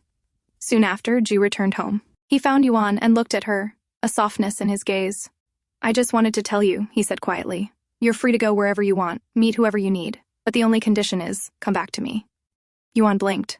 Why are you suddenly saying this, she asked, confused. Because I love you, he replied. You're not a prisoner, you're my wife-to-be. I don't want to bind you. I want you to have your freedom. Yuan hugged him tightly. Thank you, she whispered. Thank you for trusting me. I promise no matter where I go, I'll always come back to you. Later, Yuan went to the hotel where Moxie was staying. I came to thank you for saving Tang that day, she began. Moxie looked at her coolly. Why are you really here? I want to solve this through words. I know I owe you, even my life. In that case, Moxie said bluntly, leave the organization and give Tang to me. I'll raise him better than you ever could. No, Yuan said firmly. That I can't do. And I'll do whatever it takes to stop you from taking him. I want Tang to live a normal life. She lowered her voice. Please, ask for anything else. Everything else is negotiable. Just not Tang. But Moxie wasn't interested in negotiating. He stood and turned away coldly. You can leave now. Yuan hesitated but then left. Moxie, once alone, lost his balance slightly, slumping onto the couch. His Gaia, the one he raised like a little sister, had left him for that man. Elsewhere, Jue was busy with preparations for National Day when his sister arrived in town. She greeted him excitedly and hugged him. I want to meet Yuan and Tang, she insisted. They're not at the palace yet, Jue explained with a smile. But before they could continue the conversation, Will entered with an urgent file. His sister, sensing the change in mood, took her leave to go visit their parents. Once she left, Jue asked Will, what happened? Will handed over the folder. It's about Miss Yuan. A tabloid has published a report claiming the prince's girlfriend is cheating, that she was spotted meeting another man at a hotel. Jue's jaw clenched. It's twisted nonsense, Will added quickly. But the news is already out. Jue stood up. Get rid of it, he ordered. Clean it up before it spreads. And arrange a car, he added sharply. I'm going to meet Moxie. Later, Jue arrived at Moxie's hotel suite and handed him a document. What's this? Moxie asked, narrowing his eyes. It's just a deal, Jue said calmly. As long as you publicly acknowledge that you're Yuan's elder brother, I can ensure this project goes to you. But if you refuse, then there will be consequences. Moxie let out a low chuckle and raised the document. What generous terms, and a lovely threat to go with it. He tossed the file back on the table with disdain. And what makes you think I'll accept? He turned, ready to leave, but Jue's voice stopped him. Are you really okay seeing her get hurt like this? As her brother? Moxie paused, his back half turned. You're not married to her yet, he replied coldly. So I suggest you stay out of our family matters. With that, he walked out. Left with no better option, Jue returned to the palace to speak with his mother. I want to marry Gan Yuan, he said directly. There was silence for a beat. Then the queen slowly raised her brow. Did you really think I didn't notice that beautiful ring on her hand? She asked, her tone unreadable. Jue smiled sheepishly and hugged her, like a child seeking permission. When did you start acting like G? She murmured with a sigh, though a hint of affection softened her voice. Then she asked seriously, Are you absolutely certain this girl is worthy of you? Jue didn't hesitate. She may have been assigned to assassinate him, but she's also the one who saved his life. I'm more than sure about her, he said. The queen looked at him long and hard. But in the end, seeing the certainty in his eyes, she relented. If this is your decision, I'll support it. Meanwhile, back at the mansion, Yuan stared at the news article linking her and Moxie in some kind of scandal. To make it worse, Moxie had openly confirmed that he shared a close relationship with her, but hadn't bothered to explain further. As expected, that only fueled the media's twisted speculations. Then, a new announcement broke out in public, this time from Jue himself. Standing before the press, he declared two things. First, that he was officially engaged to Gan Yuan. Second, that Gan Tang was his firstborn son, and by law, he would be announced as the rightful successor. It was a shocking revelation. The press had anticipated rumors, but this was royal blood in question. Jue came prepared. He presented a report to the media, already knowing the questions that would arise. He had proof ready, clear, undeniable, and official. A reporter raised a pointed question. But what about the recent rumors, Your Highness? That your fiancé is having an affair with another man? The man himself admitted to having a long relationship with her. Jue raised his brows slightly and responded, his tone unwavering. I also have long-standing relationships with people I work with. Does that mean I'm having affairs with them? His words silenced the room. Across the city, Moxie watched the press conference from his suite. His jaw clenched. It was official now. His Gaia... had been taken by that man. On the evening of the National Day celebration, excitement filled the air. The city was alive with lights and laughter as everyone gathered to see the fireworks. But Yuan remained uneasy. "There will be too many people around," she said, admitting her anxiety as they prepared to leave the palace. "And after your recent announcement, I'm worried about security." Jue gently took her hand. "Nothing bad will happen," he assured her. "I've already made the necessary arrangements." As they stepped out, Will approached and said, "Your Highness, I'll be nearby at all times." Jue nodded and lifted Tang into his arms. "Let's enjoy tonight." Meanwhile, Moxie had decided to return to his country. His assistant noticed his pale face and advised, "You should rest, sir." But Moxie shook his head. "I'll go for a walk instead." As he stepped outside, he realized it was National Day. A large crowd had gathered to celebrate. Then, his eyes caught a familiar scene, a family of 3 not far ahead. It was Jue, walking proudly with Tang on his shoulders and Yuan beside them. Not far from them, Ying stood in the crowd. Her eyes were fixed on the trio. She glanced at her phone, then sent a message. High above, a sniper perched on a rooftop received the location. He narrowed his eyes, adjusted his scope, and began preparing to fire. Yuan, walking beside Jue, sensed something was wrong. Her instincts screamed at her. Too many people, too exposed. "Jue, we should go back," she whispered urgently. Tang looked up, disappointed. "Can't we stay a little longer?" But Yuan was firm. "No, sweetie. Just this once. Let's go. Please." Seeing the concern in her eyes, Jue finally nodded. "Will," he called out, "bring the car around." As they began heading back, the sniper pulled the trigger. The shot rang out, but the target had shifted. The bullet missed. Jue's eyes flashed. "Will, get Yuan and Tang out of here now." Will immediately ushered them toward the side exits. Meanwhile, Jue headed straight to the stage, determined to address the crowd and prevent panic, as a prince should. At the side area, Yuan crouched beside Tang, examining him. "Are you okay, baby?" Tang nodded, but just then, another shot fired. It hit the phone in Tang's hand, shattering it into sharp pieces. Though the bullet had missed again, the broken glass had cut into his small hand. Yuan's face paled. "Will, take us to the emergency room, now." Will nodded and sent a quick update to Jue about the injury. Elsewhere, Ying made a call to the sniper. "Head toward the emergency wing," she instructed calmly. The shooter moved as ordered. Ying met him at a side corridor. "To help." "This way," she whispered, guiding him toward an escape route. Just as the palace security personnel arrived, she stumbled and clutched her ankle. "Ouch! My foot!" she cried, faking an injury to divert their attention. The guards rushed to help her, never realizing the shooter had slipped away in the opposite direction. Yuan brought Tang to the emergency room. The doctor quickly administered an anesthetic, easing the pain in the boy's injured hand. Soon after, Jue arrived, breathless, worry etched deep into his features. "I'm sorry, Tang," he said softly. "I shouldn't have left you." Tang gave him a sleepy smile. "It's okay, Daddy. The doctor gave me something so it doesn't hurt anymore." Jue exhaled in relief, but then his eyes drifted to Yuan's hand, where a scratch ran along her skin. "You're hurt too?" he asked. "It's just a scrape," Yuan replied gently. "I'm fine." As the family spoke, the door to the room burst open with force. It was Moxie. Yuan tensed. "Jue," she said carefully, "please take Tang outside. I'll talk to him." Jue didn't want to leave, his eyes narrowing at Moxie, but in the end he nodded and picked up Tang. "I'll be right outside," he murmured and stepped out. Once the door closed, Moxie stepped closer, reaching for Yuan's hand. "Does it hurt?" he asked, inspecting the wound gently. "No. You look pale, though. You should get some rest," Yuan said, trying to deflect. Moxie's expression hardened. "Gaia, come with me. Leave this place." "You already know my answer," she replied, pulling her hand away. "I just don't want to see you hurt again," he said quietly. He knew the sniper wasn't going to stop until the job was finished, but Yuan had no intention of dragging this argument further. "I'll handle it. Once things settle, I'll return home to pay respects to father," she said softly. Moxie stared at her for a moment, then left the room without another word. As he walked through the hallway, someone rushed past him, colliding into his shoulder. "Sorry," the man muttered, trying to hurry away. But Moxie's hand instinctively reached his side, and he froze. He felt it, that familiar cold, hard shape, a gun. Without hesitation, Moxie spun around and gave chase. The man noticed and bolted, heading straight for the rooftop stairs. They fought when Moxie caught up to him. Blows were exchanged in a frenzy. Fists, elbows, grit. In the scuffle, Moxie managed to knock the gun away, but in a sudden misstep, he shoved the man too hard. The shooter lost his balance and fell from the rooftop. Moxie stood there, breathing heavily, looking over the edge. He didn't mean to kill him. He wanted him alive, to know who sent him. But there was no time now. He turned and rushed back inside. He stormed into the room, eyes sharp. "Gaia, you have to come with me. Now," he said, grabbing her wrist. Yuan pulled her hand free. "Not here. Let's step outside. Tang's resting." Once they were outside the room, Moxie didn't waste time. "You don't belong here," he said bluntly. "Huangfu Jue is royalty. His nation will always come before you, before Tang. You're right, Yuan replied calmly, but still, I'll be where he is.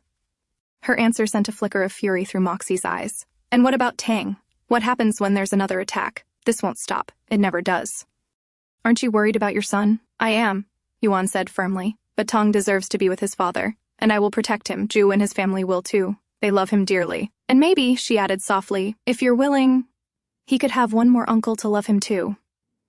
But Moxie didn't reply. He turned away, bitter disappointment clouding his face. When the world stabs you in the back, he said coldly, don't come running to me, yelping for help. His footsteps echoed down the hall as he left. Yuan stood there, her heart clenched from his harsh words, but she didn't waver. This was her choice, and she wasn't going to give up. Not this time. On the other side, as Ju sat by Tang's bedside, Will entered the room holding a document in his hand.